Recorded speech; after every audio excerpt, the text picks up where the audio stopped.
Welcome back to another episode of The Perspective. I'm your host, Brooklyn 80s, back with another good episode for you guys today. I've been MIA for a little while. Reason being, I had something come up at work I had to focus on, had to give all my attention to. So that's why for the past couple weeks you guys ain't seen me go live. But I'm back. And I'm able to give my attention back to these lives. A lot happened since I've been gone too. It's a lot to talk about. Man.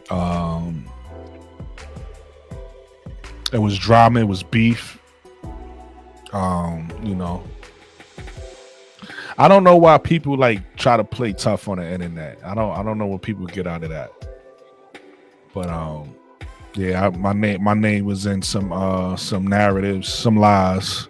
Let me put that out there, some lies on the internet. I tried to address it with the people who brought my name up respectfully, like a gentleman. I don't play tough on the internet. And nobody who I reached out to, like a gentleman, reached back. So, it is what it is. Sometimes you gotta leave things where they at. But what I didn't appreciate was how they treated my big brother K-Sap. Shout out to K-Sap. K-Sap, without K-Sap, I wouldn't be here.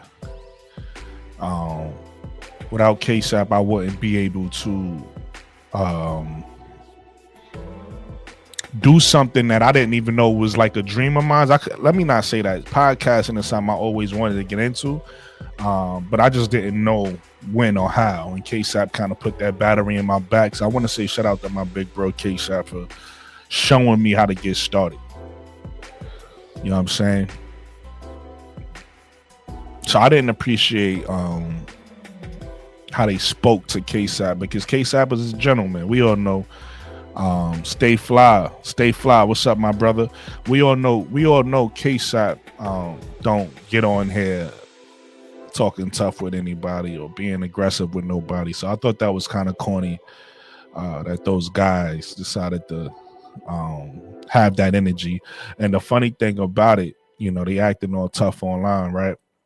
The funny thing about it is anybody that's really tough, you know what I mean, in real life, they not worried about what people saying in the comments. They don't really be wound up about comments. So I just thought that was interesting. The stuff they was upset about was what people were saying in the comments, and they was clearly lying. It's just people want to stir up trouble, clearly lying in the comments. And unfortunately, you got content creators going. You had content creators going at it, which I thought was kind of corny because we all Angel Reese supporters. So it makes us look bad. It makes us look bad in two ways, right? Because one, obviously, there's racist people out there. The racist people win, right? Because the racist people look at it like, there go them niggas again. So we feed it into that energy. And then the people who don't like Angel Reese, racist or not, it just makes us look like we can't get along. And I just thought that was corny. Also, the fact that you're yelling at an elder, like, no disrespect to K-Sap. I know K-Sap is young at heart, but he's an older gentleman. He's older than us. So yelling at an elder is kind of corny on that, like corny in real life, corny on the internet, just corny all the way around. So, Paige, what's going on, Paige? And then my name came up. I was like, okay, well, why's my name in this? I show love to everybody. Right. I don't. If anything, what I do is I hold people accountable to what they say. So there's a couple people and they know who they are. I want them to be held accountable for the arguments they had with me about Paige Beckers and not Paige Beckers. I'm sorry. About Cheyenne Sellers, about Georgia A. Moore, about a lot of these people who they told me that I was wrong about, who I happen to be right about. Right, I wanted to hear people stand on their words. Kent Carlson, what's up? Kent Carlson says wrong about if at best 10% of your Are you your type? I don't get what you're saying, Kent. Maybe you could rephrase that for me. Paige says, what are your thoughts on the game tonight? We're going to get in that, Paige. We're going to definitely get into that. Stay Fly says, what's the topic here, my guy?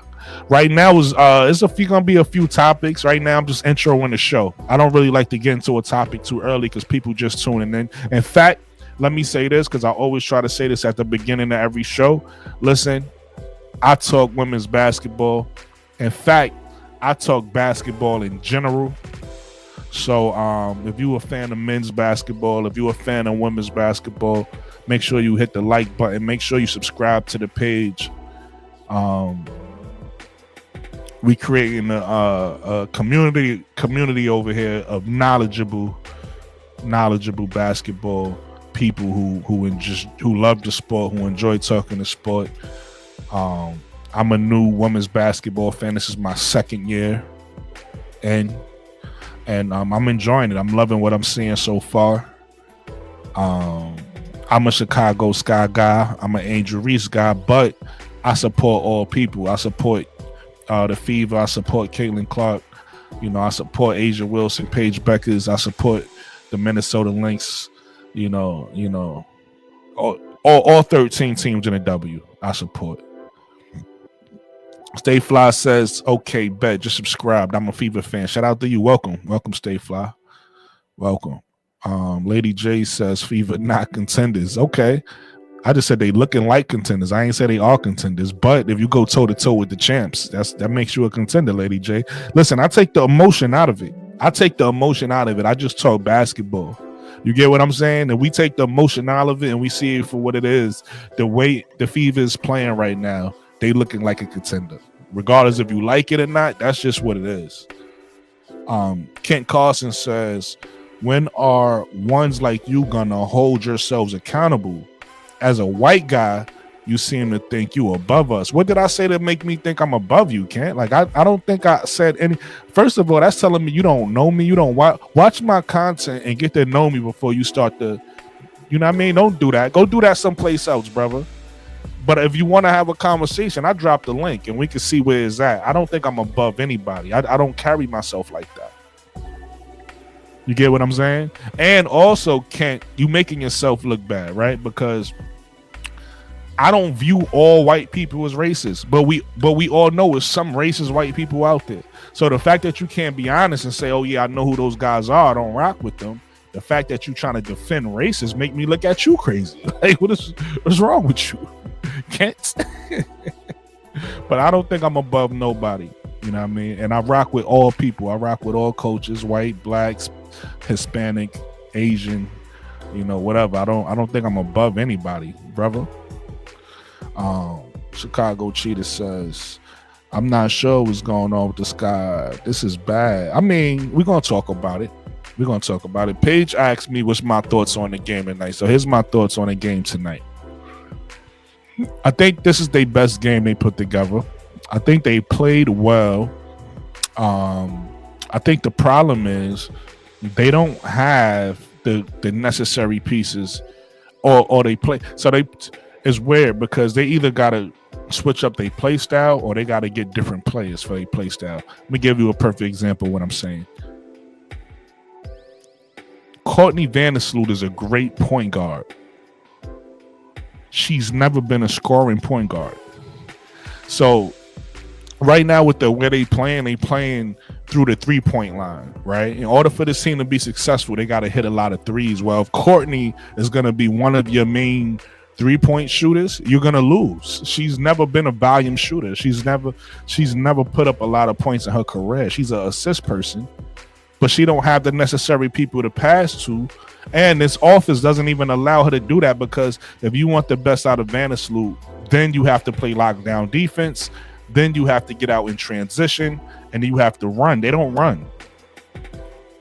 They hardly get any fast break points. So that's why I said it's either a play style thing or a personnel thing. Like, they got to switch it up. They got to switch up their play style or their personnel. I think before we give up on the coach, right? If you want to play this play style, you have to start Ariel Atkins at the point guard. Okay? Start Ariel Atkins at the point guard.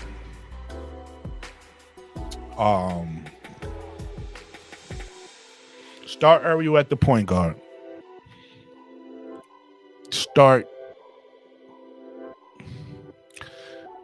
See, I wouldn't be me personally. I wouldn't be playing Rachel Banham. But if you're gonna play him, because he's playing her, I would either start her or HVL at the 2. Right? Rachel Banham is useful when she's knocking threes down. When she's not knocking threes down, she's not that useful, right? So I wouldn't play her. She would be on the bench. So I would say start Ariel Atkins, start HVL at the 2, start Rebecca Allen at the 3, Angel and Camilla. You start that lineup, and now you could play a 2-man game with either Angel or Camilla, because that allows the ball to be in Ariel Atkins' hands, and she could get her shot off easier than just standing there waiting to get a pass. Right, the ball's already in her hands, and now she could get more points. Now she could become more effective. Camilla, I don't know. I guess I was wrong about Camilla. I thought she would have a better year than she having thus far. Also, I will say though, the offense is different from last year. We played more through the paint last year, so because we played more through the paint, I expected Camilla to get more buckets than she getting this shit. They are like looking for her, but they not looking for her, if that makes sense. They not like playing through her. So she's not getting a lot of touches, but also she's also not that aggressive. She's just not an aggressive person. She's not like dominating. If I'm Camilla, the fact that I'm 6'7", every time I touch the paint, I got my hand up. No matter where I'm at in the paint, just throw me the ball, and I'm gonna make a move towards the basket. That'd be me. She don't play like that. She play like she's cool. She's cool whenever they call her number, and then she's like, I don't know. She's not that demanding. So, I'm honest. I'm honest when I'm wrong about something. The same way I'm honest when I'm right about something. I think I'm wrong about Camilla. I don't know how much of an impact she's gonna have this year, which means our play style might have to change. Like I said earlier, and we might have to play more through Angel, because Angel is more effective when you've seen it with Kennedy Carter, right? I know a lot of people like to focus on the Angel misses because she's famous, right? Everybody miss. I done seen already this year. I done seen Fee miss easy shots at the basket.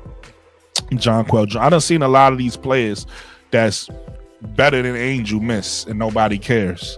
But when Angel misses, like, she got to learn how to make a layup. That's what everybody say. You know what I mean? Which she does. She does need to get better at making layups. I'm not taking that away. For tonight, she did good. She shot 45%. Not terrible. But they need to play more of a two-woman game with Ariel and Angel. And I think they'll have a better offense, in my opinion. But I'm going to be honest with you. Right now, from what I see, I prefer the way Teaspoon coached the team over the way Tyler Marsh coached the team. They don't play no defense. Their defense is terrible. And so far in 3 games, they haven't really played great defense. Tonight was probably the best game they played defensively. Typically, they play good for 2 quarters. And in the third and fourth quarter, they just give up. So tonight, they actually played 4 quarters. They just allowed, and this is why I said something got to change. They didn't have what LA had, which was LA had a go-to scorer who made a difference for them. Kelsey Plum went off, and once she went off, it just created a 10-point gap. And once that 10-point gap happened, Chicago was fighting to get back, and they didn't have nobody to fight back. They didn't have their own go-to scorer. We go into you, and you're gonna get us 7-8 points. We don't have that. Ariel Atkins is not an aggressive scorer. You know what I'm saying? So that's my thoughts on the game tonight, Paige. And then, Chicago cheated, so it was, this is bad. So, Stay Fly says facts. She not the guard that could go get a bucket. Yeah, this is not her. This is not who she is. She might as well just come off the bench. Or if they're gonna keep her in the starting lineup, they got to run heavy pick and roll.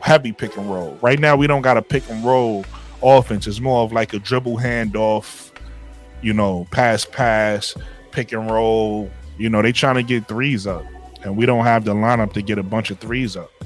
We shot terrible from the 3-point line today, as we did every, so far in all three of these games. So if Rebecca Allen to me is showing me that she could get a bucket when we can't get a bucket. So she need to be starting over Kia Nurse. Bring Kia Nurse off the bench along with Vandersloot. And now you got, it is what it is. But hey, I'm still supporting the Sky. You know what I'm saying? Skull Brain says Angel supposed to have 10 assists. Her guard sold and they was open for. That's another thing too. You absolutely right, Skull. Angel is a great passer, and she be hitting them, but they be missing their threes. So Angel is not gonna get the assist numbers if they not making their shots. You know what I'm saying? Yeah, man. They need to go. If you're gonna have Vandersloot in the lineup, they need to go heavy pick and roll action. And they not only do they need to go heavy pick and roll action, they need to play better defense because Vandersloot is a great person. She's gonna find you, but the only way she could find you if you running. You gotta let her. You gotta give her the ball in the open court and let her find you. Let her pick apart the defense, and then in the half court offense, you gotta pick and roll. You gotta do heavy pick and roll and let her make decisions off the pick and roll. They wanted Vandersloot. They got Vandersloot. Let her make decisions.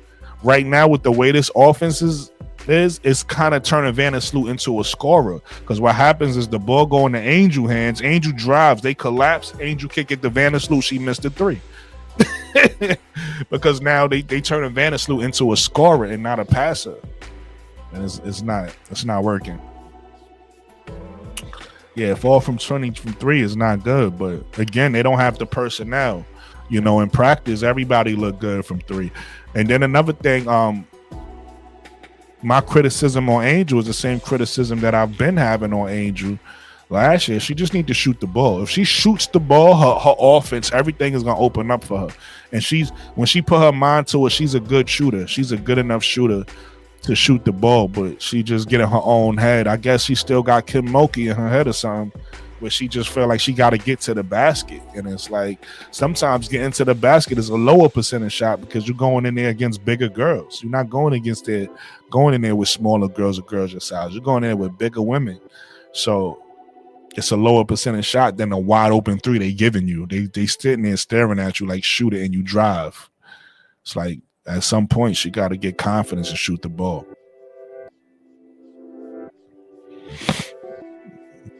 You know what I'm saying?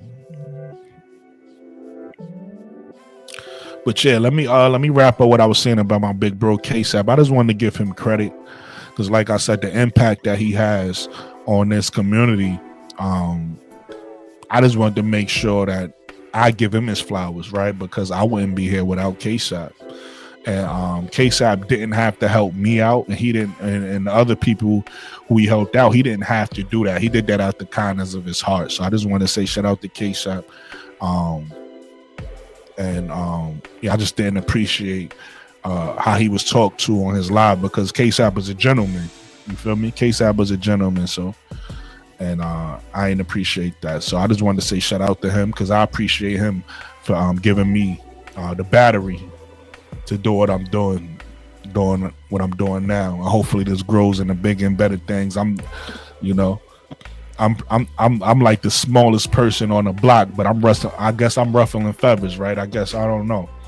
I guess I'm doing something right. But shout out to everybody. I'm all about positivity. So even the people who may feel a way about me, shout out to them too. Shout out to them too. Ken, where you go, Ken? I thought we was having a conversation. I thought I was above somebody. You changed your mind or what's going on, Ken? You disappeared on me.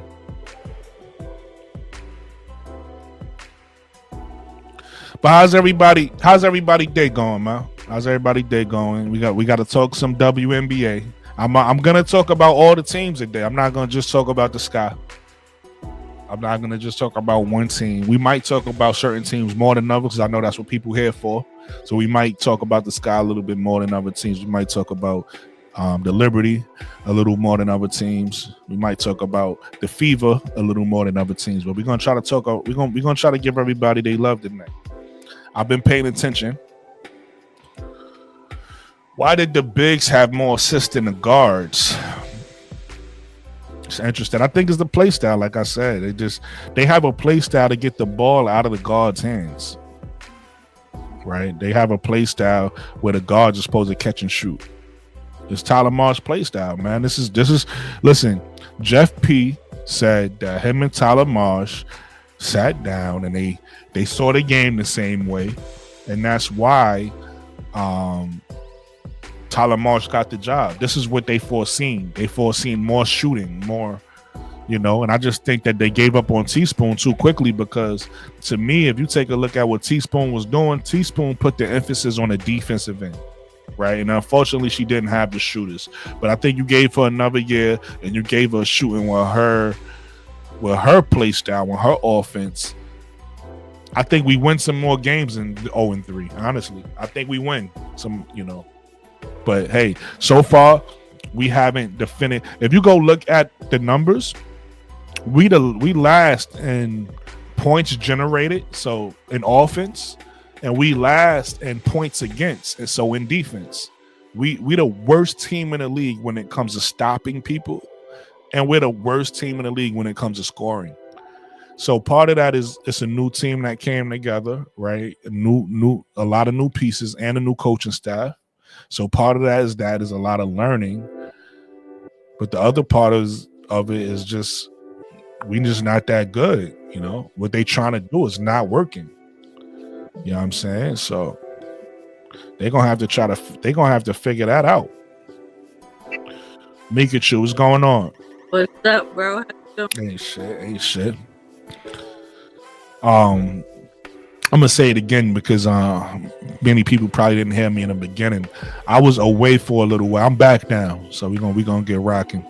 But I was away for a little while because I had a promotion interview at work, so I had to focus on that and try to make sure I was as prepared as I can be. So that's over with now. So now I can focus on my hobby, which is podcasts and women's basketball. I could focus on this, but I had to devote all my attention to that because, you got to make sure that, you're good in real life, Yep. You know what I'm saying? But yeah, man, your Liberty looking good. Man, y'all look like y'all ready to win another championship, right? Y'all look like so far in this short sample size, 3 games in, you and Minnesota, y'all look like the 2 best teams in the league right now. Yeah. Indiana look like they right there with y'all. The team who I thought was gonna be a part of that is struggling. So the Aces right now look like they trying to work out some kinks. Yeah, right? They look like they working out some kinks. But those 3 teams, the Fever, who look like they a step behind y'all, one step behind y'all, and then you got you guys in Minnesota, who's playing like the 2 best teams in the league right now. Natasha Cloud is showing people that she's one of them ones. She's showing people she one of them ones, man. What Smoke Jr. gotta say? Smoke Jr. says, "Damn, Brooke, you a Fever fan now?" Who said that? Who said I'm a Fever fan? I'm definitely not a Fever fan. I didn't think they was. I didn't think they was going to do much Fever, even though they did acquire a lot of good players. But they playing like they got a chip on their shoulder now. Yeah. And in Minnesota, they want their leg back. So. Yeah. See, the thing about Minnesota is Minnesota looks good. Even because they was down by, I watched that. I don't know if y'all seen it. I watched them versus Connecticut a couple days ago. Connecticut almost beat them, but they came back in the end and they won. So Minnesota looks good, but and I like that big they got coming off the bench. I can't think of her name right now. I think she's a French girl, if I'm not mistaken. But she looks really good. problem is they still look small, even with the new big they got. They still look small. So I don't know how they're gonna fare when they go, when they run up against Jonquel Jones again. Jonquel Jones is all of 6'6". You know what I'm saying? So I don't know if they fixed the issue, but they look good. But they look good last year, right? Yeah. So we'll see what happens with Minnesota if they able to right their wrongs that they had last year. But they, like I said, they still kind of look small to me still this year. Even if you look at their numbers, their rebounding numbers ain't that great as a team so far. So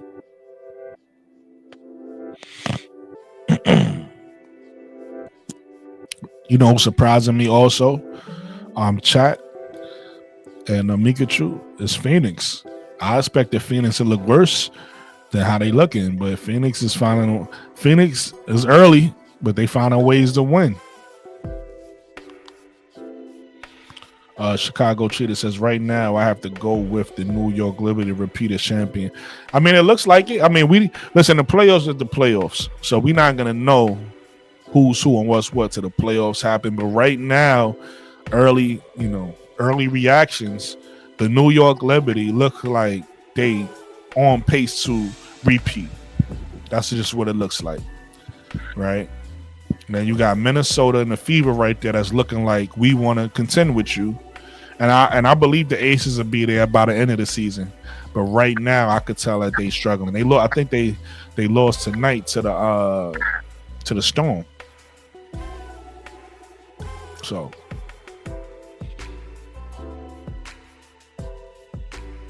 Phoenix is right underneath. Yeah, they 2-1. Yeah. Now they 3-1. Oh, they 3. Okay, they got to win in the 3-1. T. Camilla says, "What did I miss? Did I read Brooklyn is an Indiana fan now? I don't know where that's coming from. I that didn't come from me, T. Camilla. So yeah, that's Indiana. I think people want me to be a Fever fan, maybe." CJ says, and the NBA. And that's why I'm a paying member now. Hey, appreciate you, CJ. Appreciate you for becoming a member of the channel. What'd you say about Mikachu? Fuck Indiana. Yeah. Fuck them all. Heard you. Man, I don't got no hate for no teams. It's just basketball. I enjoy it. But I'm definitely not a Fever fan. I'm a Chicago Sky fan. I'm a Angel Reese fan. Angel Reese is the only reason. She's the only reason why I'm here. So it's like, that hasn't changed. But I will say this, and this is just me being honest about my favorite player because I'm not biased. I need Angel to start shooting the ball, man, because I need to see growth. She annoys me when she just stays the same. I need to see the growth. I need to see the stuff you showing me that you're working on. I need to see you implementing it. So the fact that she's so hesitant to shoot the ball annoys me. I think that's coaching, though. Coaching gotta give you the green light. I mean, if you one of the ones, you gonna take it. But I think that coaching, they trying to run a set. You trying to follow the set, but the set ain't working right for her game. Yeah, but again, I agree with you. I definitely agree with you. I think it's the play style, the coaching sets. But it's times where, as a player, you need to.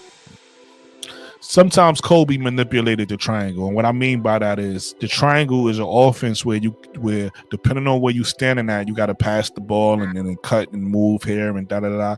There's times where Kobe said, "Nah, I got my shot. I ain't," you know what I mean? Like he knew how to get to his spot and he would score. Where Angel, sometimes because she don't shoot and she's not looked at like a shooter, the defense falls back and just look at her.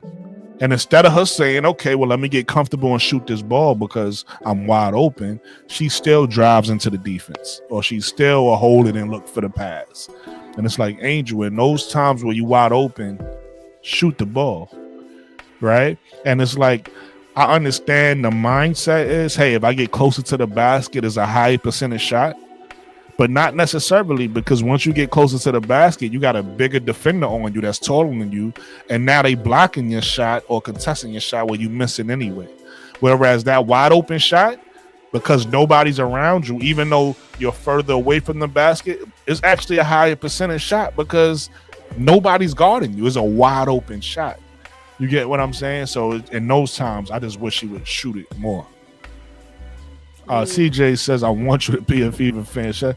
I understand that. I like what I like, man. And just I don't have nothing against the Fever. I don't hate the Fever. But the Fever, Caitlin Clark especially, because Caitlin Clark is the only reason why I would have watched the Fever, right? Because the Fever, I don't really care about the Fever, but Caitlin Clark's game to me isn't as special as everybody else thinks that it is. And the reason why I say that is when Caitlin Clark is playing well, she looks amazing. People only focus on that. I focus on the totality of the game. When Caitlin Clark isn't playing well, she looks human. And there's a couple things that Caitlin Clark does that annoys the shit out of me as a fan of the game. Which, if those things wasn't in her game, I would like her more. So here's a couple things that I just don't like about Caitlin Clark, right? And this is not no hate towards Caitlin Clark. This is just me being honest. Just being honest. Okay. Caitlin Clark flops a lot. She's been doing it since high school, right? Or I'm gonna say since college. She's been doing it since college. It annoys me how every time she get a little bump, how she hits the ground and flare her body and do all this extra shit. That annoys the shit out of me. I don't like it when LeBron does it. I don't like it when it annoys the shit out of me in the Mels game. So it's not just about Caitlin Clark. I just don't like that when players do that. And Caitlin does that all the time. If you don't believe me, just go look at footage since high school. She's been doing since college. She's been doing it. Another thing she does that I don't like is when you dribbling, you're supposed to use your offhand for protection. But you can't extend the offhand and push people. That's an offensive foul. She does that every time she dribbles. That annoys me when I watch her play. It don't get called a lot. They allow her to do it. Cool, but it annoys me. Another thing that I've noticed about her is when you have a lockdown to a really good defender on her, she dribbles the ball decently until you put defense on her, and then she starts to dribble side to side. I think she kind of changed that up a little bit this year. It looks like she's not going side to side as much. She's trying to like keep her front face and dribble or whatever the case may be. But my point is, when you put the right type of defender on her, you can see that they affect her. And then, you know, she either turns the ball over or try to pass it real fast. Like, so it's just certain things she does that I'm not that. It's like people who love her ignore it. They just be like for instance, I wasn't able to see the game because I was working, but I wouldn't have known she had 10 turnovers if that report ain't come out, right? Because nobody talks about everybody when it comes to Angel Reese. Everybody talk about the missed layups. Even if she having a good game, they gonna find something wrong she did.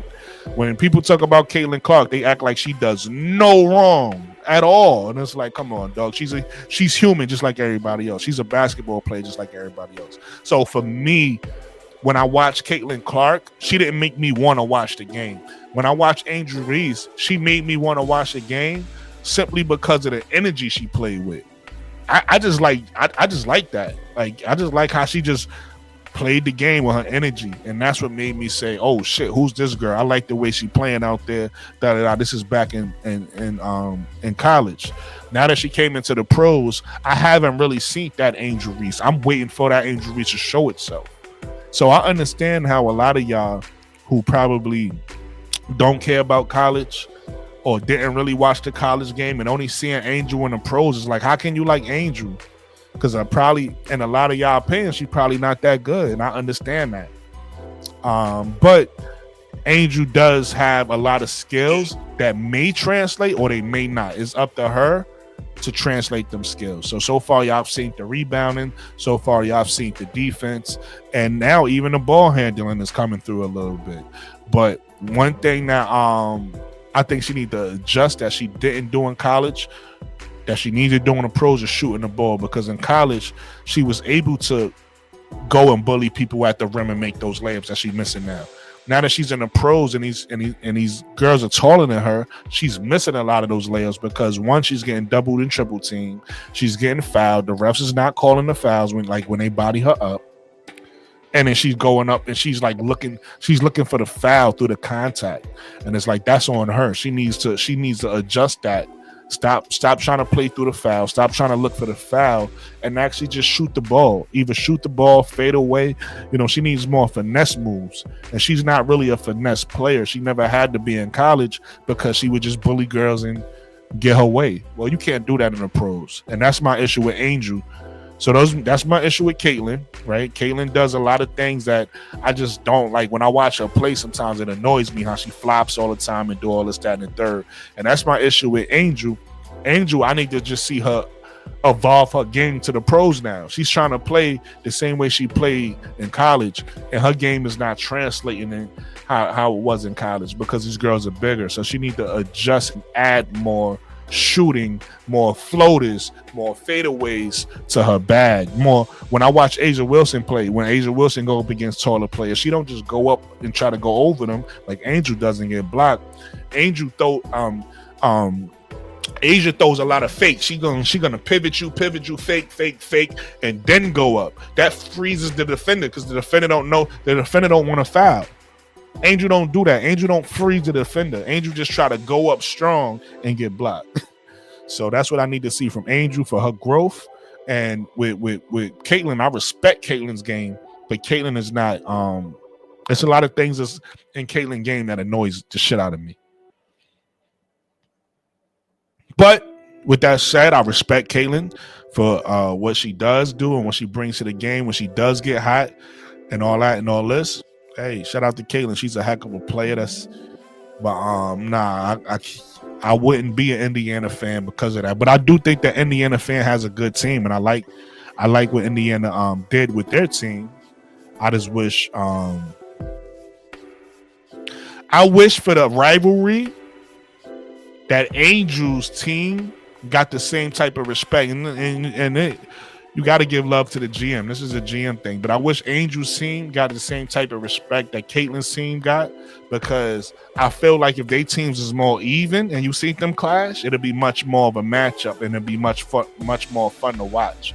But the fact that they stacked Caitlin's team out and they kind of gave Angel scraps, I think the rivalry is kind of like weird, because it's like y'all sit here and y'all brag about getting a win here, getting a win there, but it's like look at what both teams have. Both teams is not even like close or on the same level.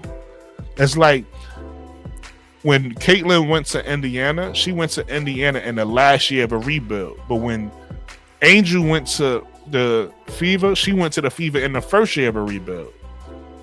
You get what I'm saying? So it was like comparing the teams is weird. So how is it a rivalry? Well, the rivalry started before. Again, that's what I'm saying. A lot of people only started paying attention to the rivalry in the pros. So that's what they say. How's it a rivalry? They play two different positions. It's this, that, and the third. The rivalry happened. Well, I'm gonna be honest with you.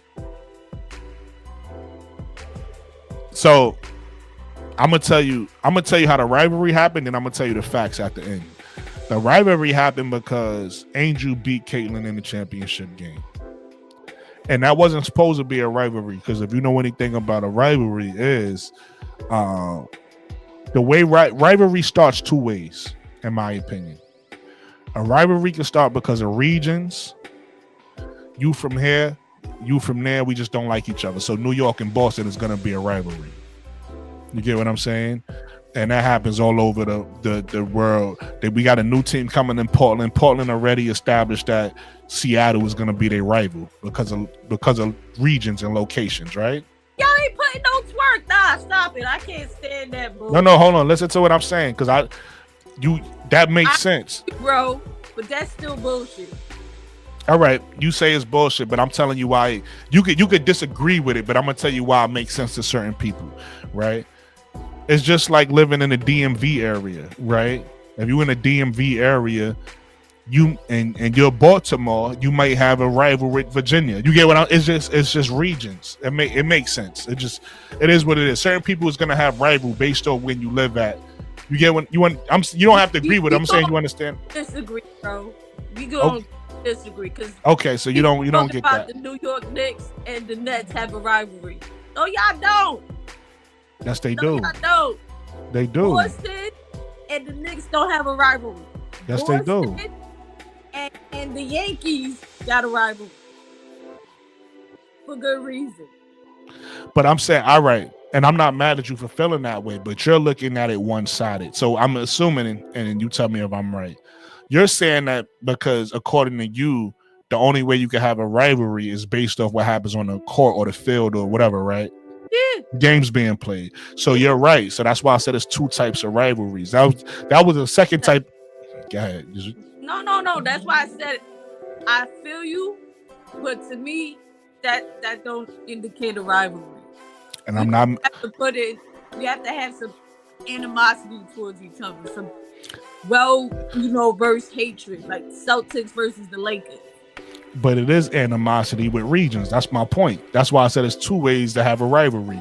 The one way is what you just said, is based off us playing each other, right? It's based off us playing each other and what happens.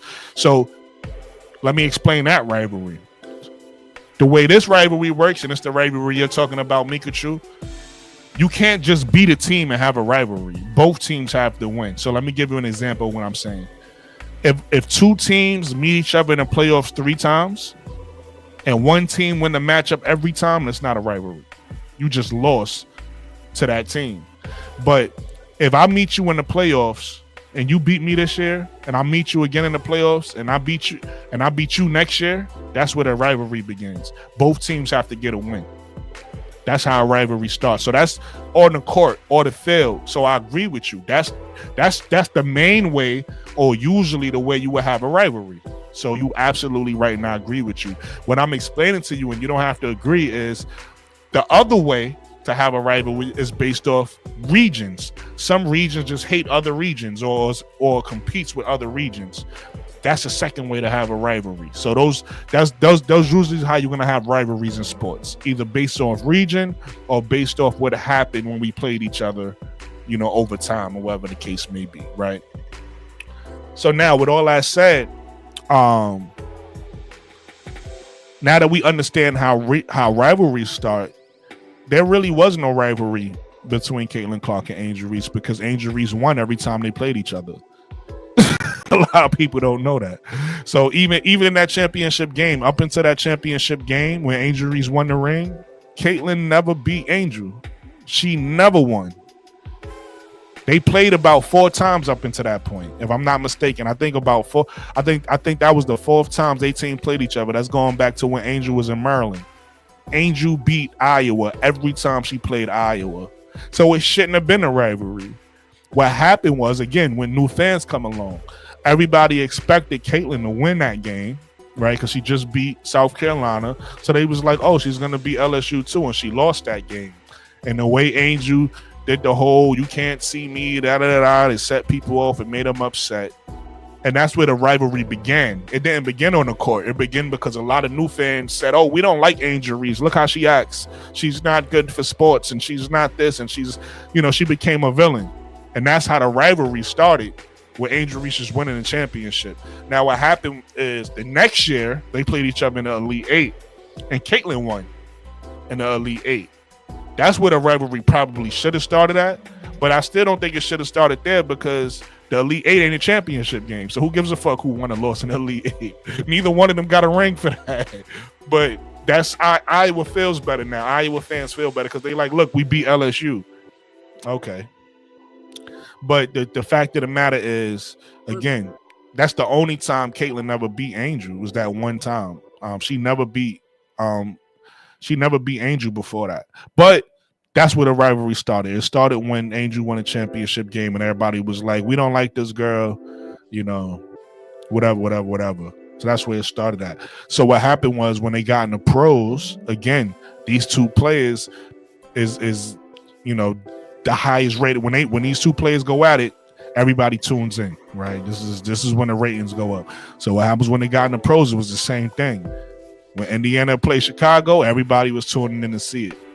You get what I'm saying? So that's where the rivalry came in at. But again, the same way a lot of people started watching that championship game and don't know nothing about their college history, even me, I'm going to be honest with you. That's where I started watching too. The difference between me and everybody else, though, is I went back and did history. That's why I know what I know. I went back and I was like, oh, okay, this is what happened. That's what happened. From when they was rookies, when they was freshmen coming in from high school, I went and did my research. So that's why I know a little bit. A lot of people didn't do their research. They just started watching from that game on. And then once they both got drafted, the same thing happened. There's a lot of people who's WNBA fans who don't really watch college like that started watching from that point on. So for them, everything started from when they both got drafted, and they judged them from when they got drafted to now. So it really depends on when you started watching, when you started paying attention, and if you went back and did any research or not. I went back and did research, so that's why I know what happened. And that's why I look at Caitlyn different, because if you don't know much about Caitlyn, see, even I could go back from when I first heard about Caitlyn, and it's probably the same thing for you, Mika, and it's probably the same thing for all of y'all in the chat, right? When I first heard about Caitlyn Clark, all I heard was it's this girl that's shooting these deep threes, and she's the female Steph Curry, and all this, that, and the third. That's all I heard about her, right? And I'm sure you probably, when you first heard about Caitlyn, what did you hear? I'm talking about before you had your own personal thoughts. I'm talking about when somebody, you just heard ESPN or just somebody talking about it. What was the things you heard about Caitlyn? It was just the run towards the NCAA championship, and she did the get out of here towards the Gamecocks, and I'm like, okay, that's just a regular play. It was like, oh, she's tenacious or whatever words they was using at the time. I'm like, she's just a regular player that could shoot threes, and now all of a sudden she's next coming to what? Right, but those are your thoughts. I'm talking about what was they saying? Like, what was the media? What did you hear about her? Like, what was other people saying? She has this killer mentality, and she's an elite player just off the one game that she won against the Gamecocks. Yeah. And that's what I'm saying. Same thing with me. So my point is, a lot of people who hear about Caitlyn, and this is just me understanding it. A lot of people who heard about Caitlyn coming into the pros, they heard like, oh, it's a superstar from college, right? That just shooting, and they treat it respectfully, and I say this respectfully because I know there's a lot of Caitlyn Clark fans in here, so I'm not saying this to like disrespect Caitlyn Clark. I'm just being honest. I'm just telling the truth. They treat Caitlyn Clark like she won. Like for instance, she lost against the Gamecocks, right? When she got drafted, but the media was just showing her as if she was a champion. Like, and that's what I'm saying. So if you somebody who didn't know much and do a lot of research, if you was a casual fan, or if you was coming in to women's basketball, you thinking, okay, this girl's beating everybody. Like, everybody is just, this girl just shooting threes and killing everybody. Even a story, they got a story they just talked about a couple months ago where she was in practice against the way I'm gonna tell you the truth and the way they framed it. The truth, the way they framed it is Caitlyn Clark went back to Iowa and she played against the men's team. That's what they said, the men's team, in practice, and killed them, which is not what happened. Caitlyn Clark went back to, how like the girls, they do this in the pros too. You know how you have the practice players that come, the men practice players that come practice against the girls teams? Yes, they have male practice players. She was playing against them guys. And she was just shooting threes on, like, now I ain't taking nothing away from her from the shot she was setting, but they acting like she was doing it. The way they told the story was like she was doing against professional, male players, and she was just busting their ass. She did it against the practice players that could be fucking anybody that walks off the street that just practice against the girls.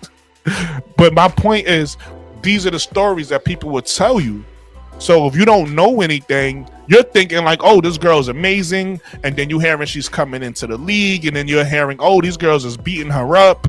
And she's just trying to play basketball the right way. And these girls are jealous.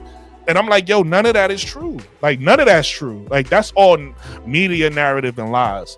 So if she did amazing, why she get her butt whooped? Nah, she a great scorer for her skill set coming out of 2 years removed from college, and she still got stuff to learn. Why is she still pushing off?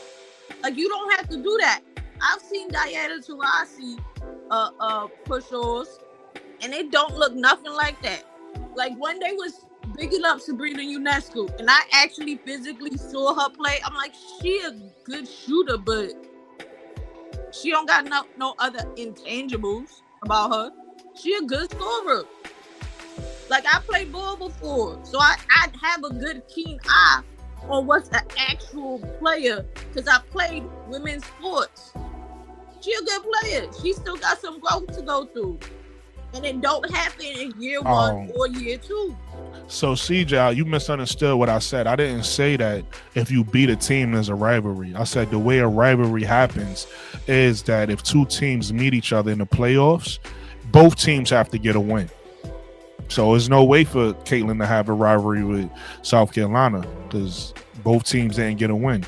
And I know you probably took, now that I think about it, you probably took them out when she beat them. I'm talking about, see, college is a little different because on your way up to the championship game, I don't count those games. I don't really care about if you win the Elite Eight or if you win in the Final Four, you lose, because that's one and done, you lose. I'm talking about more so professional. I'm talking about more so in the playoffs when because when the postseason starts, that's another season. That's the second season. So when the postseason starts in the pros, both teams have to get a win. You can't just beat it. There's no rivalry if one team wins, is what I'm saying. And if they win over and over and over, there's no rivalry. Both teams have to be able to beat each other in the playoffs in order for it to be a rivalry, is what I'm saying, CJ. So I never considered South Carolina and Iowa to have a rivalry. I never even considered Iowa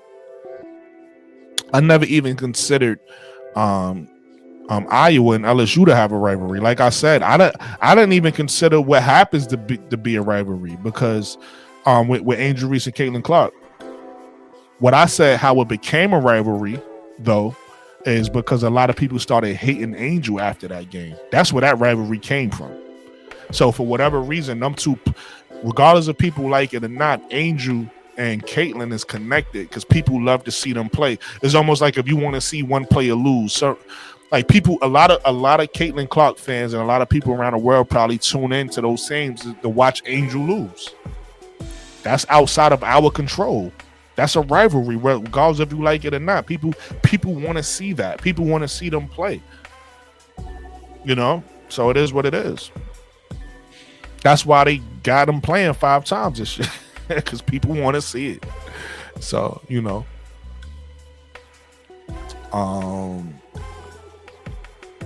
CJ says, yes, Brooklyn. That's exactly how I discovered Ladies Hoops, hearing about CC Logo 3s. Then I watched her pass and assist highlights, and I was hooked immediately in 2022. She was scoring 40 and 15. People that's what it was. She was putting up these amazing stats, and then people were saying, yo, have you heard about this girl, Caitlin Clark? Have you heard about this girl? So, and again, there's nothing wrong with that. I'm not taking nothing away from Caitlin because she was doing that. And Caitlin does deserve everything, like all the love and praise she gets. The problem is when you're not a real basketball fan. I'm a real basketball fan. I love the game. I love hoops. So I watch the game in its totality. She don't do that every time she plays. In fact, she has terrible games. It's just like, my shout out to my chief. I got a really cool chief. He knows I'm into women's basketball. He actually brought me and Mikachu together because we didn't know each other. He knew both of us, and then told me that she was into women's basketball, and we met.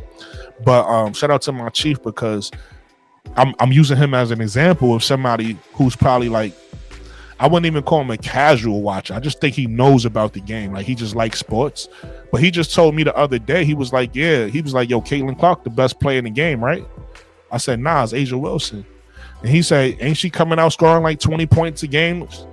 He said, didn't she score 20 points in every game? I said, nah, she just played against Atlanta and struggled. I didn't even know what she scored because I was watching another game or whatever. I went and looked at the stats. I think she only had 11 points that game.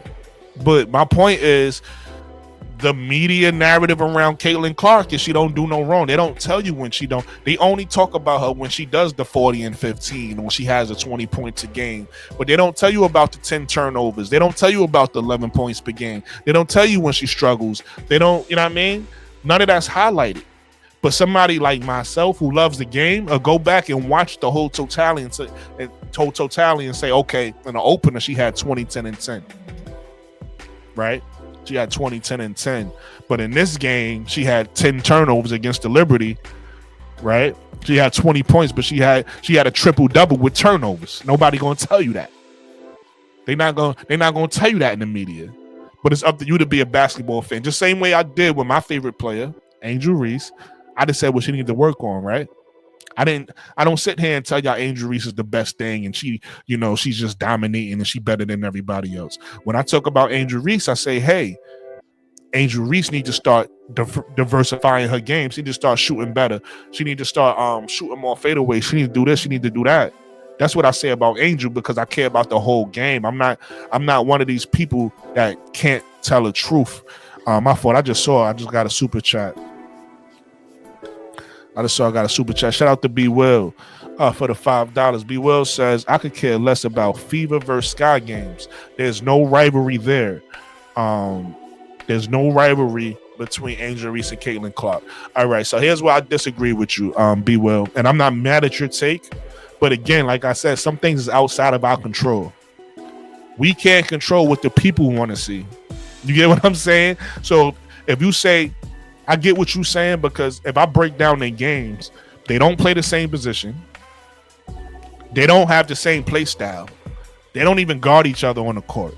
So the rivalry doesn't come from none of that. It doesn't come from, I want to see you two guard each other. But the rivalry does come from people. Angel Reese is the most popular person in the game. Caitlin Clark brings the most seats in the game. She's the most viewed in the game. So you got the most popular versus the most viewed, and people like to see them clash. It is what it is. It is what it is. Regardless of we like it or not, that's what people want to see. Caitlin Clark might be the most beloved person in the game. Angel Reese might be the most hated person in the game. People want to see that clash. So because of that, there's a rivalry, regardless of we like it or not. It's not a traditional rivalry, right? Because the traditional rivalry would be, we want to see these two players guard each other and go at it. But that's not what this is. People just know Angel Reese and they know Caitlin Clark, and they love to see them two players play against each other. And so far, they've played against each other 5 times in college, and now as the pros, you're gonna play against each other 3-4 times a year in the pros. So they played each other about 4 times last year. They're gonna play against each other 5 times this year. It is what it is. Those gonna be the highest viewed games of the year. And if the WNBA is smart, they will make sure the Fever has a team to go to the finals, which they did, and they will make sure the Sky has a team to go to the finals. Because guess what that's going to do for your ratings? So regardless of we like it or not, it's a fucking rivalry. But I appreciate the super chat. I appreciate it. Real Money says they light years apart. Not really. Because they light years apart if you try to squeeze them both into the same round peg, right? If you take a look at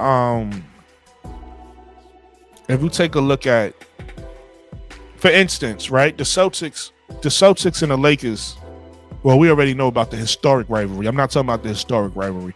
I'm talking about the Kobe 2008, 2009 when Kobe and Garnett was the 2 best players on that team, right? Of course, Paul Pierce was the leading scorer on the Celtics, but KG was the best player on the Celtics. That was a rivalry, and Kobe played shooting guard. It wasn't Kobe and it wasn't KG and Powell and Kobe and Pierce. It was KG and Kobe. right? Now, obviously, it was a big three. It wasn't like 1-on-1. I'm talking about the best players on those respectful on a respective teams.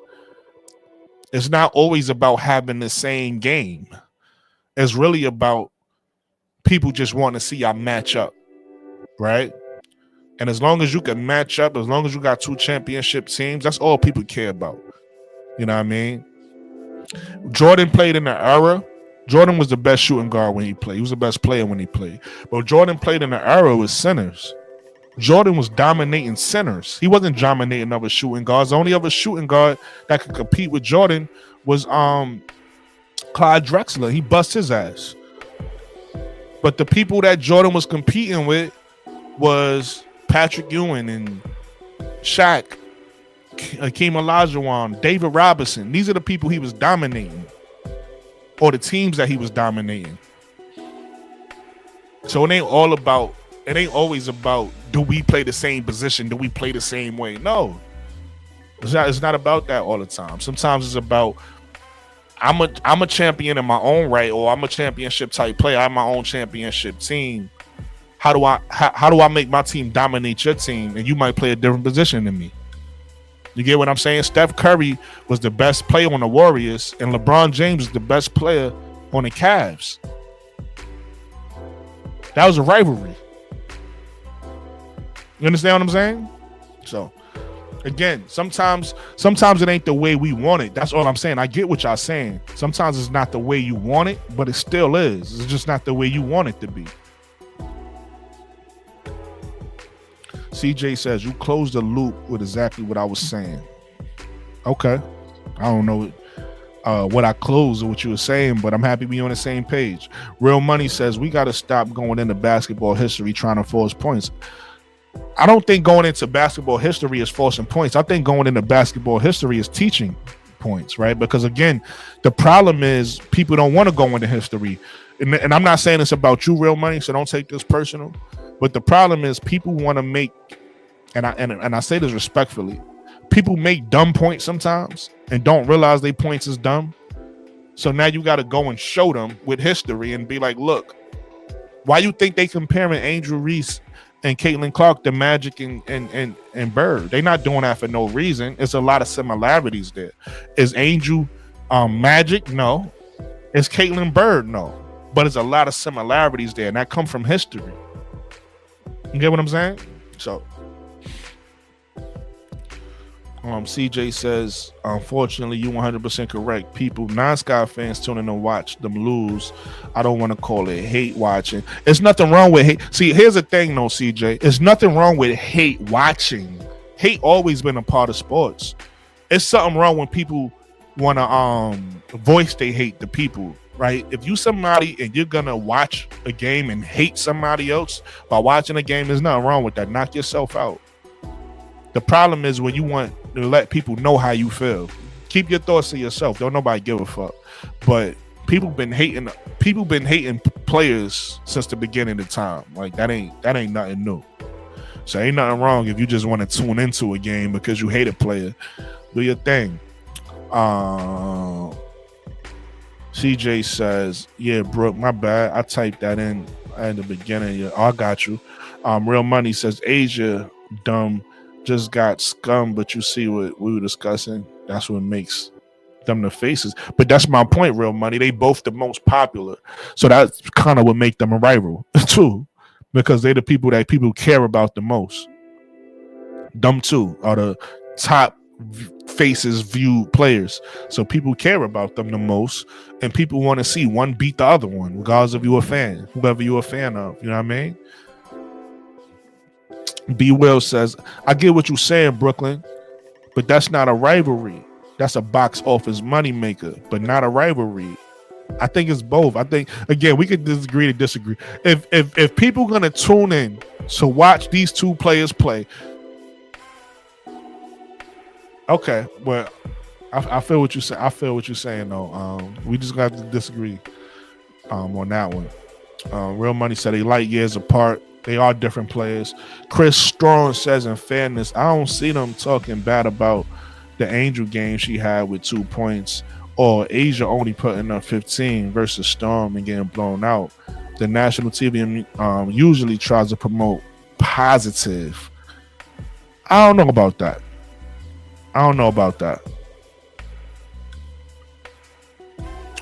B Will says AR and Fee is starting to become a real rivalry.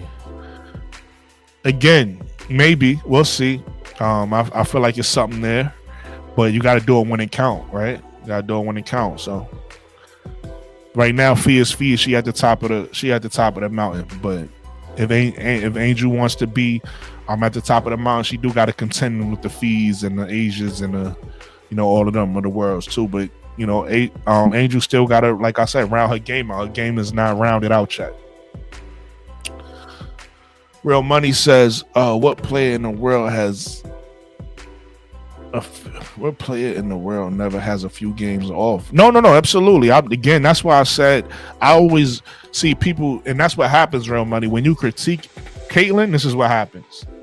If I'm sitting here and I tell you everything great about Caitlyn, everybody's happy. But if I just say, hey, there's a few things I don't like about Caitlyn, and people start, listen, Caitlyn is a great player, heck of a player. I'm not criticizing. I don't have an issue with the girl. I'm just saying she's human, just like everybody else. And she's, she's gonna have some things I don't like in her game personally, and she's gonna have some off games. What I'm saying is the media, when they talk about her, they only gonna tell you about when she's larger than life. So that's what people only think that. If you don't do your own research and know the history, you're gonna think like, oh, she, you're gonna think that she beat everybody, and that's not the case.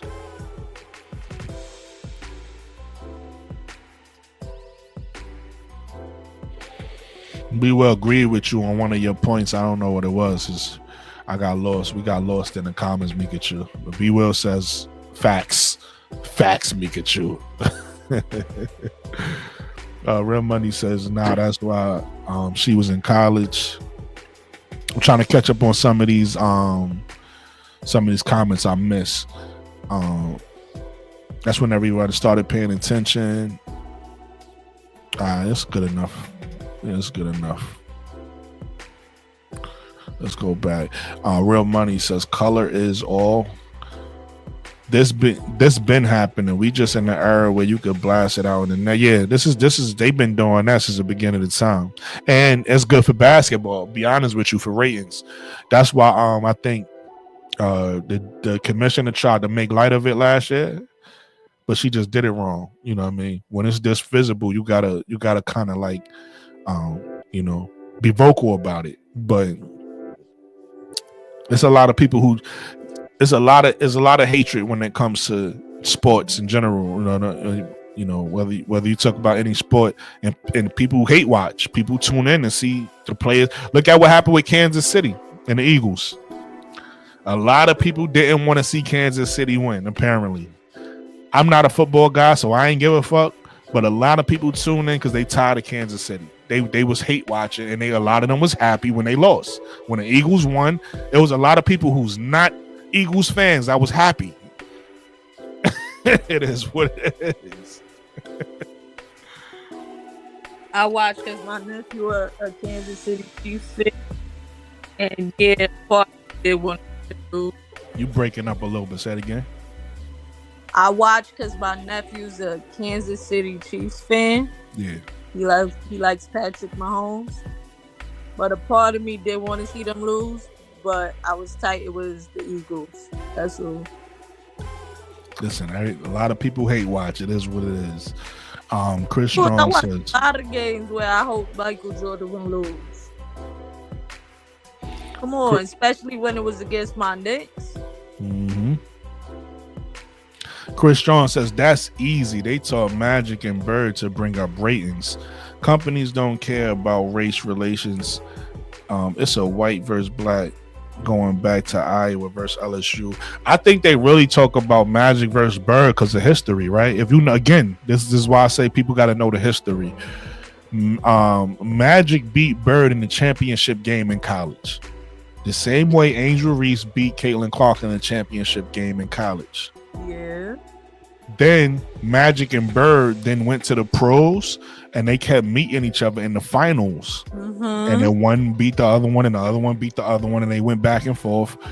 for basically their whole careers. So Caitlyn and Angel has an opportunity now to both meet each other in the finals in the pros. So that's where it comes from. It comes from, oh, this is the women's version of the Bird and Magic thing, right? Two players who developed the rivalry in college, even though I don't think it's a rivalry, because like I said, the way, right? But maybe college, maybe because I've always been a pros guy. Maybe it's a different rule for college. Maybe if you beat somebody who felt like they could have beat you in college, it makes it a rivalry, right? Because Bird and Magic didn't play each other twice, right? To my knowledge, maybe they did. To my knowledge, Magic beat Bird's team when they both was the best teams in college, and they both was hearing about each other and looking forward to playing. Magic won. So I don't know if they played each other twice. Correct me if I'm wrong, but from my understanding of it, is Magic beat Bird team, and Bird wasn't happy about that. Bird, and they was both looked at as the two best players in college. So maybe that's enough to give you a rivalry in college. And then they got into the league, and like I said, they both would meet in the finals. And Magic without, this is before, I ain't gonna go through it. Y'all know who won. Because going through it don't even matter, right? Magic won the first year, but he ain't go up against Bird, and him and Bird met each other the next year, and I think Bird won it. And then they kept going back and forth after that. Magic ended up winning back-to-back in 88 and 87. And that was it. You know, Bird never got back to the finals. But my point is, that's how they rivalry. And now you look at Caitlin Clark and Angel, they have an opportunity to do the same thing that Bird and Magic did. That's where that comparison comes from, if you know the history. A lot of people don't know history. That's your problem. See, I love basketball, so I go back and learn about shit that happened before my time. So if you love the game, go learn. Like, it ain't that hard to go see what happened. It ain't difficult. Chicago Cheetah says preseason don't count, but Chicago really have got to figure it out. That's a fact. They got to figure it out. You're absolutely right. Real Money says, I'm not talking about just CC. CJ says, Marketing 101. You never hear Fever Sky. You hear CC versus Angel. Thus, it's a rivalry. Even though it's not between those two, it's a narrative. It's all of that. It's all of those. I agree with CJ broke it down the perfect way, because I think what people do is they pick one of those things and say it's not the other. No, it's all of those things. It's a narrative, right? It's a rivalry. It's marketing. It's all of those things, regardless if you like it or not, because you got to realize who gives a fuck. All right, let's just say Mikachu. Let's just say fucking Phoenix and Seattle got a rivalry, right? But let's just say don't nobody give a fuck and nobody watch. Then who cares if they got a rivalry? It don't move the needle. You get what I'm saying? Regardless of people like it or not, people tune in to see Angel and Caitlyn play each other. So regardless of how you feel about it, people gonna watch it. And since people gonna watch it, now we gotta market it. Now it's a narrative. Why? Because people gonna watch it. So it's like we sit here, we getting our feelings on what should be a rivalry. It was not. At the end of the day, you can't tell the people what to like and what not to like. It's almost like my name. It's a perfect example. Well, it's not a perfect example. It's actually a bad example, but fuck it, I'm gonna do it anyway. So I do music, and when I was back in high school, my rap name was Mystery, right? I'm a rapper. So when I was in high school, my rap name was Mystery. And I used to run around telling everybody, yo, my name is Mystery. But everybody called me old school because that's what they knew me by. So no matter how many times I told people, yo, my rap name is Mystery, when they see me, they'd be like, yo, old school, what's up? Guess what my rap name ended up being, Mikachu? What? Old school. You can't fight the masses. You get what I'm saying? If the masses decide, yo, this is what it is, you can sit there until you blue in your face trying to change their mind. I just say, you know what? I'm going to just go by old school because that's what everybody called me. So it's like, I know people don't want to call this a rivalry because they're looking at all the things that will make it not a rivalry. And in a different example, y'all be right. But in this particular example, all of the things, all of the ingredients to make it a rivalry happen. People want to see it. They played against each other in college. They actually played twice in college. Both teams got a win, right? And now they both came into the pros, and people still care about them. They fans came with them. They fans translated. Because I'm gonna be honest with you, if Angel never went to the WNBA, I would never watch the WNBA, and then I would have never got to see all these great players. But Angel came into the WNBA. I followed her, and I said, "Oh shit, okay, this is a sport I could follow." So her fans translated with her. Thus, you have a rivalry. All right. CJ says, "What you say, Mika Drew?" I died if you said. I don't. But again, that's my point. I'm not saying so. I'm saying the masses are saying so. That's my whole point in saying this. It's not about how I feel personally or how anybody else feel personally. It's about what the people want. Sometimes you can't, sometimes you got to understand it's not about you. And I'm going to agree to disagree. Like I said, if you say so. Okay. CJ says podcast is YouTube's. You put CC or AR in the title of a video. That's a fact. But that's just because they both popular though. Not anything to do with women's sports. Real Money says the NBA finals going on and all you hear about is CC. You get what I'm saying? Now that's what we're talking about now. I'm literally watching the game. That's what they talking about CC right now? No, you talking about. That's what I'm saying. Not everybody is tuned in to talk about CC. No, that's what the comment just said. Not watching the game. I'm multitasking. So Nah, I know you watching the game, and I'm telling the comment just said that. That's why I said, oh, maybe they right. I don't know. He says Real Money says it's the NBA finals going on, and all you hear is about CC. You get what I'm saying? The reason why I'm talking about CC is because it's a WNBA page. This is not, I'm gonna add in an NBA soon, but right now I don't talk NBA topics. That's what I'm talking about. And the only reason why I'm talking about CC because y'all brought her up. Somebody had asked a question about me being a Fever fan, and you already know once that lid get open, the floodgates happen. But my plan was to talk about the whole WNBA tonight, not just CC or one team or one player. CJ says Real Money up. I had a game on in the background so I could listen to Brooklyn. Fact CJ, because I'm from Boston and I hate New York, and I'm a Fever fan, so now automatically a Pacer fan. Real Money says we all love our player and like when they team doing good and hate when they team doing bad in sports. I thought that's how it went. That is how it go. Bird said that was the hardest L he ever took in the documentary, and I could see Caitlyn saying the two hardest L she ever took was both national championship losses. Type of emotion creates blah, blah, blah. I don't know what it is, but something about you reminds me of Capadonna. It's funny. My man said that. I don't really know why he said that, but you're the second person to tell me that. Plum just hit Angel with the "you too small, nobody cares." You see what I mean? WNBA trying to manufacture things. No, but I think it's the opposite of what you're saying, right? Because if Caitlyn did that, that'd have been all over the news. But fucking Kelsey Plum do it, don't nobody give a fuck. So that goes back to my point. Regardless if you like it or not, there's a rivalry there.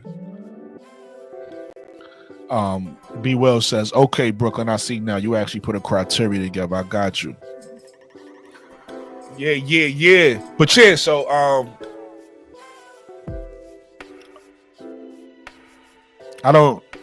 we kind of organically got into the Angel Reese Caitlin Clark rivalry. I didn't plan on talking about that tonight.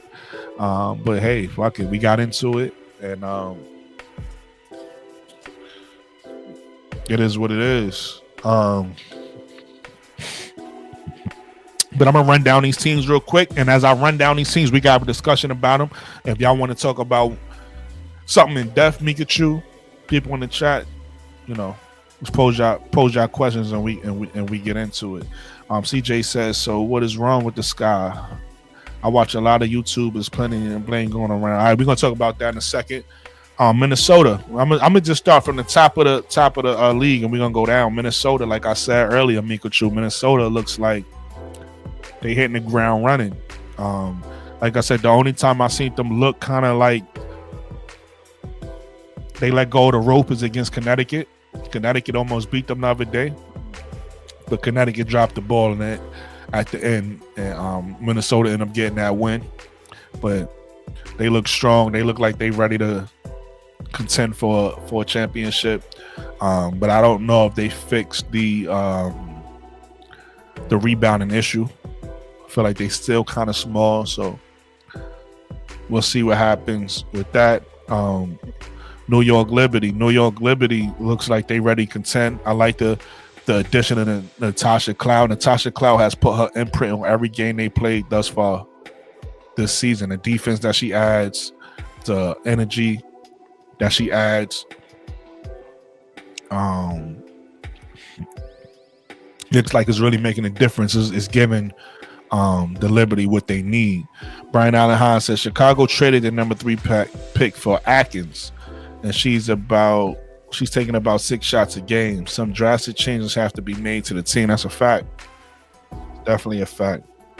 Phoenix is 2-1, and they not even hold. You got Kalia Copper not even playing right now, and Satu and AT are both really make, you know, they have a presence on that team, and it seems like everybody else is playing around them. No, they roll. So Phoenix is surprising me so far out the gate. I didn't expect them to play. Let's go! I didn't expect them to play this good so far.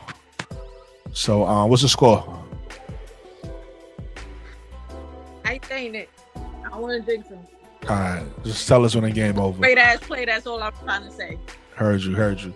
So Phoenix surprised me. Seattle is playing up and down.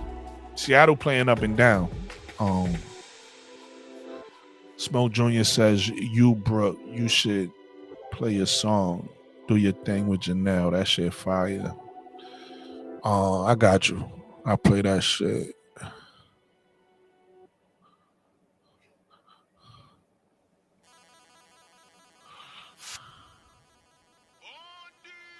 I don't know if y'all can hear.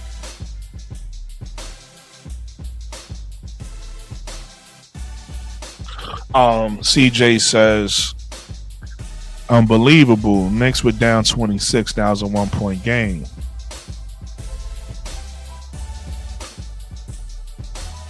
But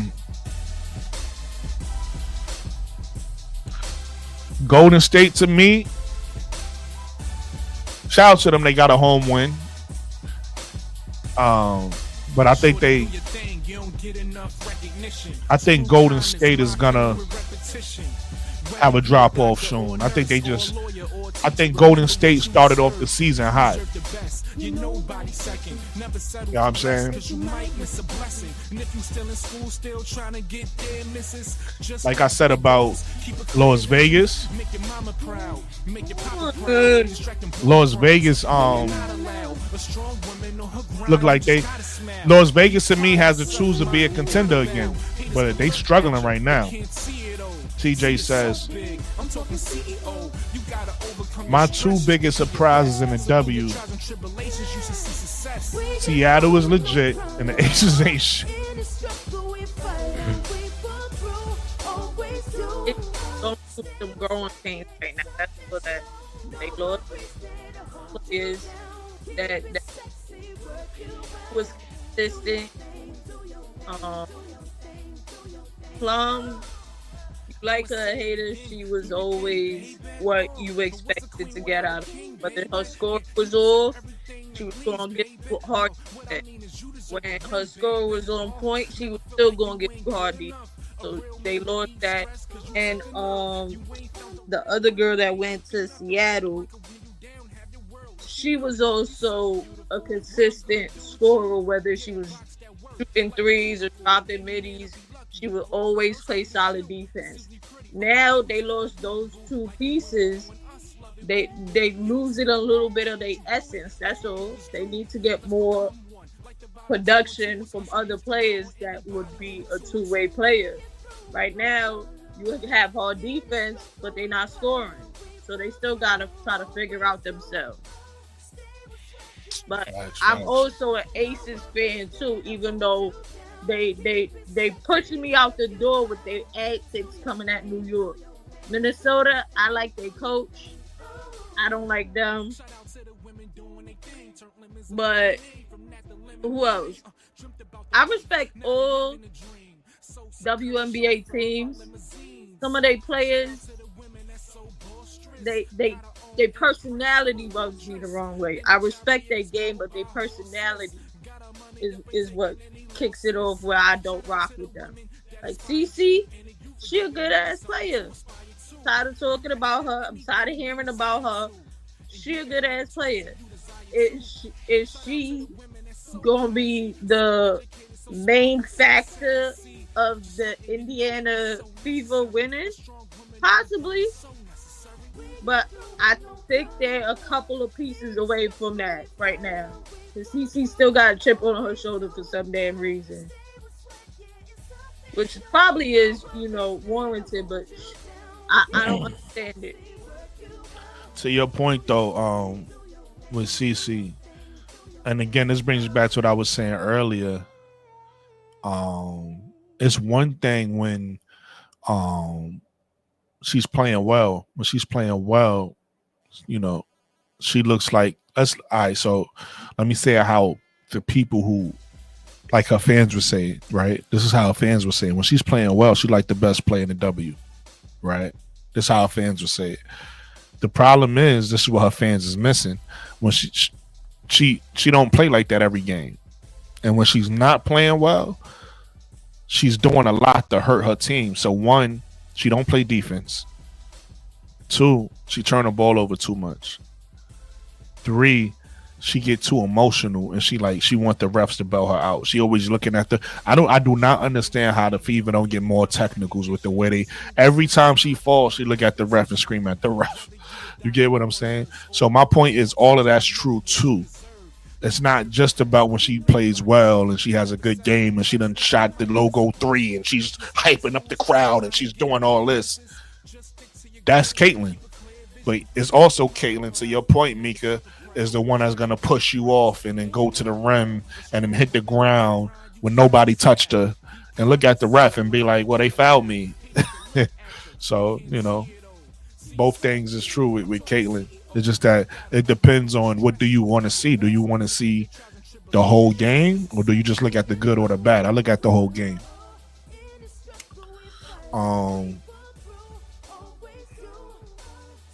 Like I said, with Las Vegas, to your point, Mika,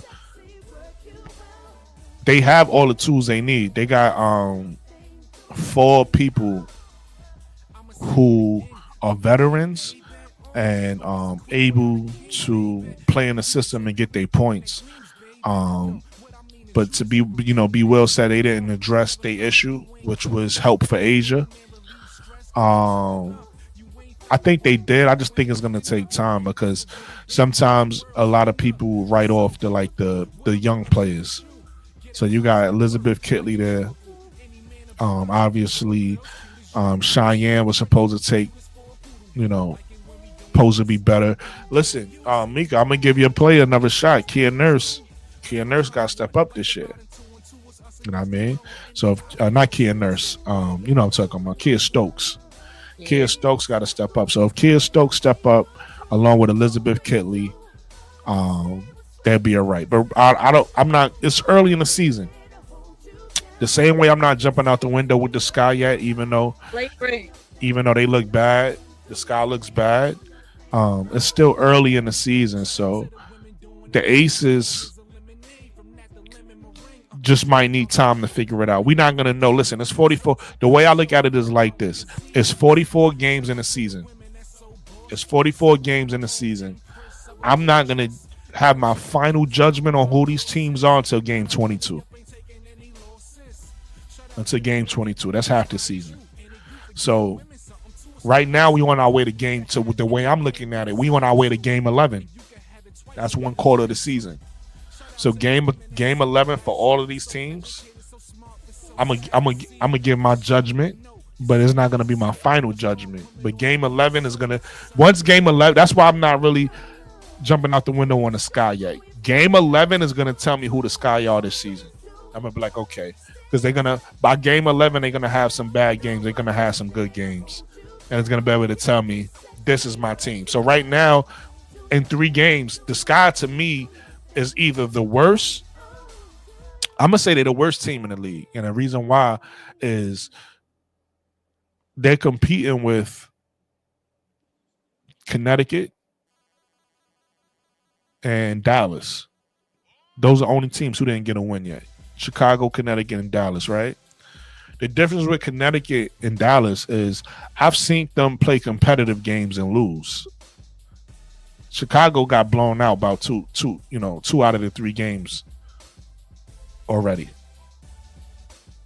I'm seeing Connecticut play competitively and lose at the end. I'm seeing Dallas almost get wins. Chicago tonight might have been is the closest they came to getting a win. Ow.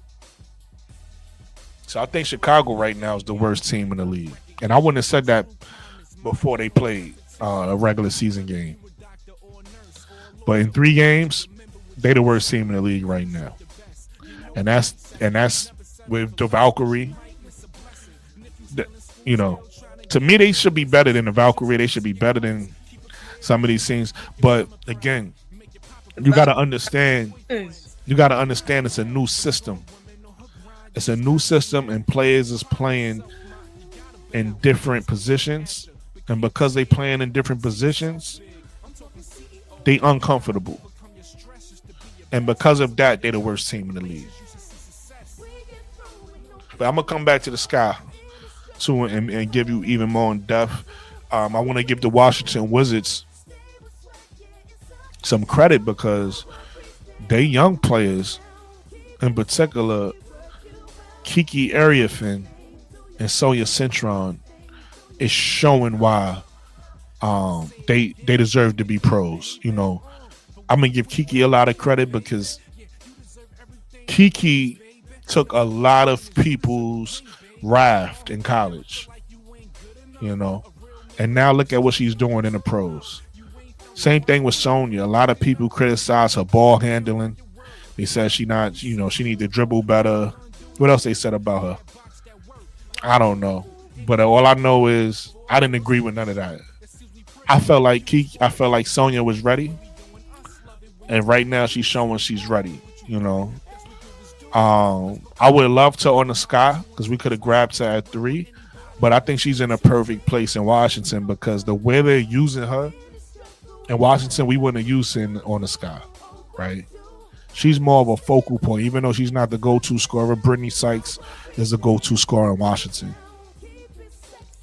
But in Chicago, she would have been doing this ball movement offense we doing now, and she wouldn't have been able to been aggressive and take the shot she's taking in Washington. So I'm happy she's in Washington. No! Hey, Kiki.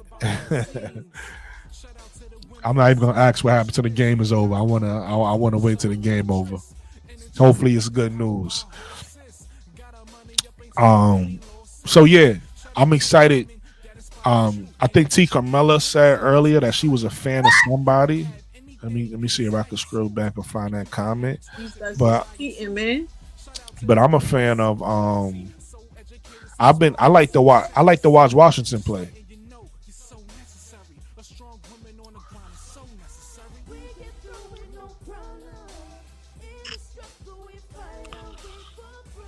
I can't find a T. Camilla.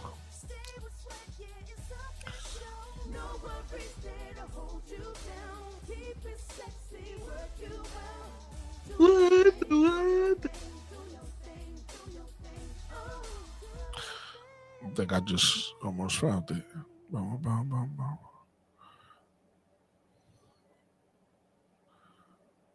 I can't find it. But anyway, yeah, so Washington's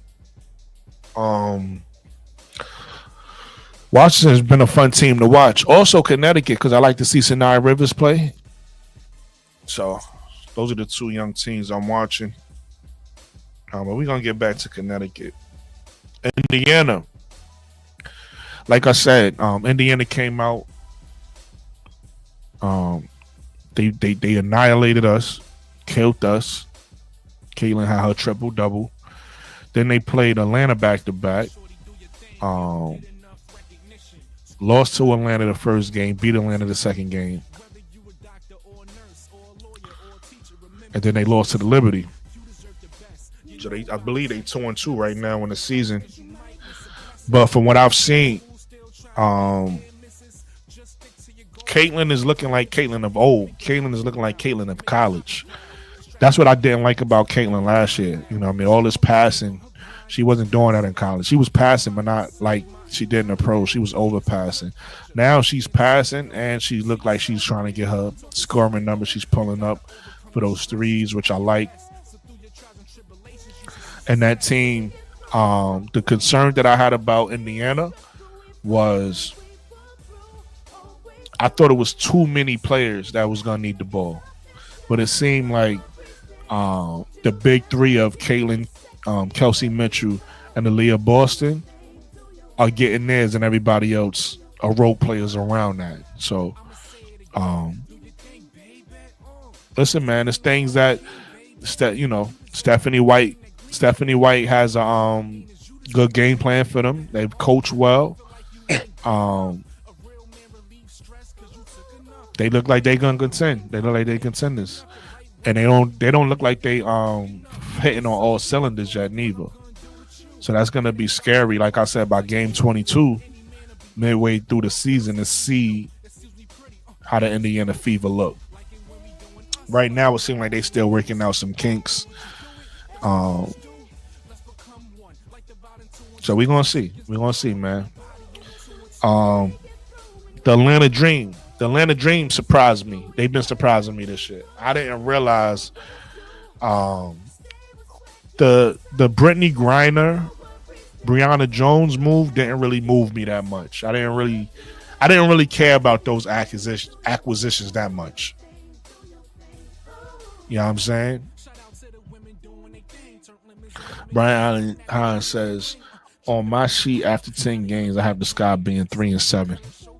Shit, we'll see if we get 3 wins after 10 games.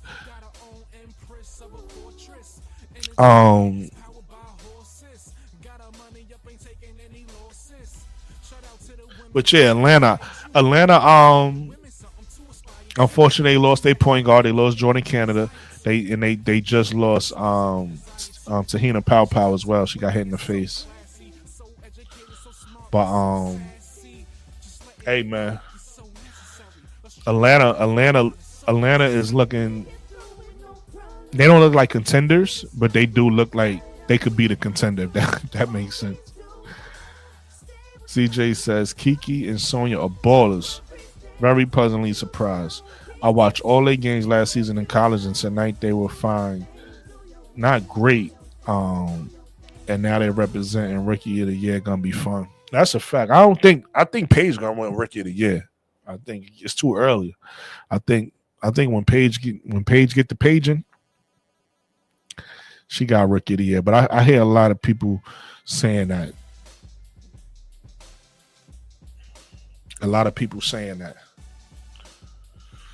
Brass Tax says, Brooklyn, what's up, brother?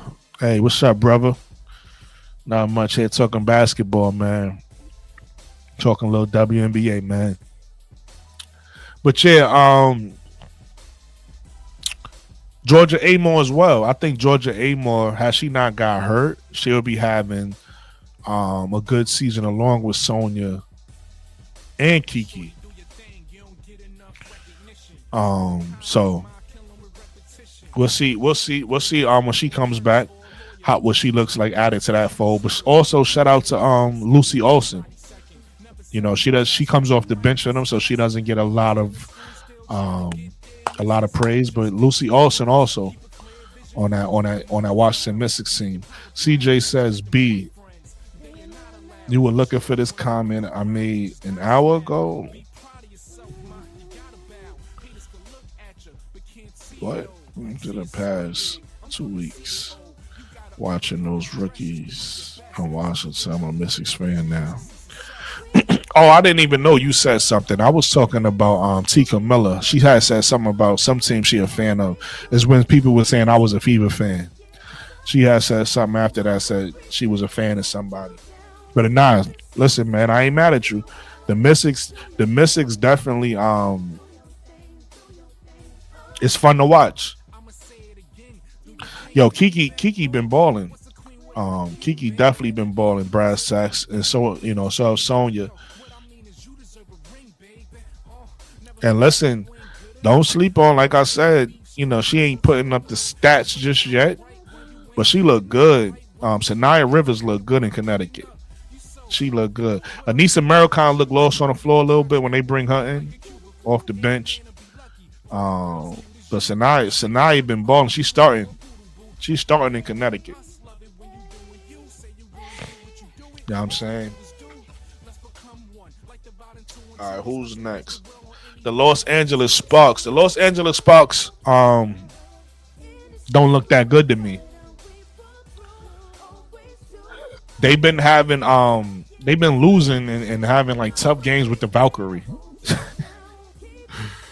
So I don't know. They beat Moscow tonight, so it is what it is. But the Sparks have been underwhelming to me thus far. Unfortunately, they acquired a few injuries themselves, right?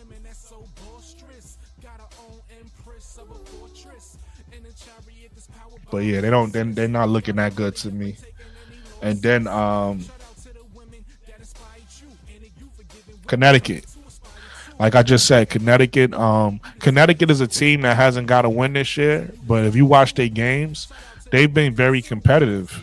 They've been very competitive in their games. They just losing at the end. What the hell? I thought Connecticut was gonna beat Minnesota the other day. They came close, but Minnesota turned it on at the end.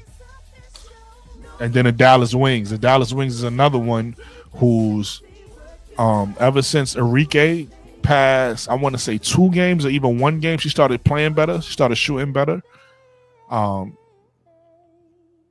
It looked like Dallas was going to be able to get a win.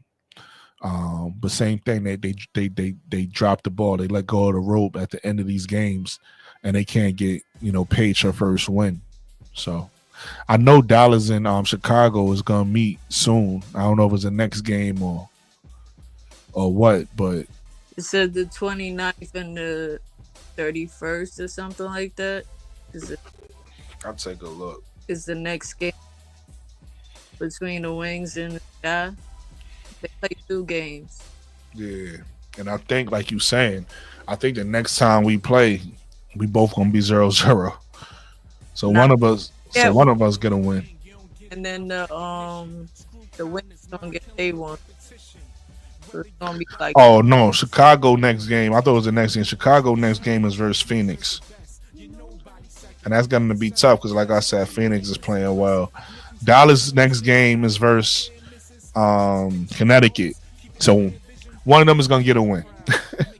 Because Connecticut 0-4 and Dallas is 0-4. Obviously, as a Sky fan, I'm rooting for Dallas because the worse Connecticut does, the better odds for us in the draft. So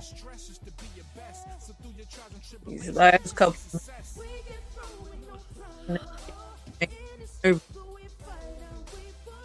And then, like I said, with Chicago,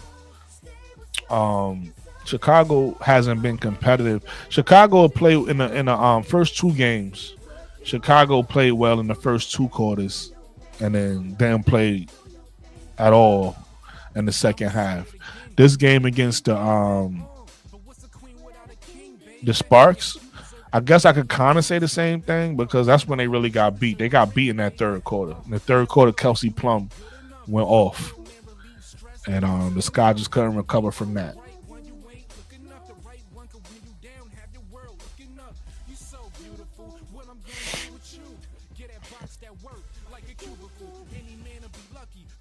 For girls, cute as you. Excuse me, cute as for a poodle boo.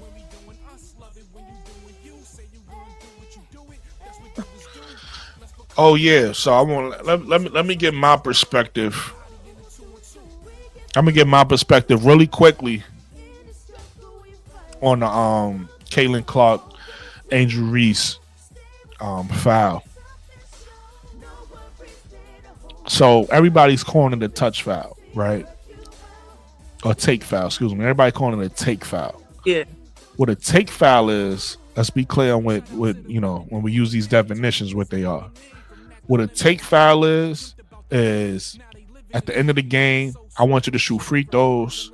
What I'm gonna do is I'm gonna grab you around your arms. I'm gonna grab you, and I'm gonna look at the ref, or I might not grab you. I might grab you with these two. I might grab you, and I look at the ref.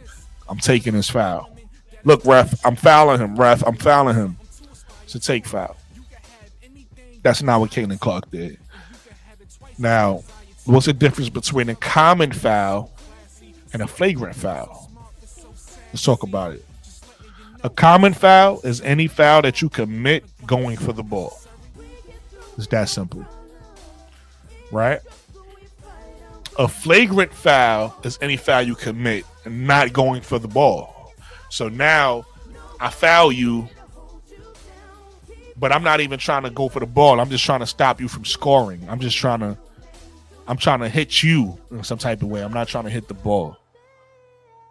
So let's talk about what Caitlin did, right? Caitlin pushed Angel, and I believe if you look at it, she actually pushed her with both hands because she kind of did it twisted. So she pushed her with both hands individually. No, it was one. I'm pretty sure it was two because I saw the camera angle. She grabbed it with one and then pushed it with the other one. Yeah, she swatted her arms instead of going for the ball. She swatted both her arms, and as Angel was grabbing her, she pushed her in the back with the opposite arm. So it was one-handed push, but she was already going down anyway. It's just okay. Like both of me. Okay, so we pretty much saying the same thing, but you're saying she pushed it with one arm. I got you. Yeah. That's a flagrant foul. No, it was flagrant because she didn't attempt to go for the ball. That's what I'm assuming they meant when you read the description. But yeah, the push was extra sauce on top of it. So I think the reason they called it a flagrant was because of her not even attempting to go for the ball. Yeah, that's what I said. You said I thought you meant because she pushed her. That's why they called it a flagrant. Well, both. That both of those would be a flagrant foul. What you saying is her not going for the ball, right? And you pushing the player. That's considered a flagrant foul. I'd have to read it. I don't gotta read it. I've been watching basketball since I've been gay high. I know what flagrant fouls are. I'm saying that's a regular foul to me. There's no pushing somebody is not a regular foul. I know y'all do it in the girls' game a lot because I've seen it in the girls' game, but in general in basketball, that's always gonna be a flagrant foul. Now it's two types of flagrant fouls, right? You got flagrant 1 and flagrant 2. Flagrant 2 is the excessiveness you do it with, right? So now let's just say I decide to push you with both arms as hard as I can, and you fly into that's a flagrant 2. My point is you can't. What I'm saying is what you calling a common foul ain't even in basketball. You can't do that. Basketball is a non-contact sport. It's not football. No, I ain't calling the push a common foul. I'm calling the attempt to wrap her up. But she never tried to wrap her up. A regular foul. What they indicated now, because like I said, I've been playing basketball for a minute. If I grab you, that's just a foul. It's a But take if foul. I grab you and push you, She that's never grabbed her though. That's my point. But now they saying if you don't even attempt to go for the ball, it's a flagrant foul. That's That's all a I'm trying fact. to say. No, that's a fact. That's not even now. That's how it always was. That's the rule. My point is what I like people was calling a take. all that. My point is what people was calling a take foul. That's not what she did. A take foul is what you're saying, Mikachu. A take foul is when you grab a player so they don't get a layup up. So it's like All you right, I grab they 9 seconds left. Hold. do your thing. I'm talking to the chat anyway. I was talking to the chat. But I want to break down the difference between a take foul, common foul, flagrant foul, right? Just so we can understand like the differences, right? So again, what Caitlin did was a flagrant foul. That's cool. It is what it is. Flagrant fouls happen in basketball. I just wanted to explain the difference so we could not speak out from emotion. A lot of people speak from emotion and then they try to make things what they want it to be, and it's like, well, what's the definition say, right?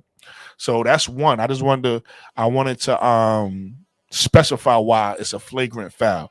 Now that we understand that's a flagrant foul, let's talk about why Angel reacted the way she did. Some of us as Angel fans, and some people that's not Angel fans, but has been paying attention, know Angel wrist is hurt. A lot of people left that part out. So now Angel is trying. The way Angel wrist got hurt is because she hits the ground a lot and she braces herself with her arm.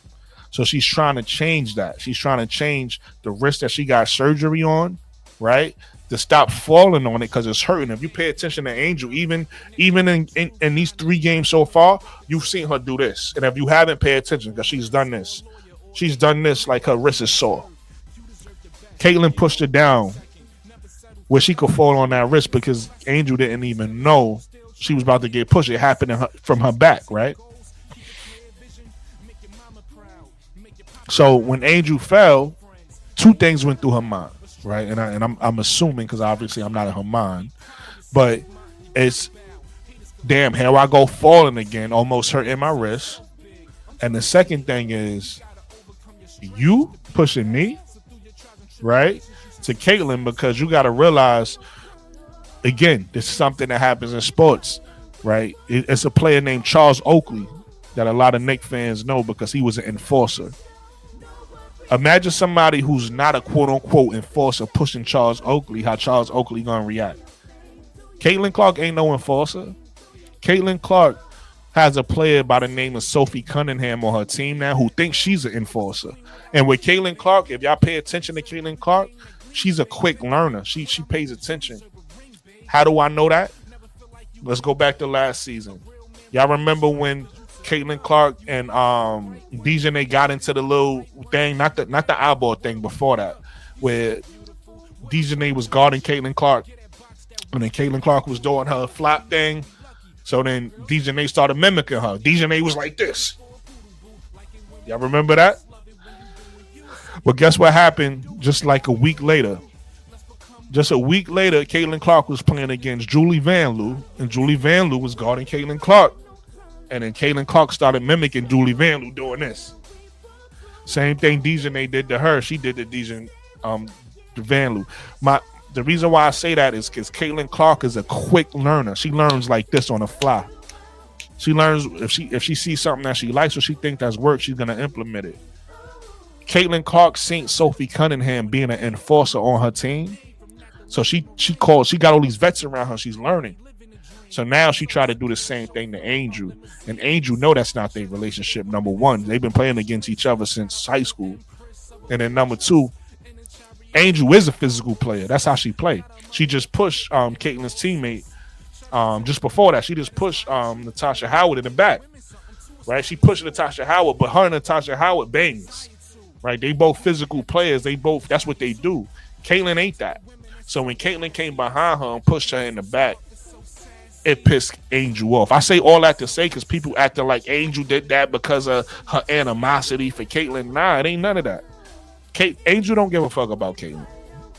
That's one of the media narratives that we was talking about earlier, that people want to make these two players hate each other. They don't.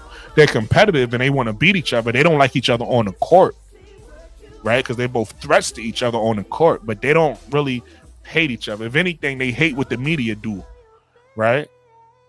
But anybody that was put in Angel's situation, if you quote unquote look at yourself. Putting on that hat. Say that again? We just won, but I ain't putting on that hat because it's still 2-1. No. That's a good. Because remember, the Knicks, switching gears real quick, the Knicks been playing better on the road than they've been at home. So they had to win this game. Yeah. And they got to win the next one now because they gave up 2 at home, right? So now they got to win the next one. In fact, they got to win 3 in a row. Thanks. They got to win 3. So they just did what they were supposed to do. So shout out to the Knicks for getting this win tonight. But back to what I was saying. Caitlin Clark, her pushing Angel, and Angel reacting the way she did, it wasn't because those players hate each other. It's because of 2 things I feel. Somebody else, shout out to him, I would have to find his. He came out with another good point, a third one. But I feel like these 2 were the most important things. One is the fact that Angel wrist is hurt, and she's trying not to fall. Like, she's still going to fall, but she's doing her best not to fall as much as she used to protect her wrist. And Caitlin Clark just pushed her on her ass. So she got pissed off of that. And then the second thing is, this ain't what you do, Caitlin. You don't come down here with the big dogs if this ain't what you want. I think it was a lot of that going on with that. So that's my take on the Angel Reese, Caitlin Clark situation. I wasn't able to talk about it because I've been away. I've been away for a week. Like I said, I had some stuff going on at work. So that's why I couldn't get my opinion on it. But that's my opinion on it. I think it was more so 2 things. Angel wrist is still sore, still hurt. And where it gets hurt is when Angel Reese falls and hit the ground. Caitlin Clark pushing her, put her wrist at risk. So I think that was one thing that pissed her off. And I think the other thing that pissed her off was who did it. Not because it was Caitlin and I'm mad at you. It's more or less, it's Caitlin and this is not what you do. You don't. This is what we do. This with the big. Stay your ass out there in the perimeter and play your game. Don't come down here thinking you an enforcer, because if we start bumping elbows and pushing, this really ain't what you want. I think that's how Angel looked at it. So that's my opinion on that. I think it was a regular basketball intensity, like why the fuck you pushing me type shit, just like you were saying. Because I didn't know she still had issues with her wrist. You know what I mean? Yeah, she do. But yeah, it's like anything, like literally. I just didn't like the fact that she walked away. If you would be in the mix, I mean, that's what it was. Maybe that's just me. I'm sorry if I cut you off because I forgot what the other guy's gentleman said. It was I wish I could remember his name because I like to give credit where credit is due. But he said, and I think he's right. He said part of what pissed Angel off too was how Caitlin did it. Because not only did Caitlin push her down, she stared at her while she was on the ground, right? So now you staring at Angel on the ground, and then you walking off. Soon as you see Angel about to get up, or you see Aaliyah coming over, you start to walk off. But that was another thing. I think he's right. That pissed Angel off because Caitlin pushed her down and then stood over her and stared at her. Yep. So again, those 3 things are gonna set you. My point is saying, I don't think it was because the media is gonna make it as this the rivalry, they hate each other. I don't think it's that. Angel don't give a fuck about Caitlin like that. The media try to make it a thing. Angel life is way too good. She's doing too many things for her to be thinking about Caitlin, and vice versa. Caitlin ain't thinking about Angel, right? But when they get on the court, they competitors. Exactly. So to Homie's point, this is not something I thought about, but I'm gonna give him credit. To Homie's point, to stare down after she pushed her, to stare down made Angel say "bitch," right, and reacted. So, and then here's where I added my 2 cents. Her wrist is still hurt, people. Her wrist ain't healed yet, right? It's still sore. She when you watch, just pay attention to her. Now that I'm telling y'all this, pay attention to her every once in a while. You're gonna see her go like this on her wrist, right? That tells you that the wrist is still healing and still feel funny. That pissed her off that you pushed me down. And then I think the last thing is, this ain't what you do, Caitlin. This ain't what you do. So if you want to play, or if this how we playing, this how we playing. And I think Angel was like, let her know, like you out your league. This the big dogs down here. This what we do, right? Because Angel, people push Angel all the time. She get pushed by the bigs. Angel don't really care, but it's like you come. Not only did you push me, you pushed me, like, and made me lose my balance. So I think that's where it came from. So my fault to cut you off, Mikachu, but you made me remember that point about the stare down when you said when she walked away. Yeah, I'm like, yo, bro, don't try to get spicy if that ain't what you want. Because, like, when you banging with big dogs, they always tell you as a guard or a smaller person, don't get in the mix because that's not your fight. Know what I mean? And Caitlyn ain't about that life. That's why she looked at. That's why she looked at Leah Boyce and be like, okay, she got my back, so I'm gonna walk away. I don't know why she mad. Yes, you do. Boo, you pushed her. And I thought it was just a regular foul until I saw the other angle. I'm like, oh, that's why she got spicy with Caitlyn. Because why is you pushing her? Nah, that's a fact. Shout out to Pro Fan Talk. I mean, I actually dropped the link in case you want to come up, Pro Fan. I forgot to send you the link earlier. Like, or anybody else, be well, anybody in the chat. Yeah, but that's my take on that whole Caitlyn incident that happened with the Skies. You know, come on. Yeah, I don't think it was the Sky getting their ass beat. And you added extra sauce on top of it just because I pushed a player that I've been banging with in the post. Come on, stop it. Because if you come down the lane and I throw an elbow to your jaw, then you're going to be tight. Because that's all it is. We can take it back to the 90s play. Because I think that's the style of play that Angel really wants to play, but she's trying to be a professional and do what her coach tells her to do. That's a fact, though. Coach, what up? What's going on, man? Hey, I can't stay long because I'm cooking. So good. Listen, man, I'm mad you told me that because now I want to play. Now I want to play. I got a brisket in the smoker, man. So I gotta watch it. But what I thought on that whole Caitlyn Clark thing when she did the foul, I thought it was a take foul. In my opinion, I thought Angel went a little extra, but I understood it. But from my point of view, I thought she was just mad because Chicago was getting their teeth kicked in. They was down by 14. I mean, but you gotta, as a player, that's probably part of it. You gotta add that in, right? We absolutely emotional, and so part of it is I'm getting my ass kicked. But what I'm saying is, Coach, I agree with you. What I'm saying is the media or people is trying to make it as she reacted like that because she hate Caitlyn. I don't think. Yeah, they've been doing that, but yeah. I mean, it is what it is. I mean, because guess what? This is how you know the media is trying to take it in with that narrative. Because the next night, Dejanay Carrington took a little chunk out of the bridge of Shepard's nose, and you didn't hear shit. Yeah. And that was much worse than what Caitlyn did. It was a hard foul. Yeah. It was a take foul. I know what she was trying to do. In my opinion, the reason why she had to push her, if you've ever tried to stop somebody's momentum when they're going up to a basket or they're in full motion, you got 6'3" and the guard trying to stop her on the ground.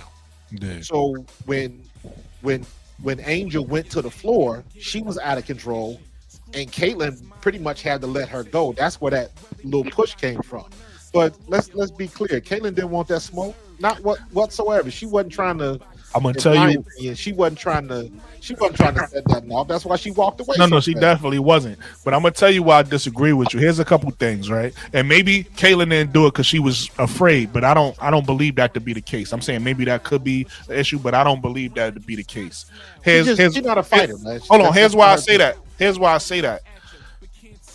Let's just say I'm on a court and I want to give a player a take foul, right? And let's just say what I do is enough to make you fall over. If I don't mean nothing by it, we see this all the time. Players do this all the time. If I foul you, and this usually happens in a momentum play, though, don't happens like how that happened. I'm giving you an example of what could have happened for me to say, okay, I get that. But this didn't happen, so I don't get that. If Caitlyn grabbed Angel or whatever, and Angel was falling, and she, you know how players hold you with their weight, so you don't get the brunt of them. Then I would have been like, that's what Caitlyn was trying to do. I understand that, but how many times does that not happen? How many times does that not happen? I see that. I'm gonna be honest with you. In basketball, I see that happen a lot. Players do that a lot. They grab you because they don't want you to. They go for the foul first, and then they realize you fall and they grab you. I agree, but the way, in my opinion, the way Angel, the only reason Angel fell like that is because Angel was going full tilt. Because if you look at that play again, there was a split second where everybody froze, and Angel was like, "Oh, they're not calling that foul on Natasha Howard. I'm going back to the bucket." Yeah. And then that's when Caitlyn pointed, and then she went for the foul. But when somebody's trying to go up full speed, you ain't gonna stop that. And Caitlyn couldn't. And it, in my opinion, it looked like she was gonna try to help her up, but then she stopped. She saw that look on Angel's face and was like, "I don't want no part I don't know about that," because she stared Angel down, Coach. She stared it down. She stared it down. You know what? And guess what? And let me say it like this: if she did stare it down, how many times Angel Reese did something and then give somebody the scowl on the way? You know what I'm saying? Yeah, but that's different. That goes back to what we saying about enforcers and non-enforcers, right?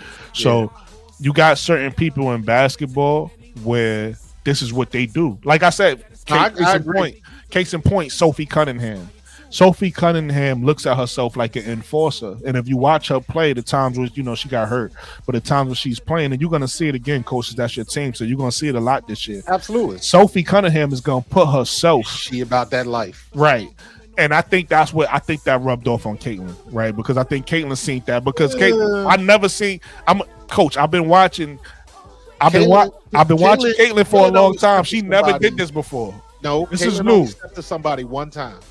When Victoria Vivians popped her in the face. When she retaliated. But I'm going back since college. I never seen Caitlyn do what she did yesterday, which is fine. I mean, not yesterday. I agree, man. She ain't about that life. That's right. And that's why she walked away. I just, in my opinion, I understand what she was trying to do.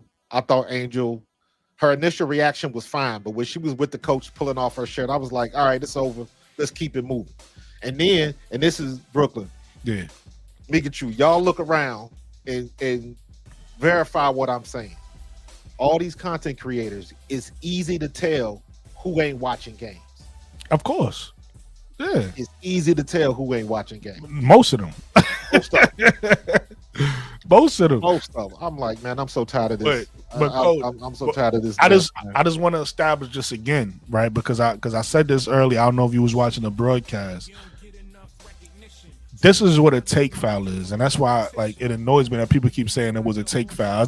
I think people just trying to find something that's because I even heard NBA players say it's a take foul. So that's what Caitlyn said. Yeah, that Caitlyn said that.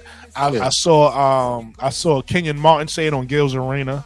Yeah, but I'm like, that's not a take foul. But it's all your interpretation. But at the end of the day, whether it was or wasn't is irrelevant. It's how Angel perceived it. But that's what I'm saying, Coach. That's what I'm trying to take out of it. I don't want to talk from emotion. I don't want to talk from feelings, right? I want to talk from what it is, from somebody who's been watching basketball and know what these fouls are. A take foul is very simple. We've seen it 100 times. But there's guys that play the game that disagree with you. But they're wrong. I don't give a fuck if you played the game, right? Like, right and wrong is wrong, right? Because you got to realize the reason why I'm saying that they wrong is because it's what you just said, Coach. They're not watching. So they could have played the game 100 years. Not most of them not paying attention to women's basketball, number one. And number two, a lot of times what I've noticed because people do this, like you could tell. Well, if you listen to people talk, you can tell that they do this.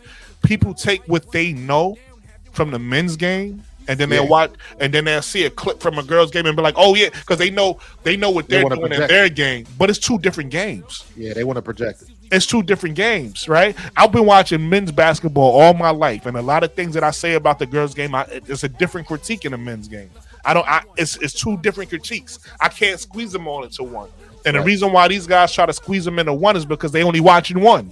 They not watching the other, so they trying to interpret the girls' game through the men's game eyes. It's two different games. Hey, I got to bounce and get back to the backyard, bro. I'm gonna keep listening though. All right. So again, I'm gonna just say this for the chat. A take foul is very simple. This is not how I feel. You seen this 1,000 times. A take foul happen two ways. You either grab a person arms so they can't get the arms up for the layup, or if a player is running down the court and it's like a couple seconds left and you want to send them to the line, you just touch them. You touch them and you look at the ref and say, "Look, you're not pushing them down to the ground." Let's be clear. A player never falls to the ground on a take foul. Let's be clear. You're not pushing them down to the ground. You're literally just grabbing them and saying, "Look, coach, look, ref, I'm fouling them." That's a take foul. That's not what happened in the Kaylin Angel thing. So people probably should stop. People probably should stop saying that. That's not a take foul, right? So now we gotta move on to what it is, and what it was is either a common foul. Right? When you push somebody, that's a foul. That's not a take foul. That's a foul. If you push somebody, it's a foul. So it's either a common foul or a flagrant foul. The difference between a common foul and a flagrant foul is what? A common foul was simply you going for the ball. If Caitlin did exactly what she did, but was going for the ball, it'll be a common foul. And that's what I'll be up here saying. But the fact that she just pushed Angel, that's a flagrant foul. Like, I know a lot of people was like going back and forth in the media about was it a flagrant or not? That's a flagrant foul. It is what it is. Now, I think what people misconstruing is, was Caitlin being malicious? Right? I don't think she was being I don't think mentally she was like hurt Angel. Like, I don't think she was being malicious. But if we just going off what the rules of the fouls mean, it's a flagrant foul, right? It is what it is. Let me get to some of these comments real quick because I see y'all chatting it up. See,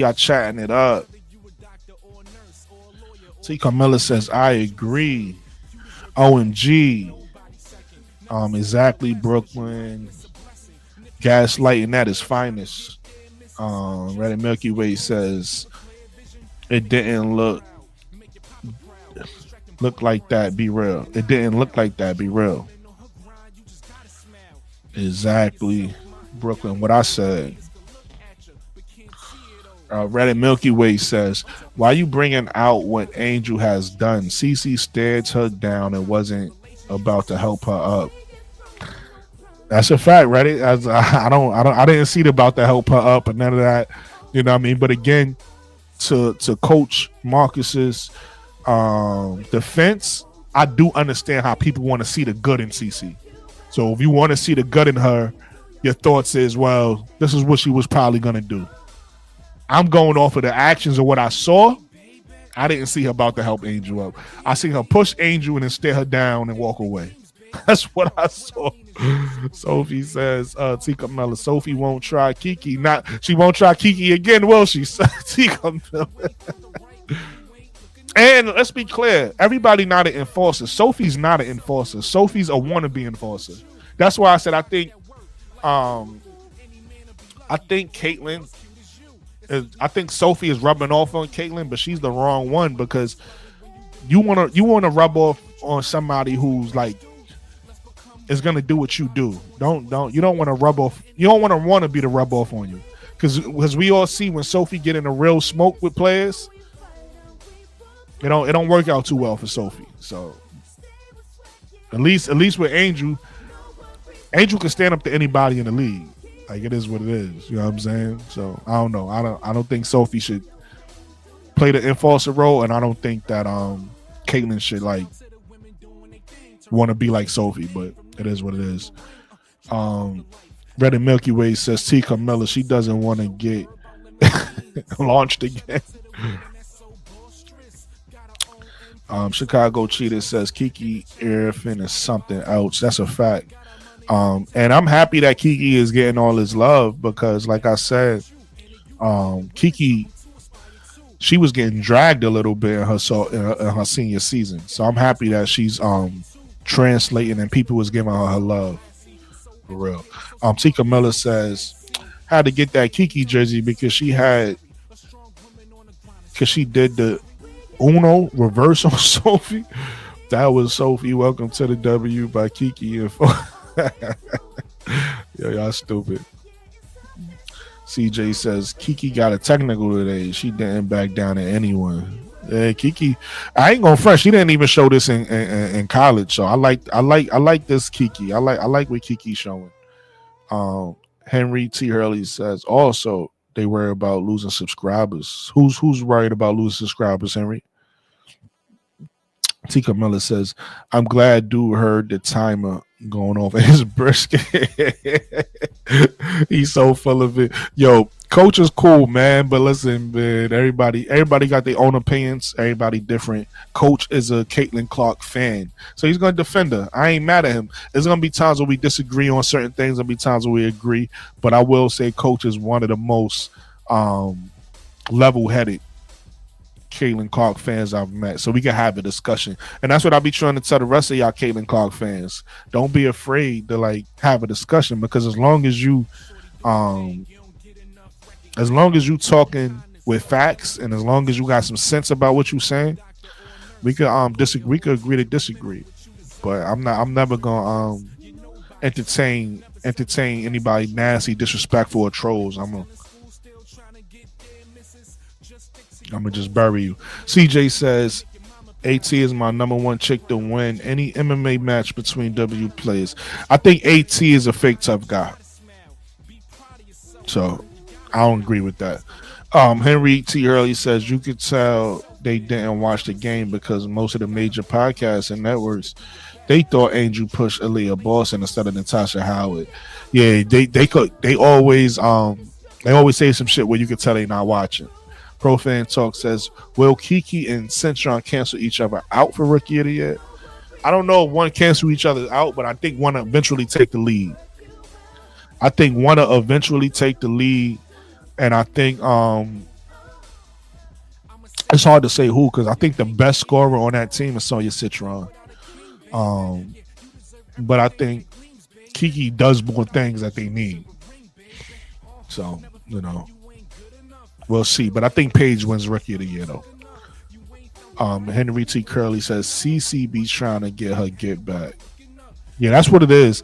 CC is this is revenge year for CC. CC is trying to and like I said earlier, I like what I see from CC on the basketball court. CC is looking like the CC from college. So I like what I see from CC. Tika Miller says CC definitely doesn't want to follow Sophie. Sophie throws the rock and hide her hands. That's a fact. Then DTBG and Kai come to her defense. They are not there to protect her. The so-called I don't say. Listen, Brittany Sykes already done. I think Brittany Sykes folded her or something like that. Kiki done did it. This is really not what Sophie wants, man. Sophie should stay in her lane, be a solid defender, be a good 3-point shooter, and just play her game, man. All that being physical ain't for you. Profan Talk says Tika Miller, opinions are like assholes. Everybody got one. She says attend to the brisket. Miss D 6 Women's Sports says, hey, perspective. What's good, Miss D? What's good? Henry T. Hurley says, I forgot how much fun this is. I ain't gonna hold you. Like I said, I had to take some time off for work, to focus on work. I had a promotion that I had to study for and prepare for and all that stuff. So hopefully I get it. If I don't, it's cool. I'll be prepared for the next one. But that's why I was away. But it's always fun getting up here talking basketball, and it's great hearing at the next one. Kiki might edge her out. Citron edge her out. More opportunity to touch the ball. Yeah, we'll see. One of them is we'll know. One of them is going to end up taking the lead eventually.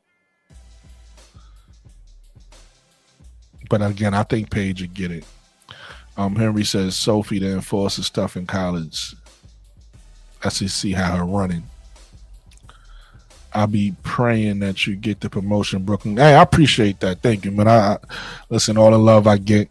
Like I said, if I don't get it, I'm not mad because this particular promotion was for a different unit that I don't work in, and I think they're looking for somebody with more experience in that particular unit, so they might hire in-house, and I would understand if they did. The only way I'll probably get it if they do want to start fresh and train somebody new, then I'll get it. But we'll see. Either way, I'll be prepared for the next one if I don't get this one.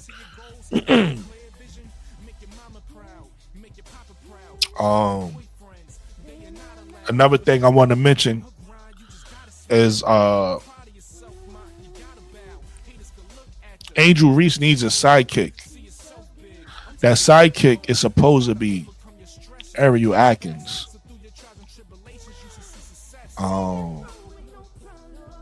That sidekick is supposed to be Ariel Atkins. And Ariel is like, it seemed like she's another player that just don't have the alpha in her. It seemed like Angel's at her best when she got an alpha next to her. You know, we seen that in Unrivaled. We've seen it in college. We've seen it in the pros with Kennedy Carter. Shout out to Kennedy Carter. She's balling right now in Mexico. She's living her best life in Mexico right now.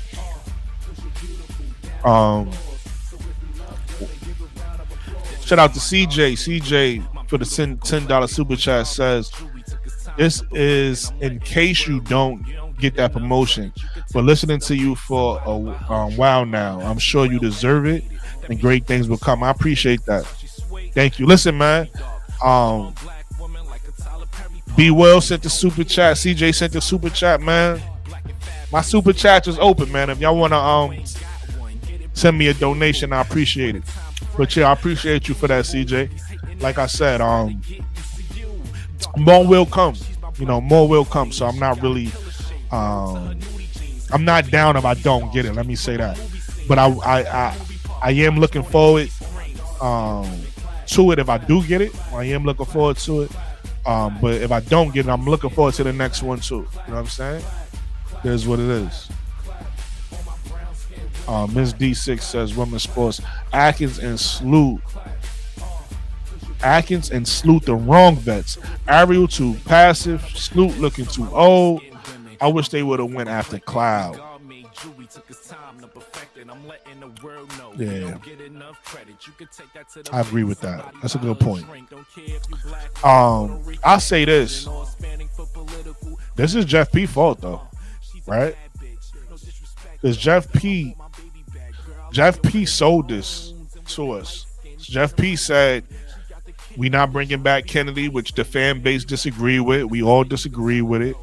You know what I mean? He said, we not bringing back Teaspoon, which the fan base disagree with. He told us that they need to play differently. He told us they missed the playoffs. This is what he said. So this is his vision. So he should be responsible for his vision. Right? That's how I feel. I feel like he should be held responsible. I'm still rocking with the team. So,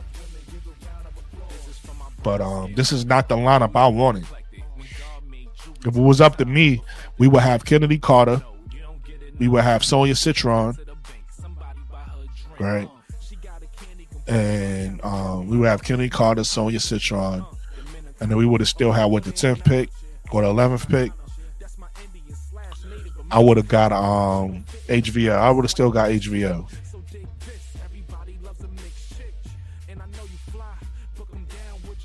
But it's still, early in the season. I did expect them to be a lot better with the pieces they acquired, but like you said, a lot of them before coming off, it's what, 2 years for or something like that. Yeah. Maybe Maybe it takes a while. They say 2 to 3, but I don't know. I liked Ariel Atkins for y'all. I wasn't sure about Kia Nurse, but I did like Rebecca Allen for y'all, because Rebecca Allen is one of those players, when she on, but she also needs to be around people who already, know their place and have their own skill set. She's a Rebecca Allen. I wouldn't bring it to like Reggie Miller style, but like she's a person that likes to go through a couple of picks. Yeah, she showed me her value already. Rebecca Allen showed me her value because there's a couple things that she's doing that nobody else on the team is doing. Yeah. She's able to pull up off the dribble, hit her mid-range shot and a three. She's not just launching a three. She's able to get to the basket. So she's a 3-level scorer, and she's able to get to her shots more than the Kia Nurse is, more than anybody else is right now. I think she should be starting. So I agree with you. Yeah, she's the type of player that could come off the bench or start. She'll give you solid. She'll give you solid consistency. Is all I'm trying to say. Yeah, I don't mind her coming off the bench, but I'm saying right now, what we have starting, she'll be a much better starter than coming off the bench for us. Mm-hmm.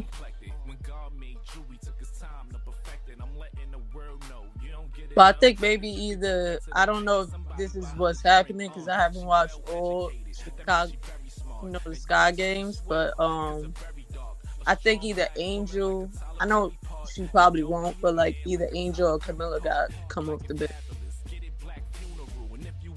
I don't know if they starting lineup, but that's what I think.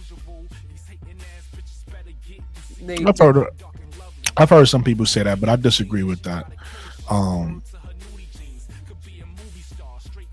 I just think the way they playing. One, I think I gotta accept that I'm wrong about Camilla. I thought she'd be better than what she is. She's too nice. And Angel just need to shoot the ball more. That's it. She just don't shoot enough. When she shoots, she looks good. And they have enough floor spacing and everything. But when she don't shoot, she wanna go in there amongst the trees and try to go up and over them instead of, either fading away or faking them out or just shooting a jump shot, like I said. So that's really the issue. You think Camilla is nice? Let's go back to that. Hold up. Yeah, I do. I mean, I think I'm wrong about it. Let me say that. I think I'm wrong about it. But again, this is second. Let me not put it to you like this. I expected more from Camilla because I'm a little disappointed in what she's giving me, but it is just season 2. So I don't want to put too much on her. Like, you supposed to already be the player. Like, you supposed to be a finished product. Like, that's not fair to Camilla. So, but the way I think she should be now in season 2, she not there. So I don't know. Put it to you like this: every player has potential, and some players reach their potential, and some players don't. I had faith that Camilla would reach her potential. I'm losing the faith that she'll reach her potential. Because I think, to answer your question, do I think Camilla is nice? I think she's nice if she reach her potential. Yes. But no, I meant soft, like she's more passive. That's what I meant. Yeah, she's too okay, that's what you meant. So yeah, she's too she's not aggressive enough for me. She needs to be more aggressive. And I think that has to do with coaching. I don't know. Even though he's an assistant coach, but he won some championships. She was like this with she was like this with she's been like this in South Carolina. Mm-hmm. So I don't know if it's coaching. It's her personality. No, I think it's coaching because look how I think it was that LSU game where she got into it, and I don't know if it was Angel Reese brother or somebody brother from LSU. I know what you're talking about. That was Lajee brother. Yeah, That's my Faja. point. That's not coaching. If No, you can't, but what yeah, I'm trying to say is, she's around the right pieces, it'll come out of her. right. She's And that's not what we there yet. agree. Like, what? Probably when she's in Brazil playing with her team over there, she's spicy. You know what I mean? But Yeah, over but that's here, still not coaching though. So we agree. We just saying that the reason is different. You saying you think it's coaching. yes, Well, I agree with you as far as what you're saying about Camilla, but I don't think it has nothing to do with coaching. In fact, even in South Carolina, the person who would, her best friend was Raven Johnson. yeah, So because the she's person, new. so the person who would like give her confidence was Raven. Because You know what I'm saying? she was new to this country. Know what I mean? Nah, she been in this country for a while. She been in this country since high school. And she was around somebody that, you know, made her feel comfortable. And she was okay. I'm just saying, to be honest, I just think is her playing style, and if you put the right pieces around her, it will come out. Basically, We agree with that. I agree with you. So that's what I mean with coaching, not personally like X. Yeah, but that has nothing to do with coaching, though. That's personnel. That's players. Yeah, but coaching is if you telling Shorty that she could just do you, and you put the right pieces around her, that's still part of coaching. If you telling her just stay on the block and that's all I need what you said earlier, we agree to disagree. I don't follow you there. But the good thing is we agree on what the problem is. Right? We agree there. And again, what I see from Camilla, I think she's a really good player. I don't know if she ever reached that potential though. I don't know if she ever gonna reach it. So I guess I gotta just accept Camilla ain't gonna be the player I think she is, and that's me being honest, because I don't have arguments about Camilla. And the people who I've had arguments about, if they ever see this, they're gonna be like, okay, I'm gonna have to tell them they was right. I hope I'm right though. I hope she get it together. But right now, with the way she playing, she, like, for instance, what she, and again, I know it's China, I know it's a different league, but what she was doing in China, I need to see it here. I need to see her being our best player on certain nights. I need to see you our best player because you're 6'7". So on certain nights you need to be our leading scorer. It don't have to be every night, but on certain nights you got to get 25. You got to get 20. You got to get, well, it's just the WNBA, so maybe they don't score like that here. On certain nights, you got to get 18. You got to get 20. You get what I'm saying? You got to get, on a really, really good night, 25. You have to get that, though. Or you're not as good as I think you are, because I think you that good. Because that's how our team is built, too. Our team is built with a point guard that's not a scorer. So the points ain't coming from there. Somebody said it earlier in the chat. It's built with a shooting guard that's not an alpha. Right? Ari Watkins is comfortable not taking over. Then we got a small forward right now with Kia Nurse that's just shooting bricks. They still learning each other. Then we got, no, I agree with, listen, we agree there. There's certain things we agree with. I'm not saying that they not learning each other. I'm just saying the way our team is built, we need Camilla to step up. That's it. We need Camilla to step up because, again, it ain't going to come from Courtney Vandersloot, right? So we can sit here and make all excuses in the world about the offense, but at some point somebody got to say this is the pecking order. For instance, we talk about your Liberty. Who's the best player on the Liberty?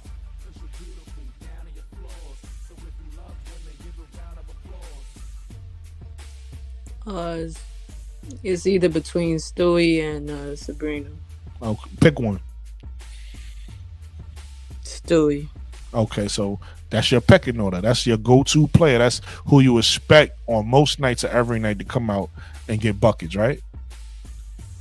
So if Stewie is your best player, you saying Sabrina is your second best player. Yeah. So on nights where Stewie don't have it, you expect Sabrina to now get the buckets, right? Mm-hmm.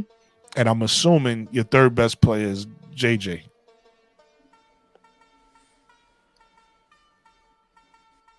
Yeah. Right?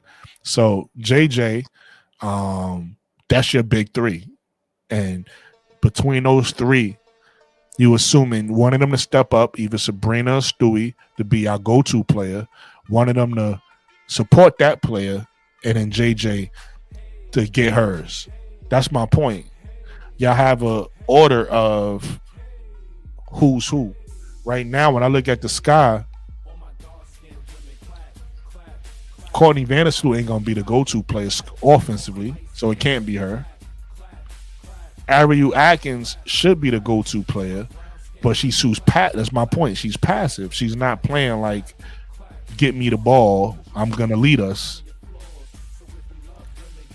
Kia Nurse is bricking it up, right? Angel is still developing. She hasn't really got comfortable taking her jump shot yet, which I think is the key for her. And then our biggest player on the court, who's at the rim, who's bigger than most players in this league, is passive as well. So then we got two passive players in our starting lineup, and one player that's just, their play style is not to score. So that leaves Kia Nurse and Angel to be the scorers. So I don't know. They got to figure something out. I think it's a play style that either has to change or personnel that hasn't changed. I already said my starting lineup for Chicago Sky will be Ariel Atkins at the 1. It'll be Haley Van Lith at the 2. Rebecca Allen at the 3. Angel and Camilla. And that team's gonna get washed. What is you talking about? Haley Van Lith? Yeah. Starting? Mm-hmm. You putting too much pressure on these rookies, and I'm calling both Van Lith, Angel Reese, and Camilla Cardoso rookies. Come on. Well, Angel and Camilla aren't rookies, but a lot of WNBA fans like yourself feel that way, and then y'all be surprised when Sonya Citron happens, because y'all, for whatever reason, y'all think that these girls that's in the WNBA is better than everybody else. First of all, y'all hold on. Let me finish. What is that? Like, hold on. Let me finish my thought so you can respond to what I'm saying, right? So women, I just say, women, girls, that's just the way I talk. But women, right?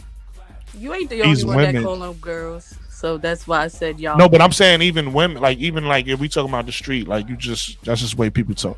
But okay, I got you. I'm gonna say women.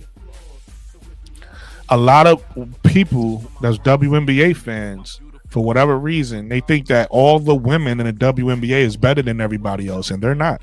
Kiki is showing you that. Sonya is showing you that. As Angel showed you that, and Caitlin showed you that.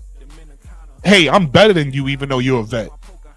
So HVL, her skill set, she even showed it with the way she scores. She scores like she plays through content. Anyway, my point is she's gonna be playing the 2 anyway. And the reason why I chose her to play the 2 is because the only other option to play the 2 would be Rachel Banham. And if it's me, she wouldn't be playing. She wouldn't be getting no minutes. Me and you spoke about that a few weeks ago when we talked about who wouldn't get minutes. So respect to Rachel Banham. She would be DNPs for me. She wouldn't be getting no minutes. The reason why it'll have to be HVL is because I wouldn't play Courtney Vandersloot at the 2. She'd be my backup point guard, right? And I would need somebody on the bench who could back up the small forward. HVL is 5'7". She can't back up a small forward, right? So that means Kia Nurse will have to come off the bench, who's 6 foot. If I'm starting Rebecca Allen, you understand what I'm saying? Because hear you, but it that's- still sounds blasphemous. Go ahead, keep talking. it doesn't sound blasphemous because there's You a bunch. talking your shit. Don't. You asked me to chime in, but you still ain't finished your point. So get to your point, B. I already got to it. I just asked you a question. Your I point got to my point already. I was finished what I was again? saying. Was who should be starting and who should be coming off the bench. And the reason, again, I said Ari Watkins should be the starting 1. I said HVL should be the starting 2. Rebecca Allen should be the starting 3. You laughed when I said HVL, but I explained to you why I said HVL, right? I explained to you it would have to be HVL because 1, Rachel Banham would be the only other person who could start at the 2 for me. And I wouldn't play her in my scenario. It wouldn't be, she would be getting DMPs is what I said, right? So I said the person who would have to come off the bench now and play the 3 for me would be Kia Nurse. You know, you got Kia Nurse and then you got Michaela Onyenwere, right? So I would bring Kia Nurse off the bench, and I would with Michaela I would play her more as a backup forward, right? And if you take a look around the league, most point guards and shooting guards around the league are 5'8". 5'8" anyway. They 5'8", 5'7". So HVL fit right in. Look at the Sparks who we just played tonight. You know how tall Kelsey Plum is? It's She about your skill 5'7". set. Why you keep chiming on these height shit? It's bullshit. All right, skill set. We just seen HVL. It's all about your skill set. We just seen HVL skill set. HVL skill set is a scorer. For what? If your height don't do Because you gotta have the height to skills be able to ain't play the. Because you have to have skills the. ain't shit. You not there yet. Okay. You have to have the height to be able to play this position, no? So okay. So I was just saying. And you have to have the mental capacity to know when to pass the ball and when not to, when to take a shot, when not to. So you don't think that she can do that? She just did that all year. For the whole season, the 44 games that you just mentioned, it's not there yet. How do you know? You haven't seen it. As a point guard, it really takes a long time. She wouldn't for be you to playing point actually guard though. be She'd be in playing your shooting guard. I just said And that. she's still gonna have to bring up the ball sometimes, right? Okay, so what? That don't mean you playing point Shooting guard. means that you Ain't you bring up green light more to shoot, but that means But- you also bring up the but ball. does- You but also don't- share the but don't responsibility Angel- of the ball handle. But don't Angel bring up the ball sometimes? So now she a point guard too? That's my point. You the one that keep talking about point guard. I never said neither one of them was No, point guards. you said I said that Ari Kelly Atkins would be the Van point Lith would guard. be your shooting guard, and I said Exactly. she's a guard, right? So that means she also bears the responsibility of bringing up the ball. That's But- what guards do. But so She what? also She just wouldn't has be the the point green guard. light more to shoot. Right, exactly. Which is what we need her to do. Your You team saying- gonna get washed, B. You saying you don't think she can do that. I'm saying I think she can. For 44 games. Yeah. That's all I'm saying. Yeah. And then another reason why I think she can is because we've seen other players do it at her size. We've seen other players do it. So it's not like I'm sitting here putting her position. What rookie?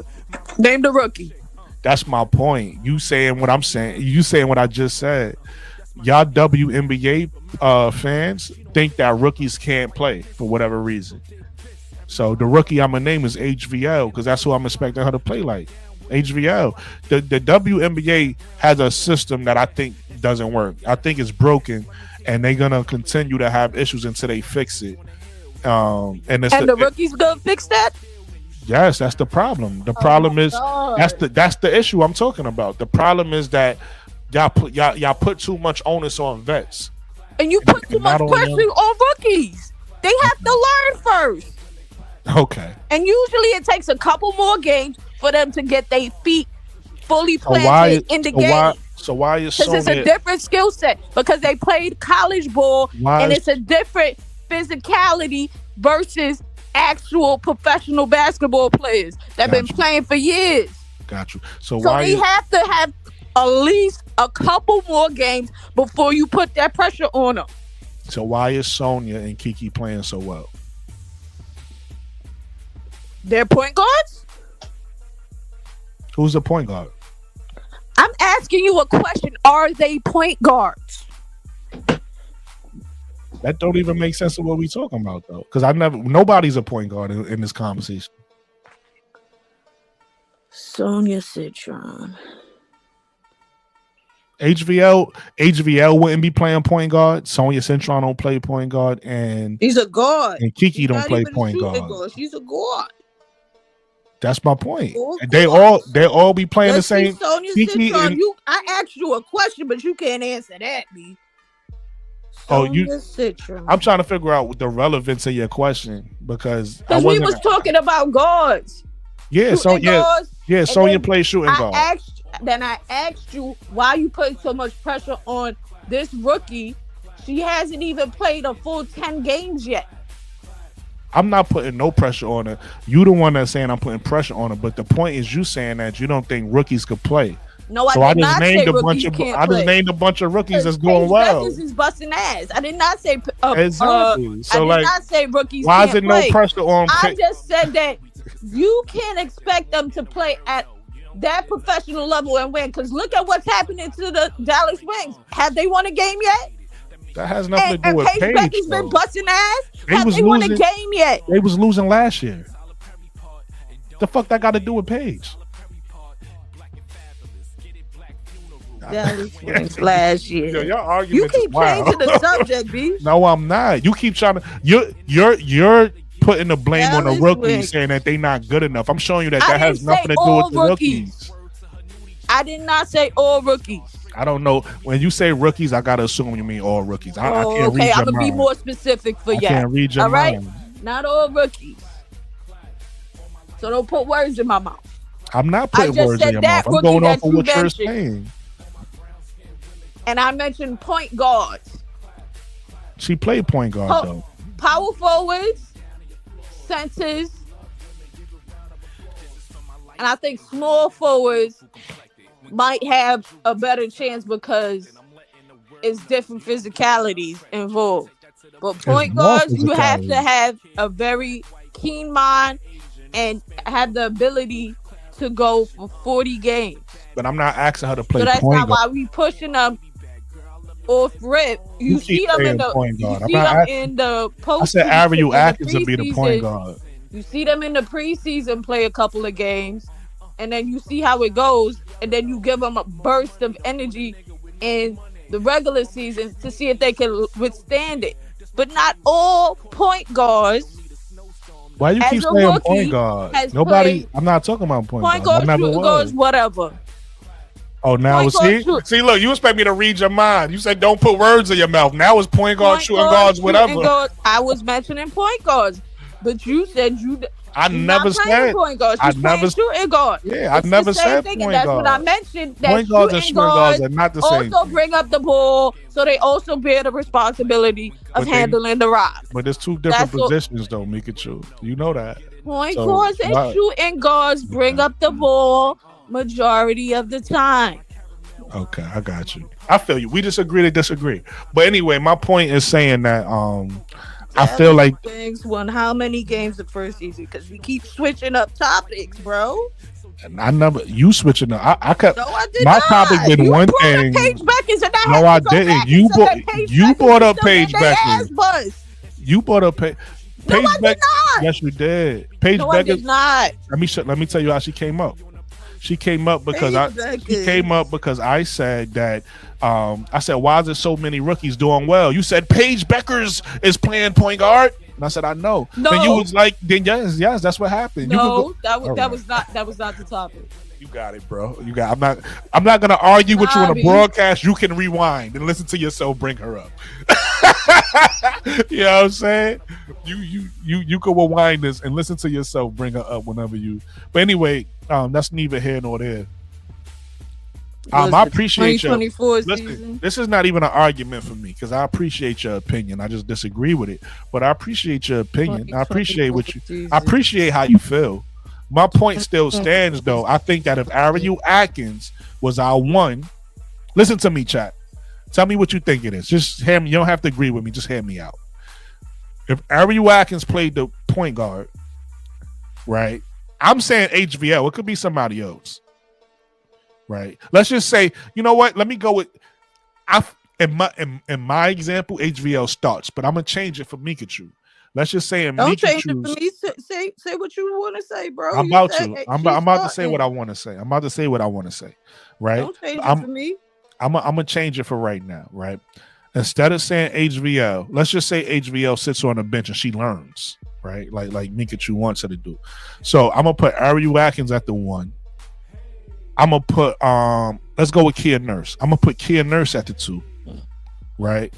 And then I'll put Rebecca Allen at the 3. Like I said, along with Angel and Camilla. Coming off the bench would be Sloot, right? Still no 8 and still no Bantam. Matter of fact, I think it'll have to be Bantam. Let's go with Bantam because Mikachu don't want no pressure on HVL. She want her to learn. So let's go with it'll be I like Sloot, how you keep throwing in my name when you throwing shade, bro. I love it, B. I love it. It'll be I'm petty. It'll be Sloot. It'll be Bantam off the bench and Michaela Onyenwere at the 3. I still feel like that's a much better lineup than what they have right now. Right? I'm with you, Paige. In my lineup, I just wanted to get Mikachu on the same page with us, so that's why I sat HVL down. But I just wanted the whole point in saying this is the lineup is not good, and I feel like the lineup would be better if we move Sloot to the bench, right? Feel me, Mikachu? Move Sloot to the bench. Start Ariel Atkins at the 1. Start Kia Nurse at the 2. Start Rebecca Allen at the 3. Angel Reese and Camilla. You with me, Mikachu? And then off the bench, we bring in Courtney Vandersloot. We bring in Rachel Bantam, and we bring in Michaela Onyenwere off the bench. What you think of that, Mikachu, as a lineup, opposed to the one they have right now?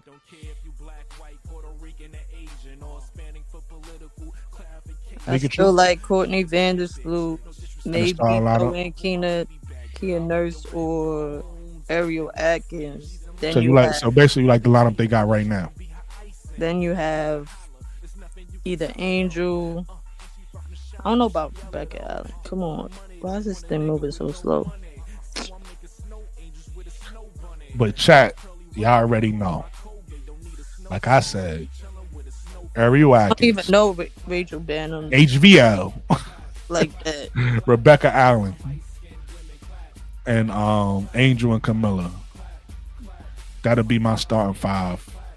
Maybe Elizabeth Williams. She from Duke. I don't know her like that, but Elizabeth, Angel, Ariel Atkins, Courtney. I don't know who my 4th gonna be. Let me see what they talking about in the chat.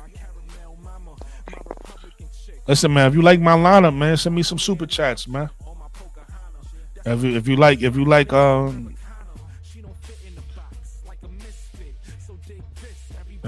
and Mikachu's banter, send some super chats. Let me see. Let's just start at. Yeah, I want Ravens, a mouse. Okay, a dirty player. Sabrina over JJ.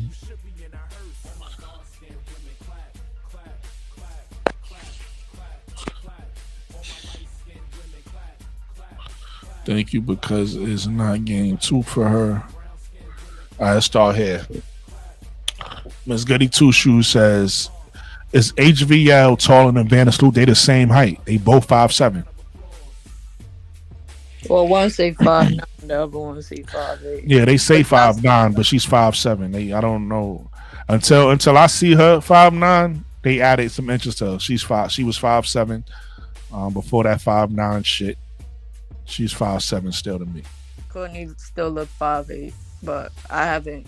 Courtney's 5'7". They both 5'7". Up to her to see her like Latina on the court. She looked 5'8". I haven't seen. I'm telling you because I know they both 5'7". I'm not guessing. I haven't seen was it Haley?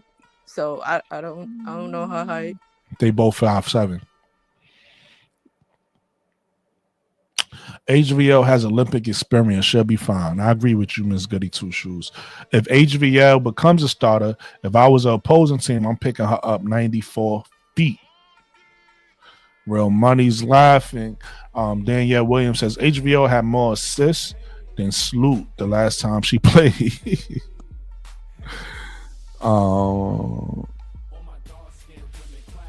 We said that already.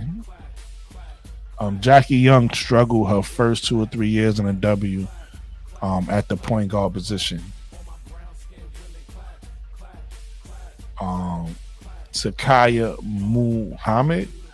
This girl is not that. Come on, don't do that, Zakaya. Miss Goody Two Shoes says HVL played against those same players in the Olympics. That's a fact. Henry T. Curley says Kelsey Plum struggled her. Oh, people repeating themselves. Miss Goody Two Shoes says HVL played 3-on-3 in the Olympics, which is more physical and grueling than a WNBA game. Miss Goody Two Shoes says no, Kia Nurse shouldn't be starting. Paige says I would rather have HVL to 2. Miss Goody Two Shoes says I would rather have HVL to 2 too. CJ says HVL is a perfect 2, can shift occasionally to the 1, but not 100% reliable. Can shoot when needed. Danielle Williams says is Sloot willing to come off the bench? We'll have to see. CJ says also regarding HVL, she has a reputation of being having poor defense, but that's a bum rap in my opinion, based on a few high visibility cookings. But generally, I like her energy. She's young, and learning. She'll be fine. Smoke Jr. says Sophie writing checks, her ass can't cash. Shout out to Paige Banham for the $1.99 super chat. Paige says, I like your starting lineup, Brooklyn. I appreciate that. PBD Sports says, going to repeat. Oh, he says Liberty going to repeat. Daniel Williams says, nah, she was getting cooked on D. BD says, watch her though. Mercury looking good. Okay. Somebody new to watch out for. Smoke Jr. says, real talk, Kiki was the best player on that Stanford team. Often belt breakout. Big bro, my big brother Mark Alexis says, salute, Brooklyn, salute, Mark. And shout out to Paige, man, for the super chat, man. The super chat is open. Anything is appreciated. Miss Goody Two Shoes says most Sky guards are getting cooked on defense. Yeah, that's a fact. The whole team getting cooked on defense right now. But listen, if Kelsey Plum could play at 5'7", so can HVL. Same size. You get what I'm saying? You take a look at the LA Sparks backcourt. They had Odyssey Sims, who's 5'8", and they got Kelsey Plum, who's 5'7".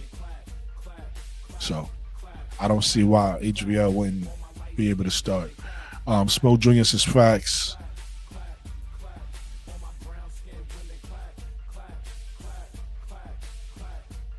I agree. I said she'll be fine. Not great. I like her hustle. She gets toasted occasionally. True. I mean, that's all players. I think what happens is we start to overthink and overlook certain things. Caitlin is the worst defender, one of the worst defenders in the league, but don't nobody be like Caitlin can't start. You get what I'm saying? Like, so it's really what you provide is what you give on the other end. So you could play West Belt. I think with West Belt, if you play her, then you taking away from Michaela Onyewede minutes, because right now she's playing a backup for. Why the Storm don't play Lexi Brown? I'm not 100% sure. Maybe it's because they so deep. I will say this, and I don't think this affected her so far in her career, but at times she has Crohn's disease. So I don't know how much you know about Crohn's disease, but basically you get pain throughout your body to the point where she can't play. I don't think it affected her this season. It affected her last season a lot. I don't think it affected her so far this season. So I gotta assume it's because the position she plays, they might feel like they deep at. With that said, she's one of their best 3-point shooters. So her being one of their best 3-point shooters, they might need to find some minutes for her. So we'll see.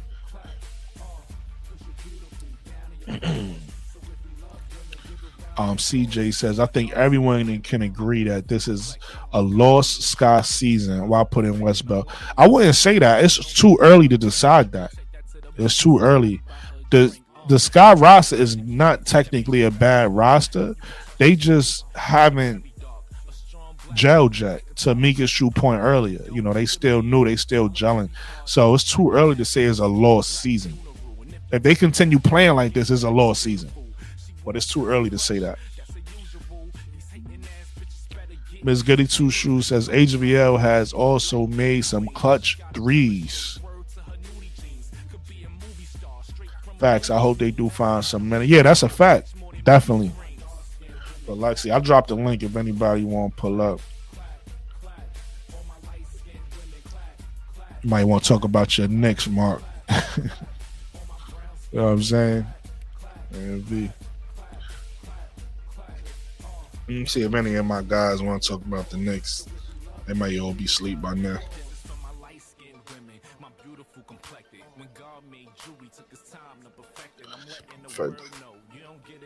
Enough credit. You could take that to the bank. Somebody buy her a drink.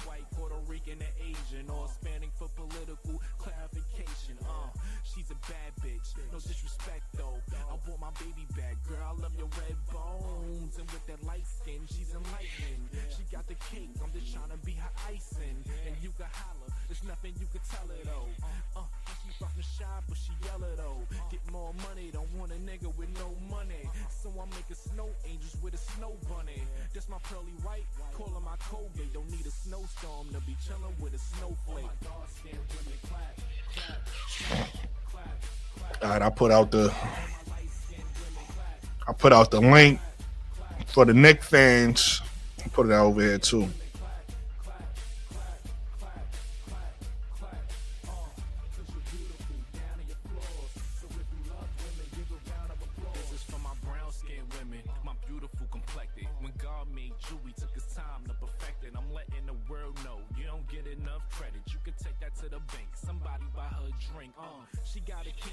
But yeah, let's see where we at. Knicks were great. Daniel Williams says they don't have the personnel for the that's a fact, Daniel. That's a problem. That's what I'm saying. You need to change that offense. I agree with you 100%.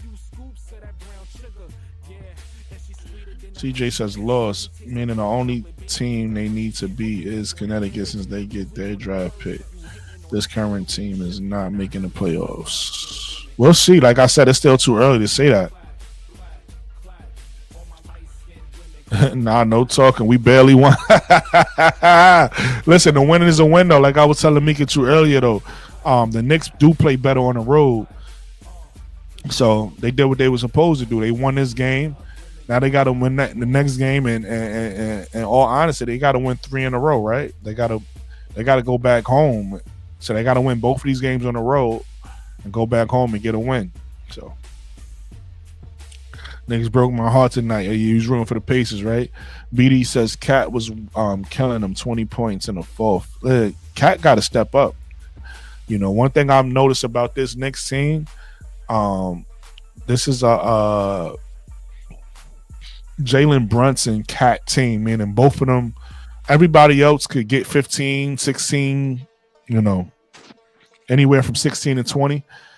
Cat can't get 20. You know, him and Jalen got to get 30 plus each. So as long as them two do that, they got a good chance of winning. So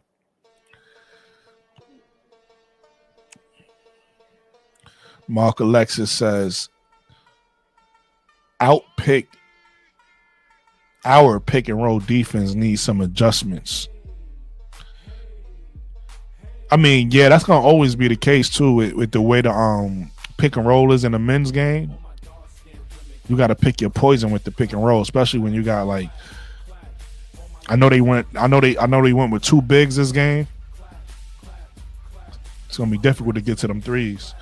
BD says both. They gotta get both. They gotta get both of those games in Indy. Pause that. Pause that. But yeah, it seemed like the Knicks like the go down by a lot before they start playing. BD Sports says, yeah, they started Robinson this game. Yeah, that's a fact. That's a fact. Let me see. Anything else I want to get to? It's 12 o'clock. Look at my notes real quick. Nah, I pretty much got to everybody. Everything. People casually watching versus people who watching. Oh, yeah, I had that in my notes. I forget. I think Coach Marcus had brought that up earlier. You got the people that's casually watching versus the people who watch every day, and it's different opinions and different takes.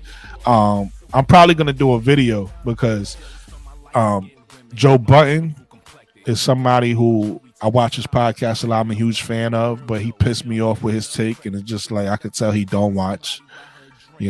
These people who don't watch attack Angel, and it's like I don't understand it, especially with Kendrick and the Drake battle just happening, and that battle being about culture, right? That battle being about how Drake lost touch with culture, and how Kendrick was basically saying he's speaking for the culture.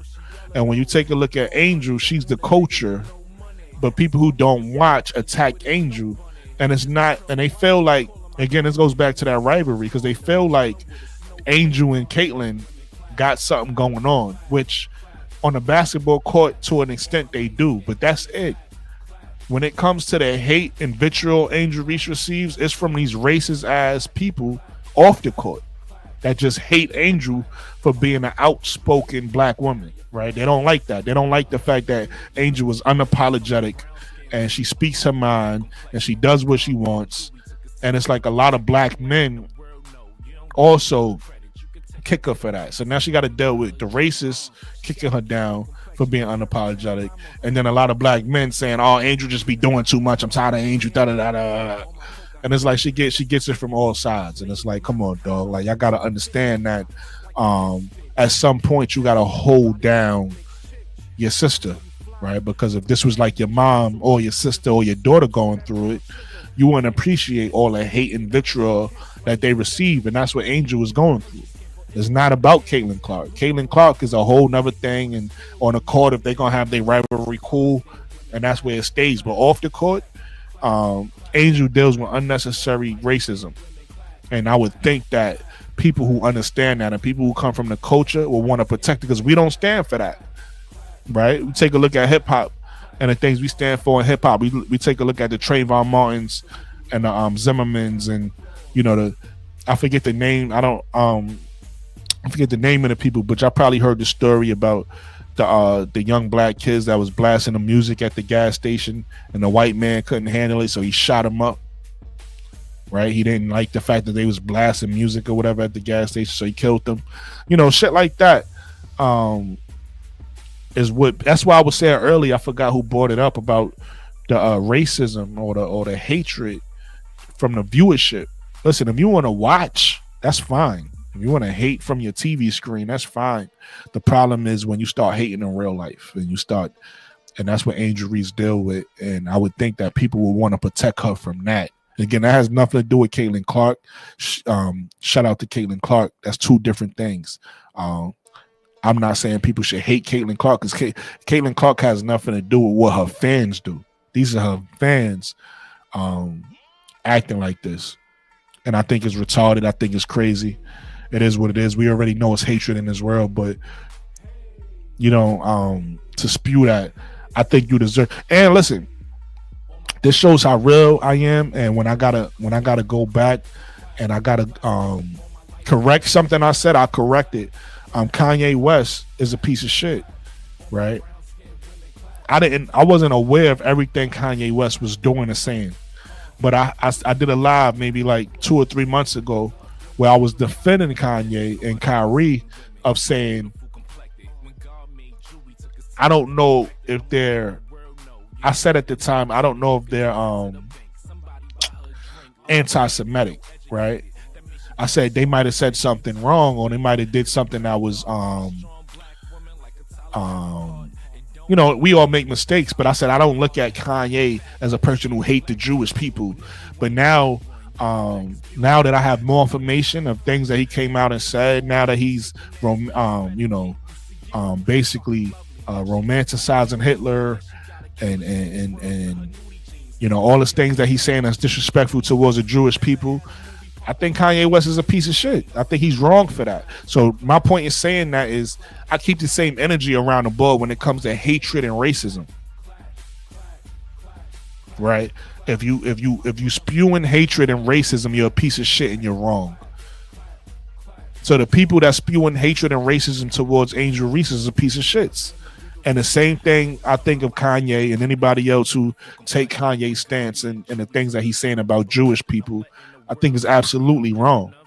So I think the stance against hatred should be universal. It shouldn't matter what your color is or none of that. None of that shit should matter, right? If somebody is wrong for something that they're doing, we should be able to stand against that together. And I think a lot of people who's not watching women's basketball don't understand that because they don't. It's put it to you like this: it's racism and hatred in the men's game too, but we don't see it as much. The most and I can speak from my experience. The most I remember seeing it is a couple years ago when they vandalized LeBron James' house. I don't know if y'all remember that, but they vandalized LeBron James' house or whatever the case may be a few years ago. But outside of that, we don't see a lot of hatred and racism in the men's game. You know, the only thing I remember else is the Sterling dude that was the owner of the Clippers. They got him up out of there. And then even JJ Redick, they said JJ Redick was saying nigga and back when he was in college, you know, found or something like that. And even when he was in the league, when he was on the Sixers, he said he said something about Asian people or something like that when they was when they was doing the holiday thing or whatever the case. So my point is racism in the men's game too, but we don't see it as much because it's not at the forefront. Whereas in the women's game, it feel like people feel like they got a license just to be nasty and racist. It's crazy. And that's my point about what I said earlier about it's different. You can't critique the men's game like you critique the women's game. It's a total different experience. And you don't know that unless you pay attention. If I was sitting here critiquing the Knicks right now and critiquing men's basketball, it'd be a whole different conversation than it would be if I'm critiquing Angel Reese and Caitlin Clark. So, shout out to Caitlin Clark. Shout out to Angel Reese. Shout out to both of them. I'm an Angel Reese fan, but I support women's basketball, let's be clear. And I support women. I'm an advocate for women in general. Right? So I support women. But I don't support hatred and racism and all that type of stuff. So like I said, the conversation between people who watch every day versus the people who don't watch and they just getting clips, you hear the conversation, they say stupid things, they put Angel Reese down for whatever reason. It's like the popular thing to do is just to disrespect Angel Reese. You know, it is what it is. I'm not saying she don't bring none of it on herself. She probably do. I think the difference between me and most people is I understand that people are gonna be human and people are gonna have to grow. So it's like I don't sit here and look at Angel Reese like she's supposed to do everything perfectly. Like Caitlin supposed to do everything perfectly. They's fucking 22. You know, I think Angel just turned 23. She just had a birthday. You know, they're gonna make mistakes, but I don't hold those mistakes against them like they're the worst people in the world, right? They gotta grow the same way I had to grow. I wasn't a perfect human being at 22 neither. You get what I'm saying? And I think that's what a lot of these people do because they so famous, they forget about how old they are. These are young girls, right? They're young women, like Mikachu would say, they're young women.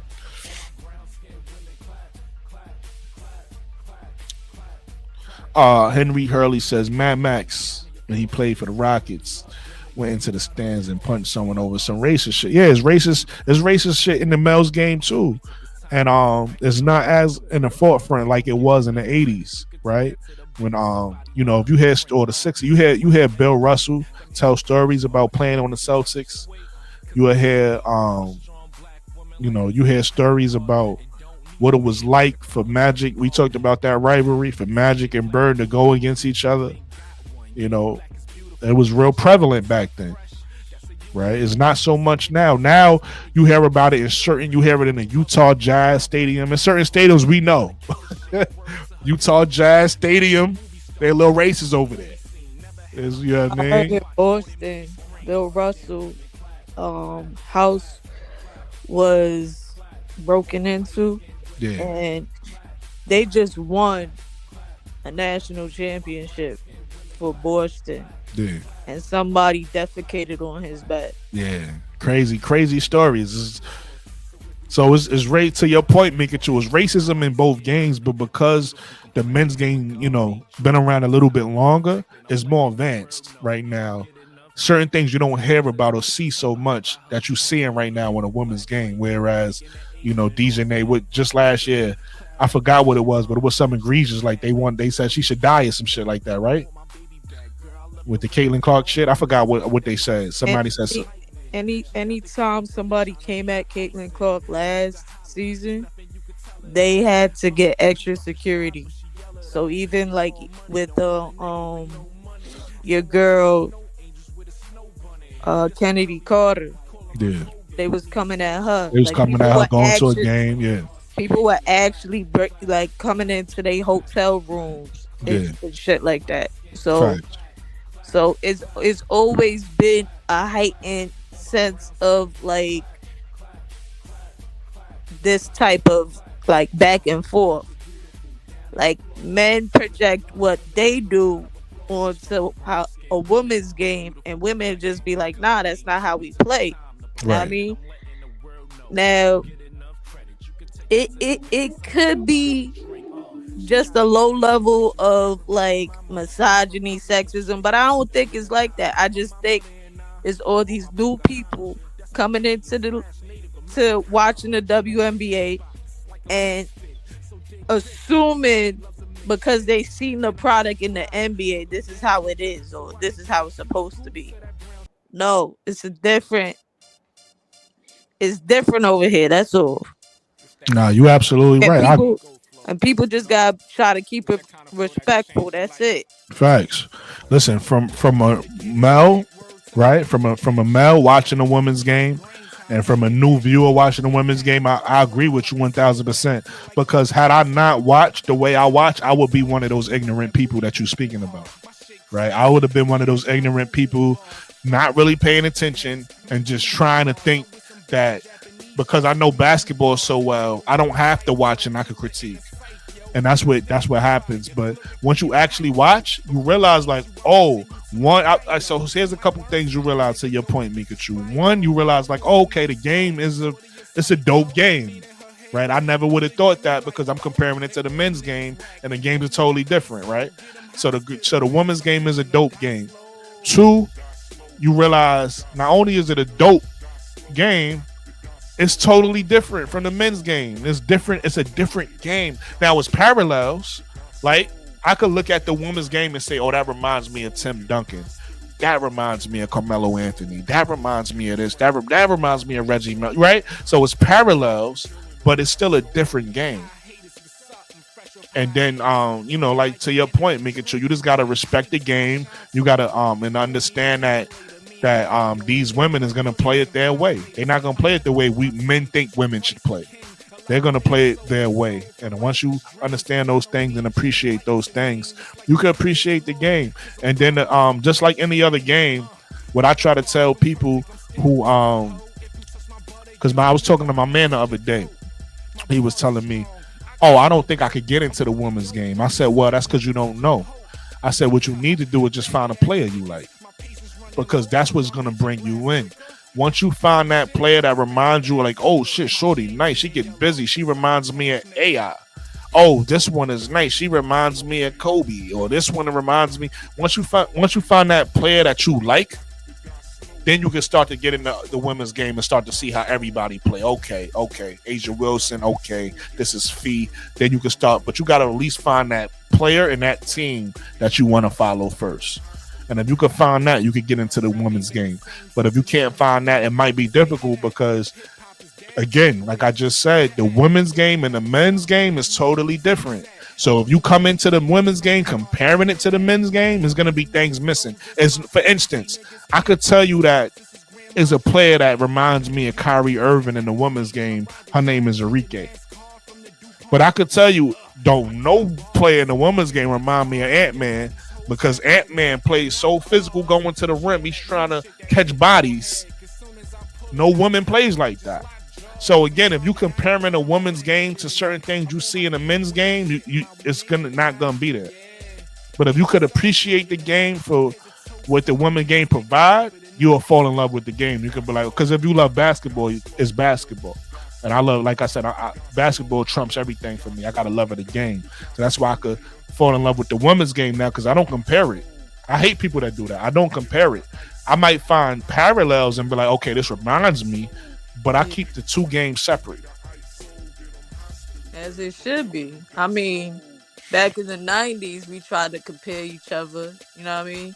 Because the style of play, we only had the comparison of the NBA, you know what I mean? Yeah. Because the way the women's game been around for a hot minute. I'm just saying, television-wise, because the NBA created, David Stern actually created the WNBA because he saw the Olympics and how every young girl was hyped to watch the 1996 women's team win. So he took that and he created the WNBA. But we were still modeling based off, as women, based off how we played against dudes in the park, instead of refining our game and making it special individually than the NBA.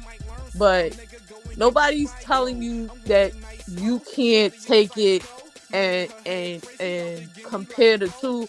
All we telling you is just be respectful, because a lot of people, not you personally, ignorant people will come in and be mad disrespectful. Facts. Listen, you cooking. I agree with everything you're saying. Keep going. but that's my take when I talk to my friends and I'm like, nah, they got a dunk, or nah, it gotta be ill crossovers. I'm like, I've seen ill crossovers. Have you not seen such and such? But now I will say this, because I said, but hold on, not to cut you off. Comparing apples to oranges. No, because not to cut you off, I will say this, and this is what I was saying last year. And so far, I've seen women that do this, but it needs to happen more in the women's game, and I think it will. So I remember talking to Quita Love Sports, and I asked, I said, yo, Quita, I said, yo, anybody got handles like, I said handles like specifically like Jamal Crawford handles, because I haven't seen that yet. She was like, yeah, Billy girls got handles, but I was like, nah, that's not the handles I'm talking about, Quita. I'm talking about Jamal Crawford. Like, do anybody have that? I want to see that. And not too long after that, I came across this girl named Kiyomi McMillan. And I said, oh, shit. She was in high school at the time, right? She's in college now. But Kiyomi McMillan has those handles. And those handles are rare, but there's a couple people who have them. Kiyomi has them. Kiyomi handles is unique, so I want to compare to anybody, but Kiyomi has handles. Enrique has handles. Kennedy Carter has handles. Yeah. And even I think people are gonna see it more. They haven't seen it a lot yet. But the girl that just went to Dallas with Paige, I'm drawing the names, my girl, Zai James. Zai James got handles as well. But there's a couple people who got those advanced handles, like they advance, and so I need some more woman is coming in with them now. But yeah. But I do feel what you're saying. I just wanted to be clear that it's levels with handles. You got handles, which a lot of girls in the WNBA have, but then you got advanced handles, and not even a lot of men has advanced handles, so it's not going to be all over the place. That's where and I'm gonna land with this. As I cut you off, I want you to keep going, but that's where when people was telling me about Sonia Citron when she was in college and saying she need to work on her handles, why I disagreed with them is because Sonia Citron has a basic handle, and that's what all she needs. Most players have basic handle. Not many players have a crazy handle, like Real Money just said. Not many players have crazy handle or advanced handle. Most players have basic handle. And whether you're talking about the men's or the women's game, the elite handle guys ain't many of them, right? Like if I go in the NBA right now and I just think who got elite handle, I'm gonna say Kyrie Irving. I'm gonna say Steph Curry. Jamal Crawford is retired, but I'm gonna say Jamal Crawford. Right? I'm gonna say that's it. Like that's all I could think of off the top of my head of who got advanced handle. Now that don't mean that other players don't have some type of handle. They got crossovers, but those players and I don't want to go into history. I know I said Jamal Crawford because he's retired, but I'm trying to think of who's actively playing right now. It ain't that many people with advanced handle. So now when you go to the women's game, it's the same thing. Most players is gonna have a basic handle, a general handle. Now, when you go into that advanced handle, the players who got that extra street ball handle, it ain't many of them. It's a handful of these girls that got, that handle. So I just wanted to be clear because people who don't understand or don't watch basketball think everybody supposed to have crazy handle. Most players got basic handle. Let's be clear. But even bringing up that, like Skip Tamalu, like it depends on the skill set. Yeah. Skip Tamalu, I only saw him on N1 mixtape. Then he comes to the league, gets a chip, which I think it was Miami or whatever. Right for Austin. Crazy handle. But then you gotta, know how to play organized basketball. But it's just the game for women is more finesse because we technically play below the rim. Yeah. I'm hoping these girls coming up, somebody's going to have a crazy handle and a dunk so we could get y'all dudes interested in just the style of play that the WNBA can bring. Because I don't want to see no girl dunking on somebody and then like trying to ride her face. Then y'all go talk about lesbian ass shit, and I don't want to go there. Listen, man, what's her name? What's her name? Slope, what's her name that dunked on? What's her name in the car? That she plays on South Carolina. She got hurt, but she dunked on some. She dunked on the girl from TCU last year. I forget her name. But that's all. That's me just protecting the purity of the game for the women's game because I was around when it wasn't even when it was like 97, 99 or whatever. It was not cool to be a WNBA fan.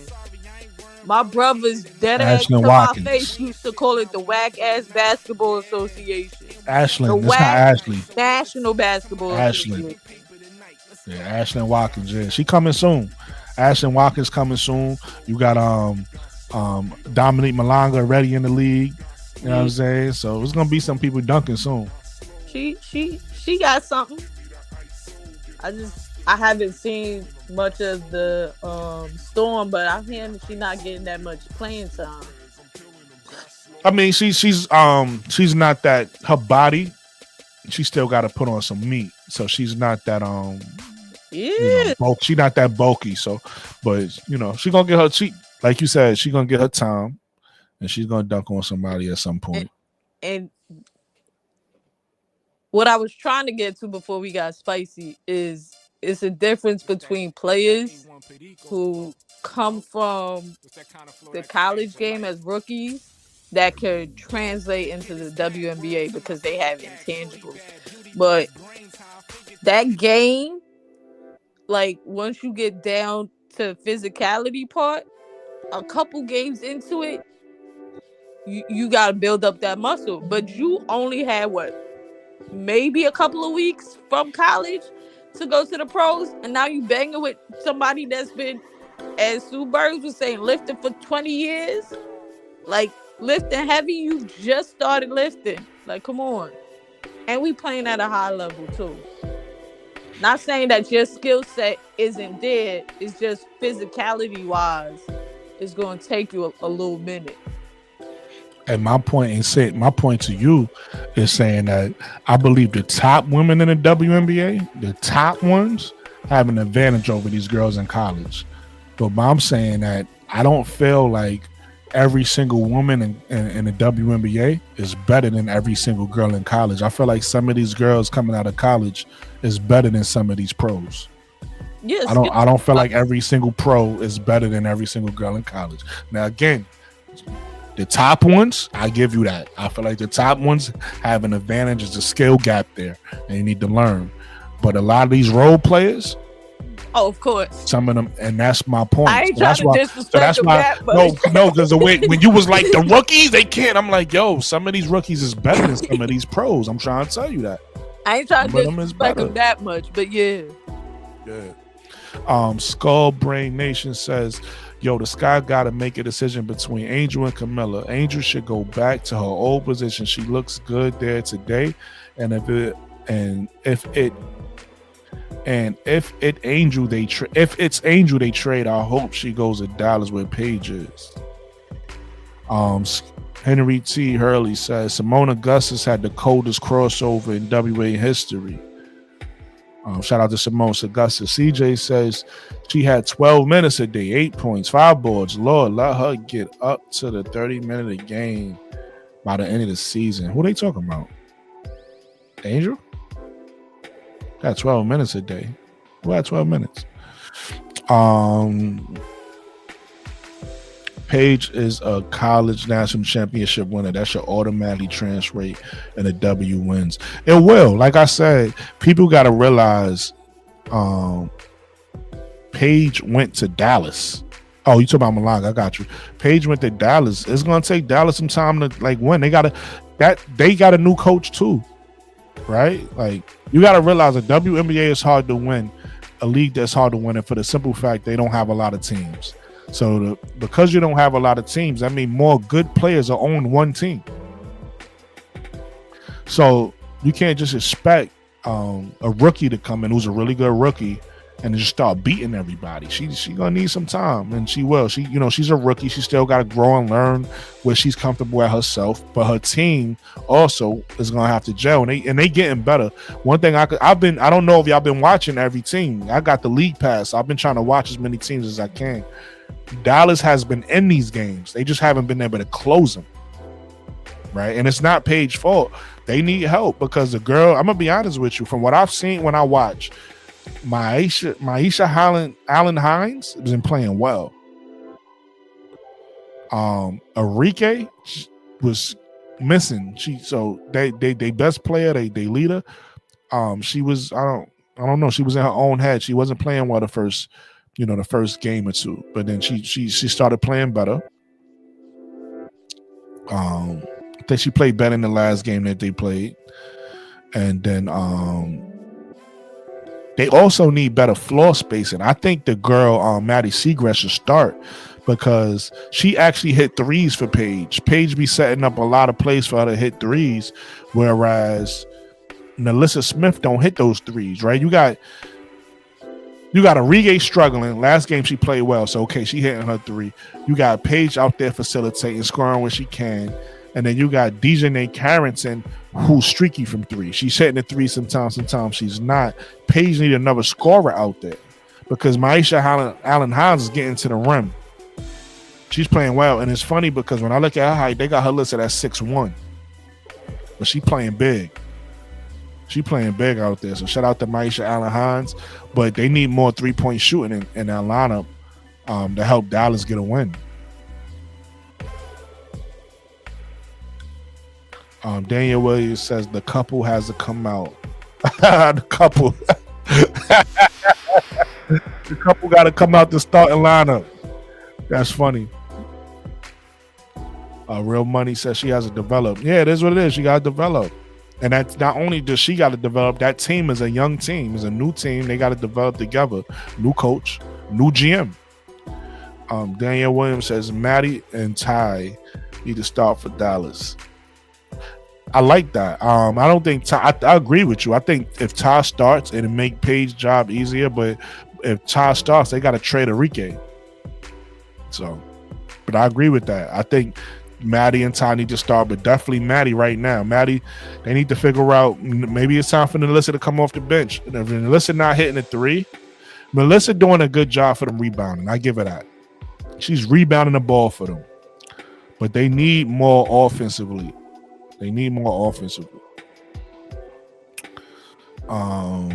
Skullbrain Nation says, yo, who you got? The Sky or Dallas? Sky got the bigs, Dallas got the guards. Right now, I feel like overall the Sky is better than Dallas, but I'm gonna go off how they've been playing. Right now, I got the Sky as the worst team in the league based off play. Sky haven't, in the first 2 games they played, they got blown out. They haven't been competing in the second half. This game tonight, they played a little bit better, but it's still not good enough. Whereas when I watch Dallas play, I've been watching Dallas play, they've been competing, but they can't close it out. They've been losing in the fourth quarters. All right, they've been losing at the end of games. They're not closing the games out. So right now, if I had to say who's a better team, I got to say Dallas. Dallas is playing better than Chicago. But I think Chicago is a better talent, better personnel. I think they play in a couple weeks. Mikachu just said it earlier, the dates. Daniel Williams and Skullbrain, they don't need to choose between Camilla or Angel. I agree with that, Daniel. I just, sometimes you gotta let people have their opinions, so I ain't gonna argue everything or touch on everything. Real Money says they not benching Paige, is gonna put an end to many narratives. Yeah, that's why they're not benching Paige. That's why I said if they start Ty, they're gonna have to trade Enrique. And I don't think they should bench Paige anyway, because Paige not playing bad. Paige is playing well. She's getting better game by game. So Paige ain't the problem. The problem is fit. They need to put more shooting around Paige. They need to put more scoring. All right, so like if you look at how it's set up, and that's why I said I like the Ty Harris, with what Danielle said about Ty Harris. If you look at Paige, right now, Paige is pretty much playing a 1 for them. He's playing a point guard. Right? You got Enrique who's not really scoring that well and not really doing much for them, right? You got Dejanay who's more of a defender. She's more of a defender who hit the 3 sometimes. She'll play streaky, right? And then you got 2 bigs who's just playing big in the paint, but not giving you nothing on the offensive end. So Paige just need another scorer, another 3-point shooter in that lineup. And I think if, let's just say they trade Enrique, if you put Ty Harris now, Ty Harris could be that scorer, because now Ty Harris is a point guard who could pass and score. It frees Paige up. Paige could now be the shooter and scorer in the lineup, where she don't have to be the primary point guard. You got your defender next to you in Paige. I like that Paige and Dejanay got like they got chemistry defensively. If you watch them, they lock up. I like that. And then Alyssa, like I said, right now, Maisha Allen Hines to me is playing better than Alyssa Smith. So I don't know. I kind of like what Maddie gives me a little bit more, because Maddie is at least hitting that 3, and they need that. So I mean, I'm rooting for Alyssa Smith, but Alyssa Smith gotta do something. CJ says Sky versus Dallas is gonna break every TV viewership record for hate watching in the history of all sports. Sky versus Dallas. Why you say that? I don't think people. First of all, Paige and Angel is cool. So I don't know why people would hate watch there. And the biggest hate watch is Angel and Caitlyn, right? Like that's the biggest hate watch. So I don't know if I agree with that. Reddit Milky Way says we played Dallas twice after this Phoenix game on Tuesday. Got you. Okay, well there you go. There you go. We got a game against Phoenix. We might be 0-4. We might be 0-4 against Phoenix, right? So we'll see what happens. Danielle says Enrique and Paige can't play off the ball. Enrique and Paige can't play off the ball. I don't understand what you mean by that. You saying together because they both can play off the ball. But what I was talking about was trading Enrique though, and let Paige play off the ball.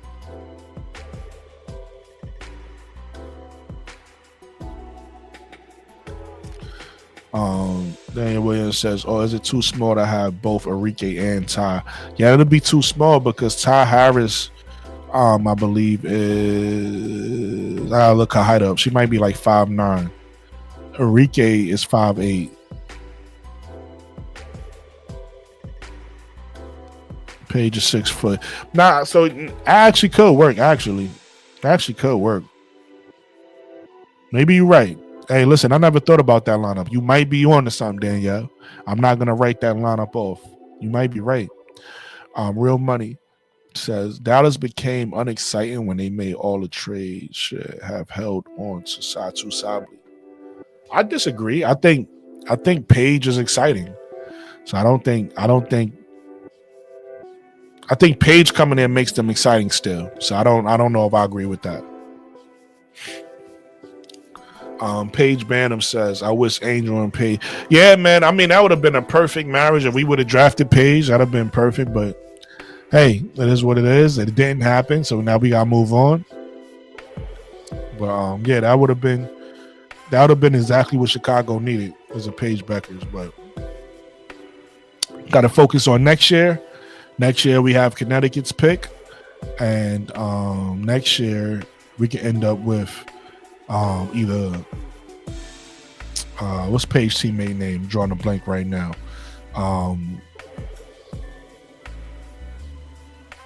The shooter. Y'all know who I'm talking about. Can't think of her name. Somebody help me in the comment. What'd you say, Mikachu? AZ Fudd. There you go. Either AZ Fudd, Tanaya Lotson, or Olivia Miles. Those I see right now as the 3 players. Because I don't think we should get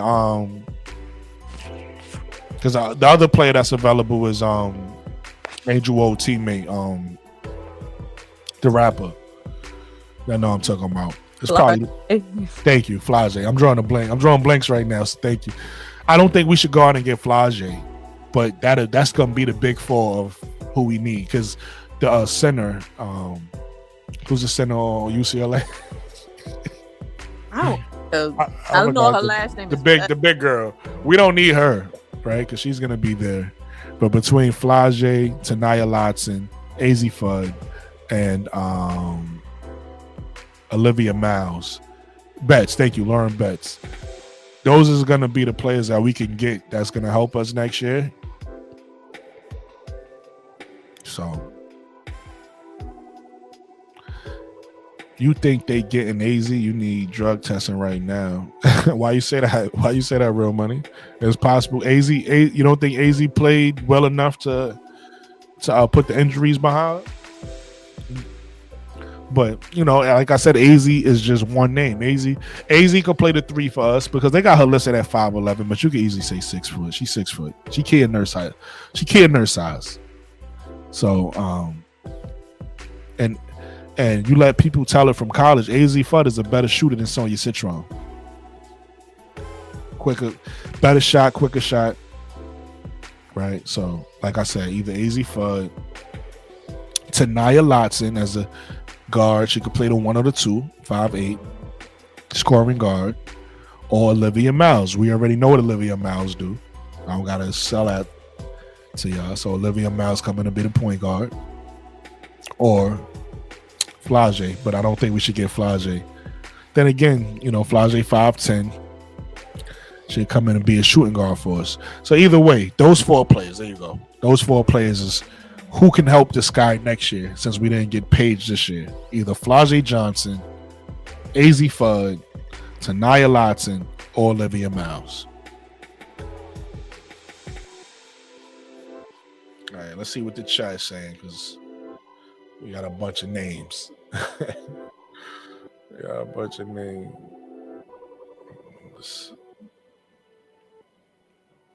CJ says AZ. Cal saw Link says Satu wasn't staying.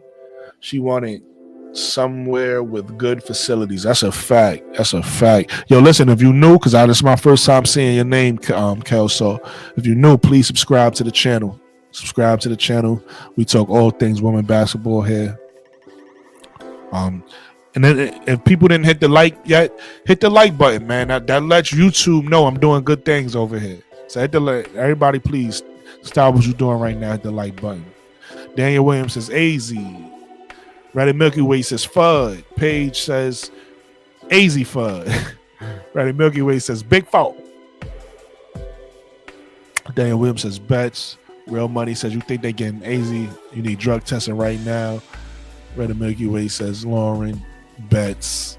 Lauren bets. CJ. Reddit Milky says I think Jeff P is sold on Olivia Mount. Maybe. Hey, Olivia, it's good when you got a player that reminds you of a Hall of Famer. So Olivia Miles is like a carbon copy Chelsea grade. So, hey, we already seen what Chelsea Gray looks like with Angel. That shows it what Olivia Miles could possibly look like with Angel. So I wouldn't be mad at it. Real Money says she ain't going to and they will be picking in the top 2.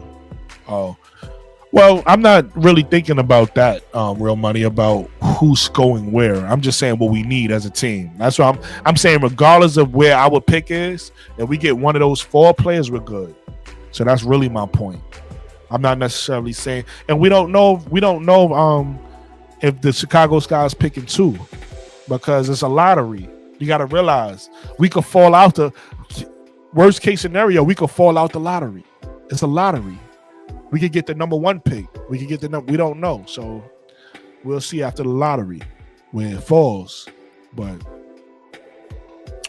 CJ says Connecticut is terrible. They getting a lottery pick which belongs to the Sky. Tulip says, what up, panel and chat? What's good, Tulip? What's going on? CJ says, oh shit, Tulip sighting. Oh, Tulip getting a lot. Tulip is famous. A lot of love in the chat. A lot of love in the chat for Tulip. Real Money says, I think AZ going top 5, but probably to the Son of the Valks. Okay, we'll see. She'll help whatever team she goes to. Tulip says, trade Camilla for Enrique in the first. That's not a bad idea. Tulip, that's normally when I hear these trade ideas, they sound dumb as hell. That's not a bad idea. CJ says, who doesn't love Tulip? I guess nobody. There's nobody doesn't love Tulip. Henry, CJ. Hey, guys. Iowa Patrick.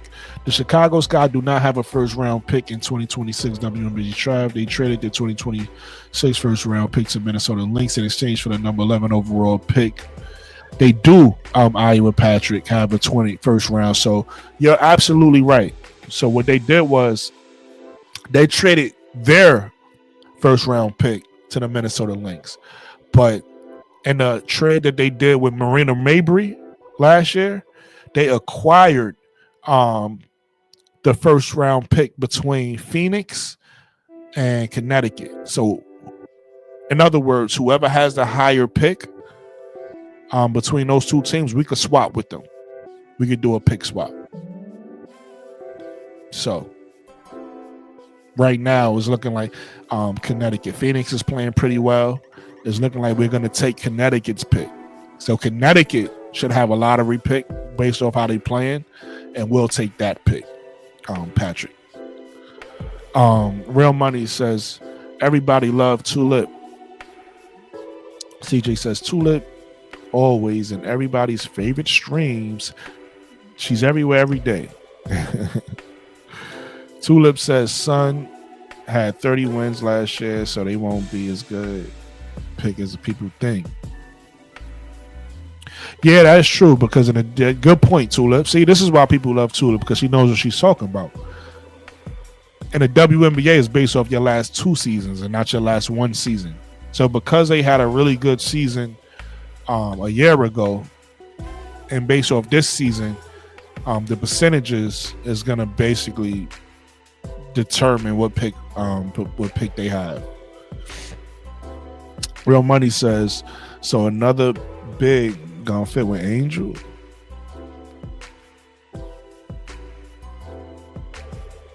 Tula says Real Money bets is more of a dog, plus you get a scorer and Enrique.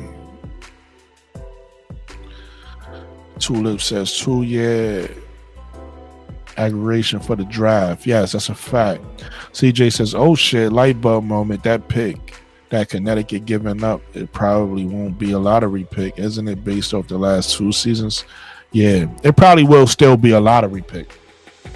But just the odds will be, you know, if you think about it, right, who else is gonna be a lottery pick? So the Valkyrie, it won't apply to the Valkyrie because that'll be their first season. So I think that'd just be based off one season. So that gives them the odd, you know, the best odds to get the number 1 overall pick. Then you also have Washington. Washington, they didn't make the playoffs.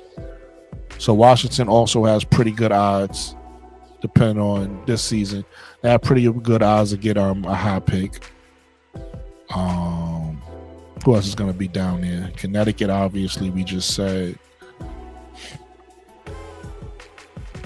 Shit, the way the season going, it might be Chicago. We got to see.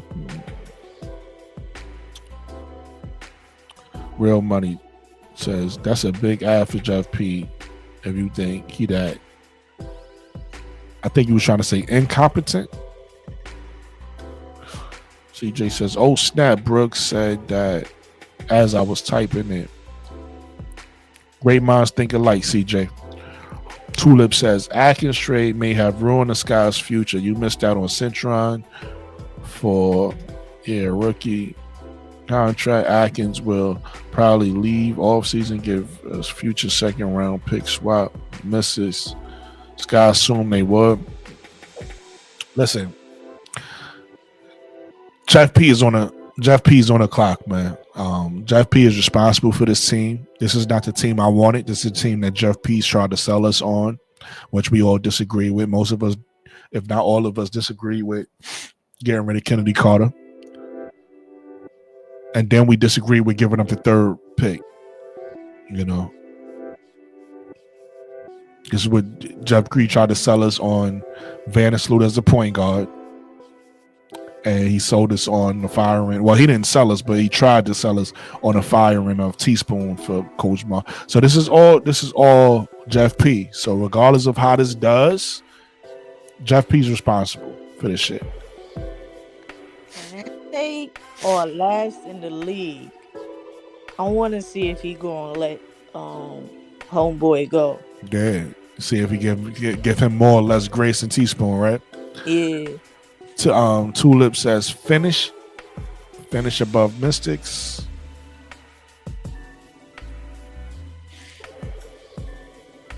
CJ says, anyone know how the expansion draft will work next season? 2 new teams plus CBA expanding rosters by 1 or 2. That's a lot of movement. It's gonna work the same way it worked this season, just with 2 teams. Yeah. Tulip says if Mystics finish above the Sky, they take your pick. Jeff assumed Sky would finish above the Mystics. Okay, so I didn't know that. I didn't know they had a I didn't know the Mystics also had a pick swap with the Sky.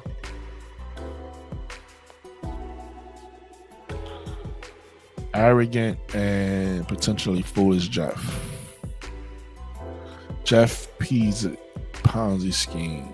Jeff likes a puppet like Softy Tyler Marshmallow. Okay, pause that. That was crazy, Tulip. CJ says, so teams can only protect 5 players even though there's 2 new teams? Yeah, your core players. Yeah, your core players, yeah. And then teams will pick one of the unrestricted free agents.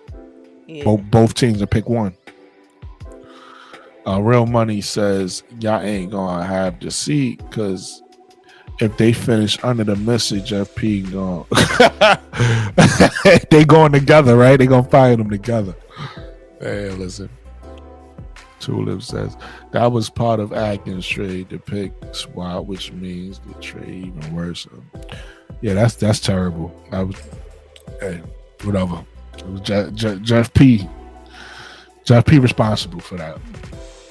Danielle says Jeff said Carter scored from all the wrong spots on the floor. Did he say that dumbass shit? Nah, that sound wild. Jeff P is crazy, man.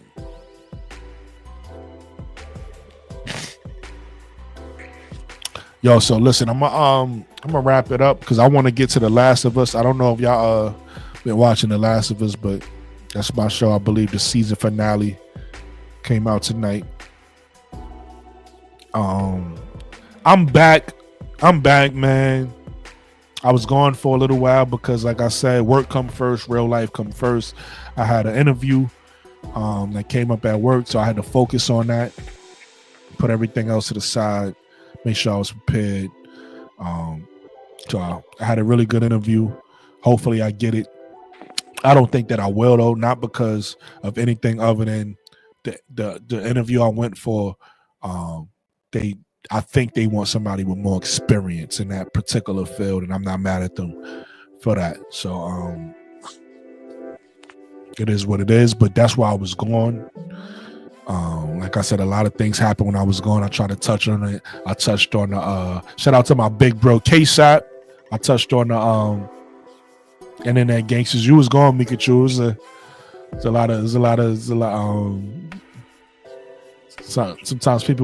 Sometimes people forget we analysts and they want to act like tough guys. I don't get it. Like, what are we doing? What are we doing? You know what I mean? Everybody screaming out where they from, like everybody not from the trenches. You can't tell somebody from the trenches you from the trenches. It's like, all right, so what? I'm from the trenches too. Like, the fuck that's supposed to mean? Supposed to put fear in my heart. Right. These guys is crazy. And then from what I heard, they was mad over comments. They was mad because people is saying things in the comments. People gonna say things in the comments, man. You can't let that get to you. You know what I mean? And then my name got brought up. Apparently they said that I was upset that two of the people that's working with them, I was mad. I'm like, why would I be mad? Like, this don't make no sense. Especially when my show was popping. My show was lit. I feel like my show is a little different than everybody else. We all do the same thing. We all talk, sports, but I feel like I do something a little bit different. And I feel like I don't have a reason to be jealous or I'm not competing with nobody. You know what I mean? I salute everybody. I salute everybody doing them. You know what I mean? And I kind of like what I got going on. I like the people that be on my show, that come to my show consistently. Appreciate you, Mikachu. You know what I mean? And everybody else that come support. Tonight normally we would have did the WNBA weekly, right? But we ain't really communicating that chat in a while. Plus I was like, I ain't do this in a minute. So I said, let me just give him another episode of perspective. Also, I'm trying to figure out, see, I'm not like these other people who like to go live during games. I don't like doing that. So I'm trying to figure out when is a good time for me to go live. So I'm thinking I'm gonna have to go. I'm gonna have to change my schedule up. I might just go live on the weekends because if I come home during the week and the game is on, I'm watching. That's why I could talk to you about these games. I'm watching these games. I don't just watch the Chicago Sky. I watch these games, right? And I watch as many as I can. Sometimes I miss them because they air them. They air two or three games at the same time. So unless I go back and watch a game, I might miss certain games or I gotta work. Sometimes, like, I do OT on the weekends. So, like, I missed the Caitlin Clark game and the Paige Becker's game for the most part this weekend because I was at work. By the time I got home, I saw the end of the Paige Becker's game. I ain't see none of the Caitlin Clark game. You get what I'm saying? So I might miss a game like that. But for the most part, I'm watching all of these games. That's why I'm able to talk about them in detail, because I'm not just watching one team. So it's difficult for me to go live during the week. When I come home, I only got a couple hours for the game to come on. Then I got to decide, well, do I want to go live after these games? I don't, because I'm sleepy. I can't go live before the games because, you know, I could try to go live before the games. I might try to do that. But right now, I think I'm going to change my schedule to the weekends. I think I'm going to try to go live Saturday and Sunday. We'll see what happens with that. Maybe I find time during the week and I go live more often, but I'm gonna have to find time because, like I said, I want to watch these games. So, shout out to the Knicks. Mikachu, we got a win tonight. We back in this thing.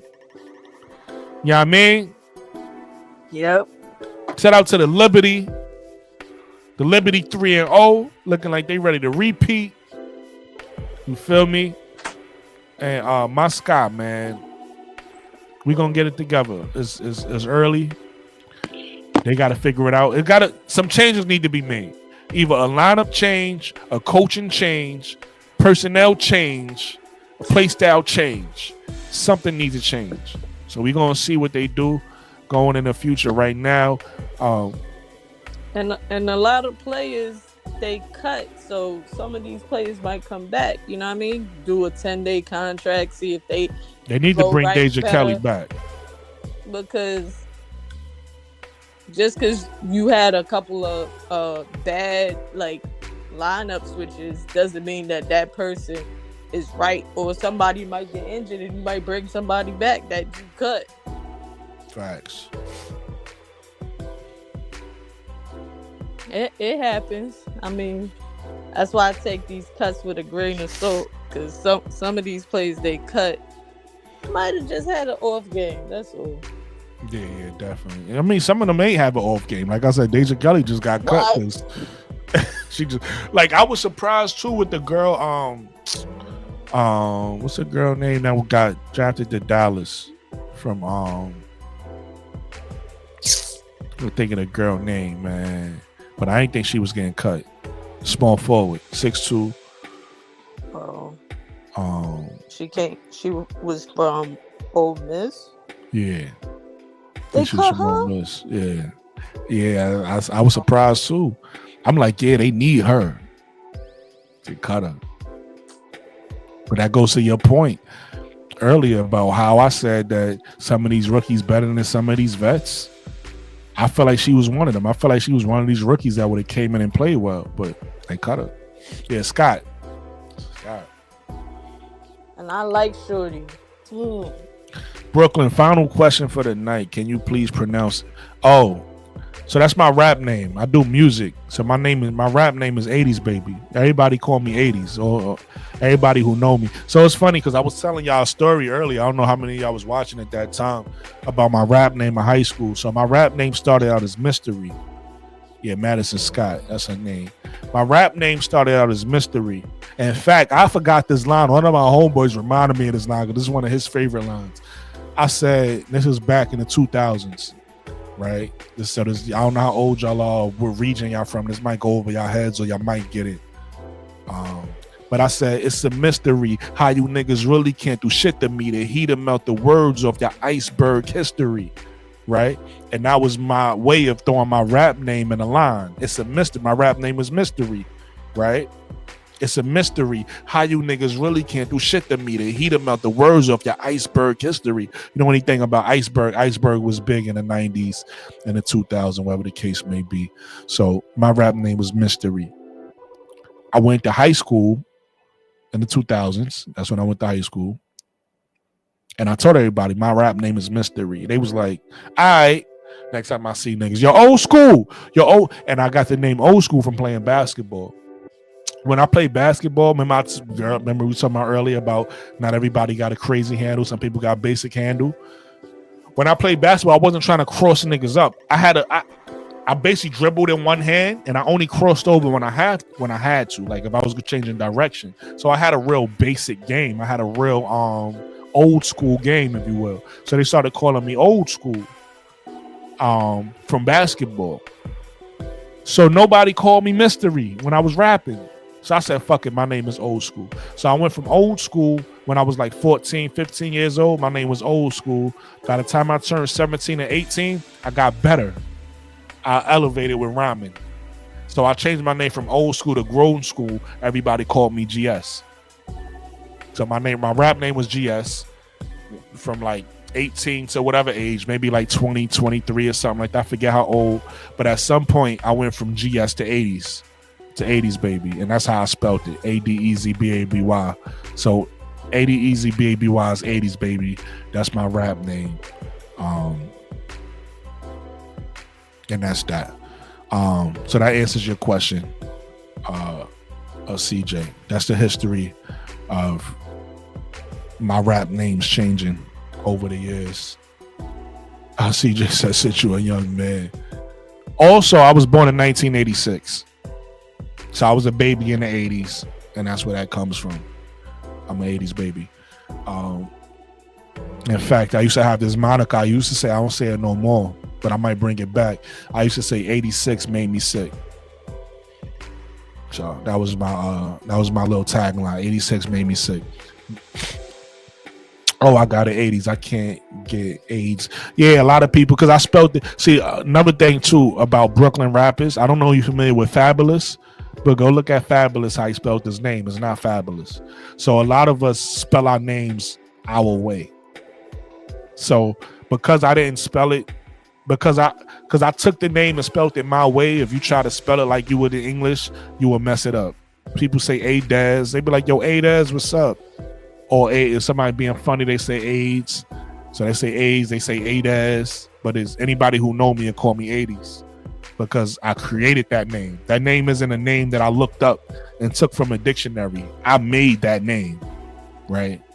So I make the meaning, I make the pronunciation, I made the sound of it. I made that name. That name doesn't exist without me. You get what I'm saying? So, and that's why even on my page, if you look at my page, instead of me, I'm saying Brooklyn 80s baby, spelling 80 easy BABY, I say Brooklyn 80. Because I know it'll be easier for people's eyes to be like, okay, Brooklyn 80s, Brooklyn 80s, Brooklyn 80s, Brooklyn 80s, baby. So that's why I spell it sometimes with the numbers instead of the letters.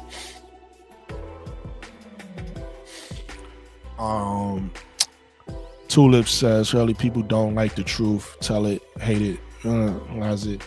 Oh, hell yeah. Holla back, youngin'. I just played that song for my son. Dang, it's like that. Tika Miller Tulip says, doesn't matter. Worry about the spark. What the Sparkles have planned. Answer my question. Great stream, usual. Catch you next time. Tulip, play it. They even worse than 2027 drive stack plus. That's a fact. It's definitely a fact. Washington do not get 2026 swap. Sky. They get 2027. That's a fact, T. Camilla. Okay, I do remember that. See, Tulip done lied to us. Tulip done lied. I do remember that. They get the 2027 swap. Yes, that's correct. That is correct. So we get our 2026 pick.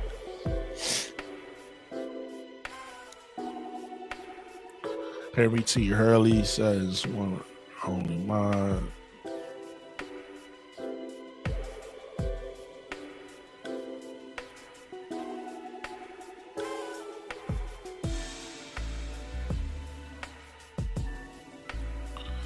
Tulip says Kurt Miller, fool. Dallas needed a center. He drafted Scott at 14 and got him. Tulip funny though. I give it that. Tulip is hilarious. AB also pushed a.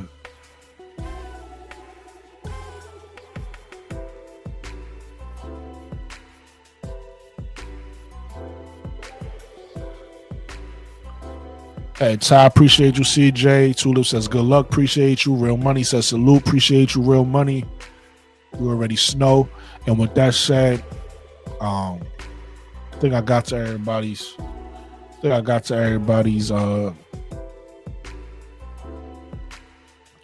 comment. With that said, I'm gonna end the show. We 4 hours in. I didn't even mean to do a 4 hour show, but hey, I had fun. You know, Mikachu always adds spice to the show. Appreciate you, Mikachu. You know what I mean? Had a great show with you, Mikachu. Had a great show with everybody in the chat. Mikachu from Brooklyn. One thing y'all got to know about us is we not soft. Mikachu from Brooklyn. I'm from Brooklyn. So just because you see us bickering and arguing, none of us going to be in our feelings. We ain't going to be in our feelings about that shit. Appreciate you, Mikachu, for everything you bring to the panel. Appreciate Coach Marcus for gracing the panel for the little bit of time that he did. Appreciate all the love I got tonight. Appreciate the super chats that I got tonight. Appreciate you guys. Appreciate everybody who subscribed to the channel tonight. I appreciate everybody who liked the channel, and I appreciate everybody who hollered at me in the comments. Y'all really made the show. Y'all made the show. Thank you for saying good show, Danielle. But I gotta tell you guys good show because y'all comments carried the show tonight. I had some notes, but I didn't have a lot of notes. So pretty much this show was carried by you guys commenting and talking to me. Appreciate you, Chica Miller. This show was carried by you guys tonight. So I appreciate you guys for having a conversation with me. You understand what I'm saying? I appreciate all the Caitlin Clark fans who either watched me tonight or chimed in, a couple of them. Don't judge me. Come have a conversation with me. I don't know what happened to I forgot homie name earlier, Kent or whatever his name was, talking about, oh, you think you better than people. Oh, you got the wrong one, brother. I live in New York. I'm from a melting pot. You know what I mean? I talk to all different nationalities and coaches every day. You get what I'm saying? And I don't think I'm better than nobody. You know, like I said, I feel like Kanye West is a piece of shit for how he doing the Jews right now. You know what I mean? I don't think that's called for. I think he need to chill out. You know what I mean? Hate is hate, no matter what form you put it in. You get what I'm saying? Whether it's, you know, hate men versus women. You know what I mean? You already know, Mikachu, is a lot of that. A lot of men got hatred towards women. I don't understand that. You know, whether it's hate against color or cultures, I don't understand that. Hate against religions, hate against lifestyles, gay, straight, whatever. I don't understand none of that hate shit. That shit is weird. That shit is weird. It was like we all live on the same rock. You get what I'm saying? If something threatens this rock, we all threaten. I don't think people think like that. Because people get comfortable on Earth, they forget it's a whole universe out there with fucking asteroids and shit. If something threatens this Earth, everybody's threatened. So I don't really understand all the hate and all that shit. Like, that shit weird to me, and that's why part of the reason, like you just said, Tulip, that's part of the reason why I support Angel. You know what I mean? That's part of the reason why I support Angel, because she gets a lot of unnecessary hate I don't understand. And that's also to y'all Caitlin Clark fans out there. That's why I don't support hate for Caitlin. I don't support that. You get what I'm saying? Are we going to talk about the court and what we like and dislike about a player? I'm all for that. It's things I don't like about Caitlin game. But I'm never going to support people hating on Caitlin. That shit corny. You get what I'm saying? But anyway, I'm going to end it with that. I'm going to say, once again, I appreciate everyone and all of you guys. I hope everybody have a blessed night. I hope y'all all stay blessed. I'm about to relax and watch The Last of Us before I go to sleep. If y'all haven't watched The Last of Us, you know, it's on Max or on HBO. If you have it, it was on Max. Definitely, check it out. It's a pretty good show. It's based off a game. I played the game when it first came out in 2013. And then they had a part 2 to that game come out like a few years later. That's what the show is about. It's based off that game, and it's a really good show. So I'm excited to see the finale tonight. And I'm happy because my Knicks, I shouldn't say my Knicks because I'm not a Knicks fan. I'm not a Knicks fan. Oh, my cousin, hold on. My cousin, before we get off, my cousin will come up. My cousin will come up when we leave, right? What's going on, cuzzo? Talk to me. Did you see the game? I saw the game. Talk to me. I saw the game. The game was crazy. Talk to me. We gonna go wherever you want to go with it. Just start talking, and we gonna have a conversation real quick before we get off. Nah, they pulled it off in the clutch. Cat had a big fourth quarter. Facts. You know what I'm saying? Mikachu, watch it. It was a good In watch. fact, not to cut you off, Mikachu. This is my cousin. He also a Brooklynite, so this is all Brooklyn right here. Mikachu, KC, Mikachu. She's a better person to have a conversation with than me because I wasn't able to watch it. She was watching it while we was on stream.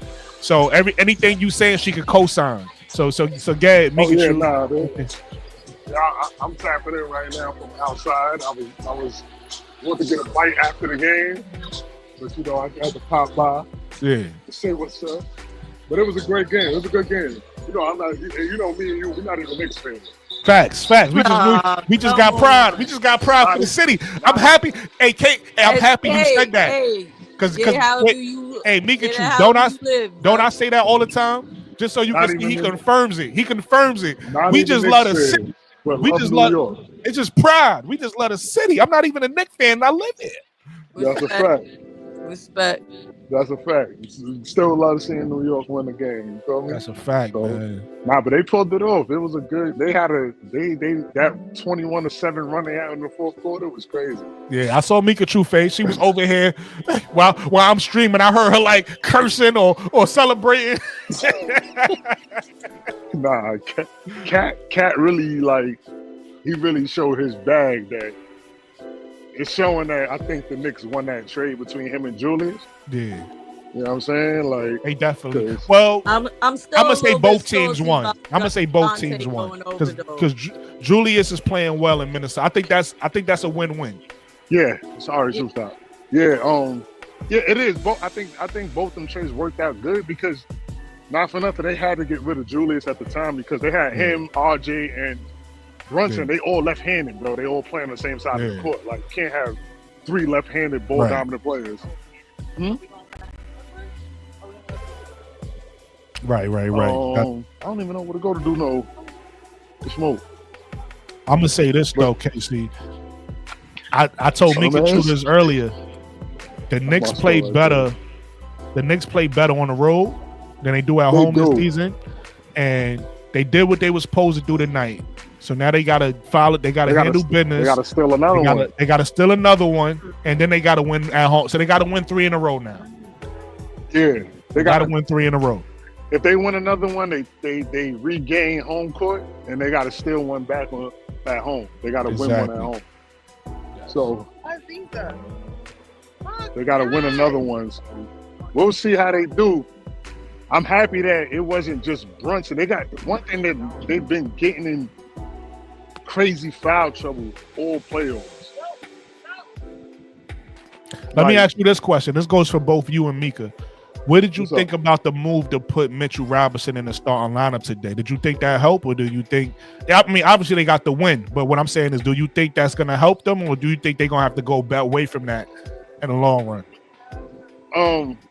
It worked today, and clearly they wanted Mitchell to play the last game because I think they had him play them.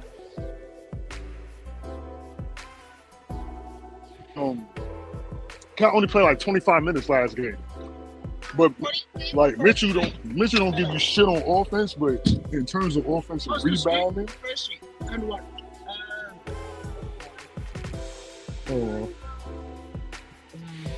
gonna say this. 2nd Avenue and 3rd Street.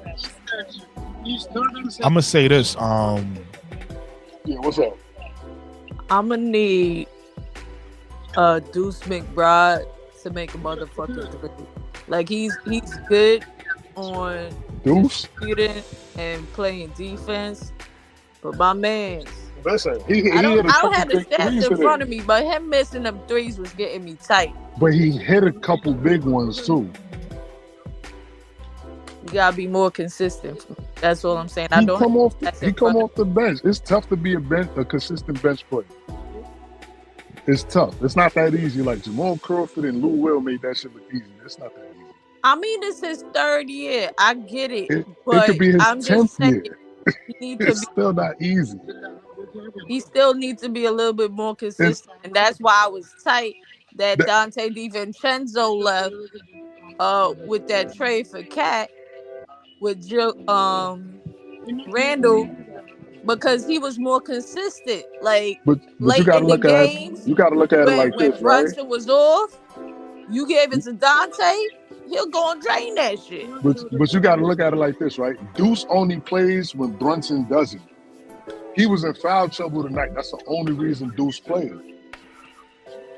Deuce been playing a lot more minutes because they've been putting pressure on Brunson because they know Brunson was the main ball handler. In most cases, Brunson will play the whole fucking game. Like, that's just the way Tibbs coached the game. So he's gonna have inconsistencies. I know how Tibbs coach. I've been watching him consistently. Yeah. I mean, I'm just saying, for me, in that game, even though they won, I need Paige to start scoring more. Pain ain't nothing. What was Deuce's stat line tonight? Like, what was his stat line tonight? I just said I don't have the stats in front of me. I'm just saying the scoring that he did. Because he hit a big one in I think the third quarter. He hit a big one.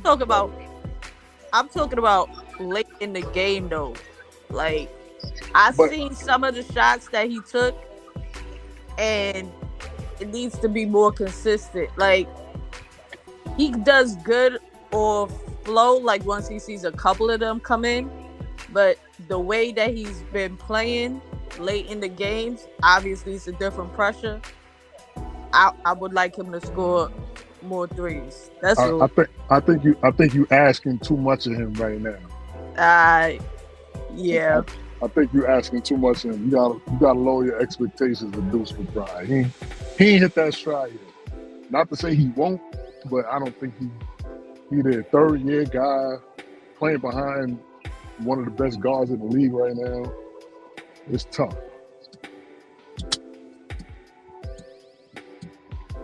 It's tough. It's gonna be tough for him. That's the stat line right there. What's the stat line? I can't see it.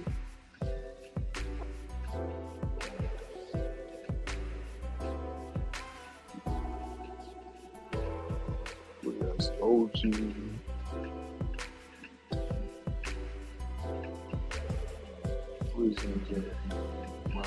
Hold on. Right, 33% from field goal. Hit all 4 his free throws. I had 1 for 4 from 3. Yeah, that ain't great. That ain't great. But he made all his free throws. So. But listen, man, I think y'all both got a great point. Niggas got to win tonight. Yeah, they got to win. Niggas got to win tonight. I think Cat in that fourth quarter, man, it was fun to watch Cat go crazy in that fourth quarter. I'm gonna say this with Cat.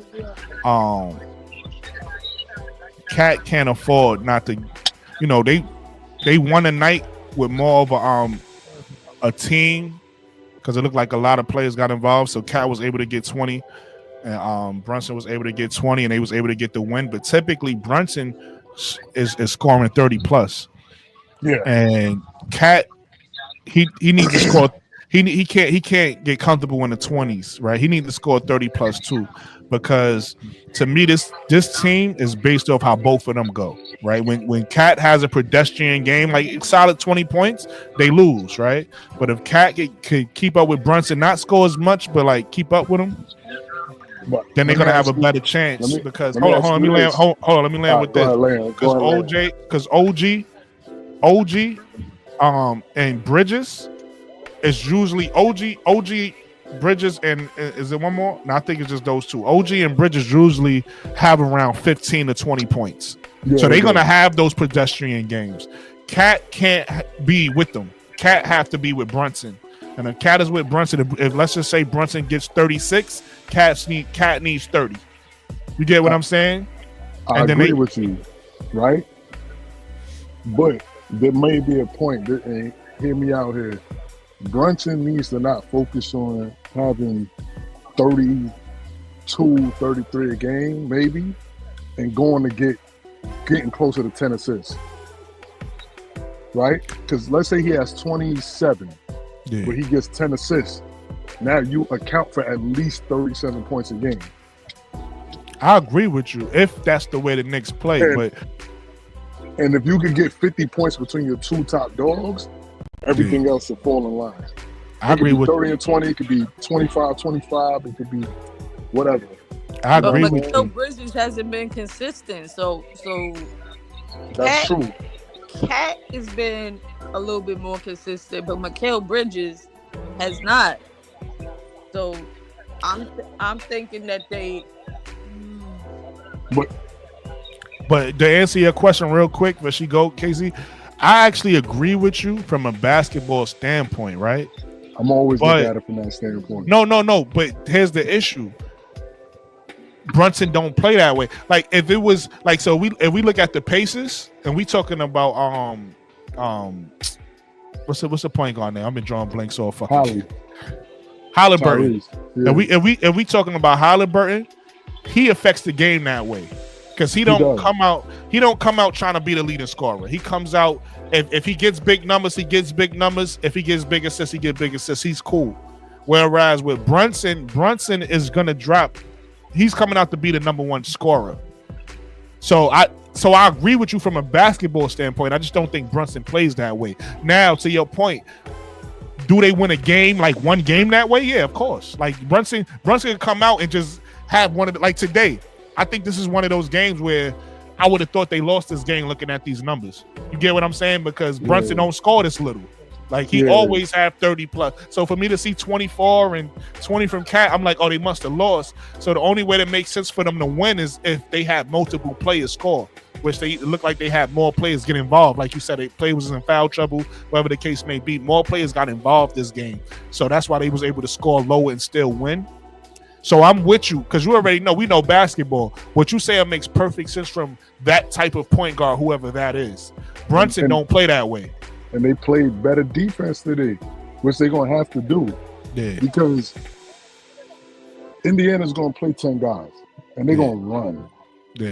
You know what I'm saying? Like, so you got to play defense. Like, that's how they ended up winning. They got stops late in the game. Yeah. That's really like they forced a lot of bad shots. And then to your point, Indiana. when you throw a player like Mitchell in that starting lineup that already has an OG, already has a what's my man name? I'm forgetting. Mikal Bridges. You already got an OG and a Mikal Bridges along with a Mitchell Robinson. You got a defensive lineup. Exactly. And they had Bridges on Halliburton today. You know what I'm saying? So yeah, they got a long mobile guy that could get pause. They got that could get in his face. Like, you know what I'm saying? Like they could give him some fit. So, you know, listen, this we all know how playoff basketball is. It's a chess game. It's a, you know, you make adjustments and the Knicks made the right adjustments to get the that's a get fact. the win today. They even, not to cut you off, they even said it during the broadcast. They was like, either they gonna after this game, if they win, they're gonna say Thibodeau was a genius, or if they lose, they're gonna say he was an asshole. He's an idiot. That's a fact. He pulled it off. They got the win. His plan worked. You know what I'm saying? Do it again. Yeah, but that's the thing with this shit. You can't come out thinking you're gonna do the same thing twice and it's gonna work. There's a different game. You know what I'm saying? So, you know, look at OKC yesterday. They got smoked by 40. So, you know, everybody thought that series was over. Yeah. So it's never over if you make adjustments. Let me ask you. Let's switch gears. I asked this in the chat. You know, in the chat we in. But I don't think nobody answered it. So I saw something recently that made sense. I never looked at SGA and compared him to Kobe. But they they put a comparison of Kobe and how he scored and SGA, how he scored together. And I was like, oh shit, they look kind of similar. And we already know the comparisons people draw from Ant-Man and Jordan. Obviously, we know they play differently. Obviously, we know they play differently. They're not the same. But is this the closest of this generation gonna get a Kobe-like and Jordan-like matchup with SGA and Ant-Man? I'm gonna keep it 100 with you. You know who SGA remind me of, low key? Allen Iverson, bro. Like when you hear, so people talk about how much free throws he shoot, right? How many free throws he shoots? Yeah, which is a lot. But when you look at how many times he drives to the basket, Yo, the boy drives 28 times in the game. You're Yeah. gonna draw fouls. So if you remember how AI played back in the day, AI drove all the time. So like SGA, he shoots in the mid range, but he always drives. He does not take threes. That's why I like watching him hoop, because he get 30 points and only had 1 3-pointer. He a professional scorer. He's a professional scorer. So when you driving 25, 30 times in the game, you're gonna shoot you're gonna shoot a lot of free throws, bro. Yeah.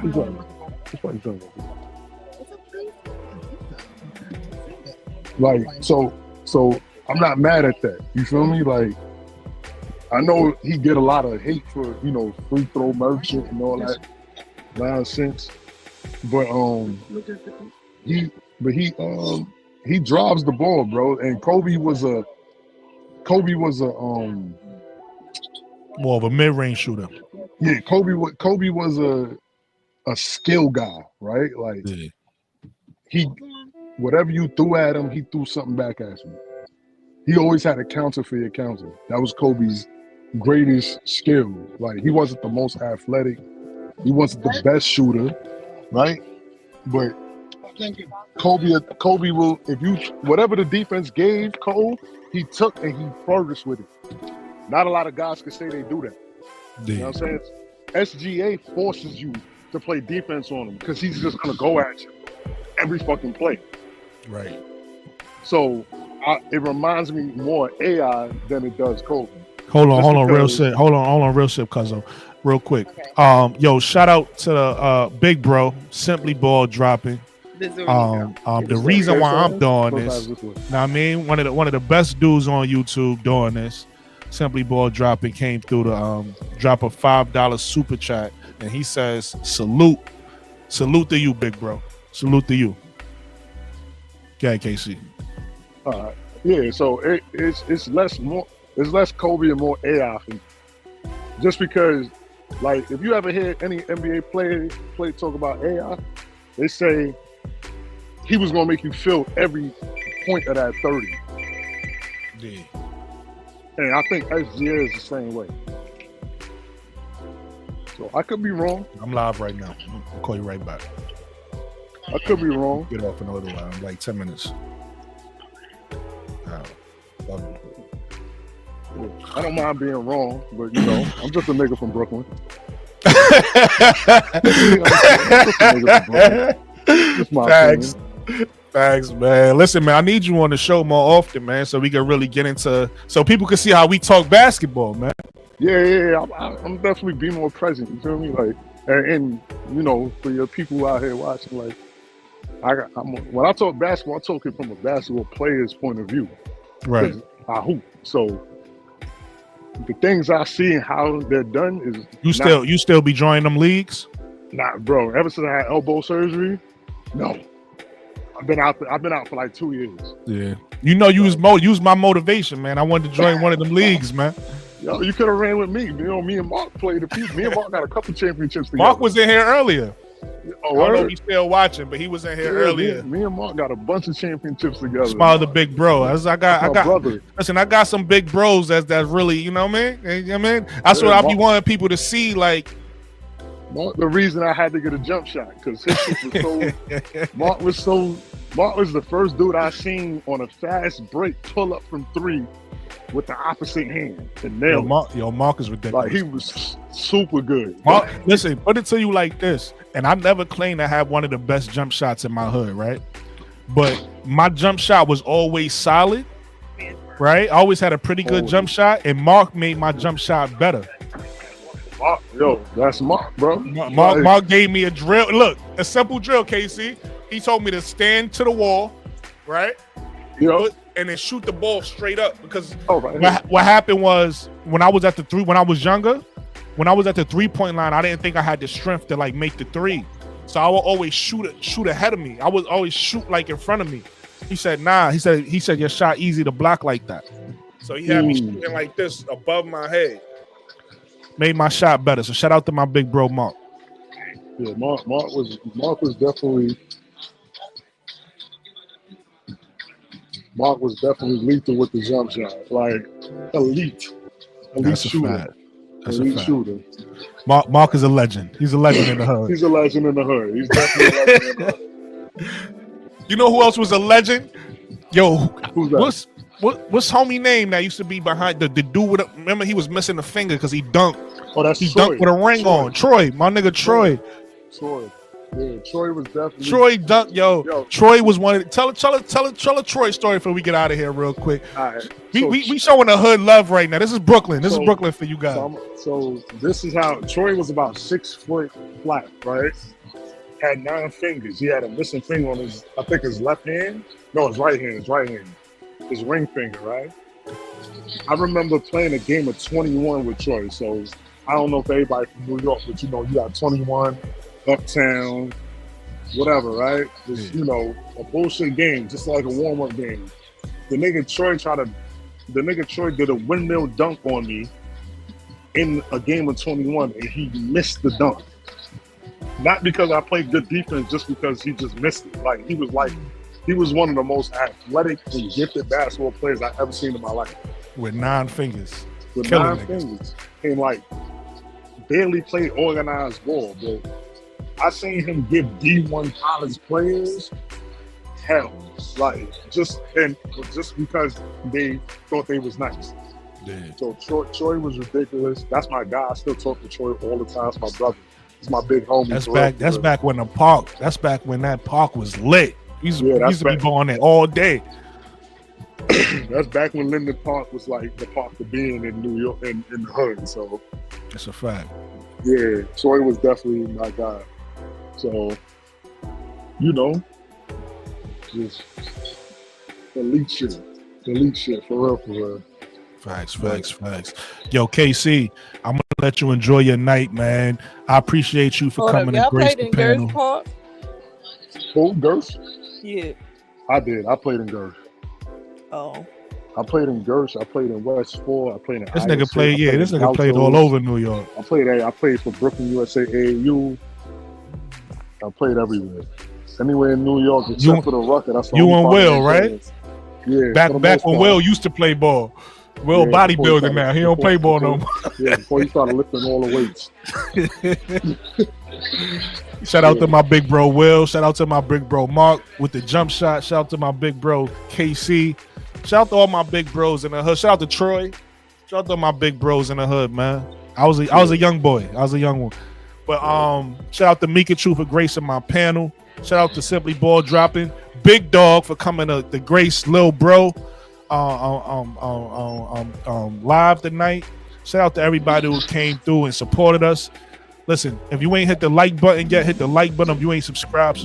We're going to be bringing you guys more content in the future. You're going to be able to get to know all these personalities, hear more stories, hear some great basketball analysis and all that. And with that said, Mikachu, you got any last words? KC, you got any last words for the people? Knicks and 6. Knicks and 6. There you go. I love that. Perfect way to end the stream. I'm going to say everybody have a blessed night. Have a good night. I'm going. KC is out enjoying his night. He about to have some drinks. I'm about to watch The Last of Us season finale. And Mikachu is about to Mikachu about to do her thing. Mikachu about to do her thing. Hey, Danielle, have a good night. Everybody have a good night. I appreciate you guys. And once again, stay blessed. Easy. Have a good night. Hey, KC, get home safe, brother. Always. You are ready.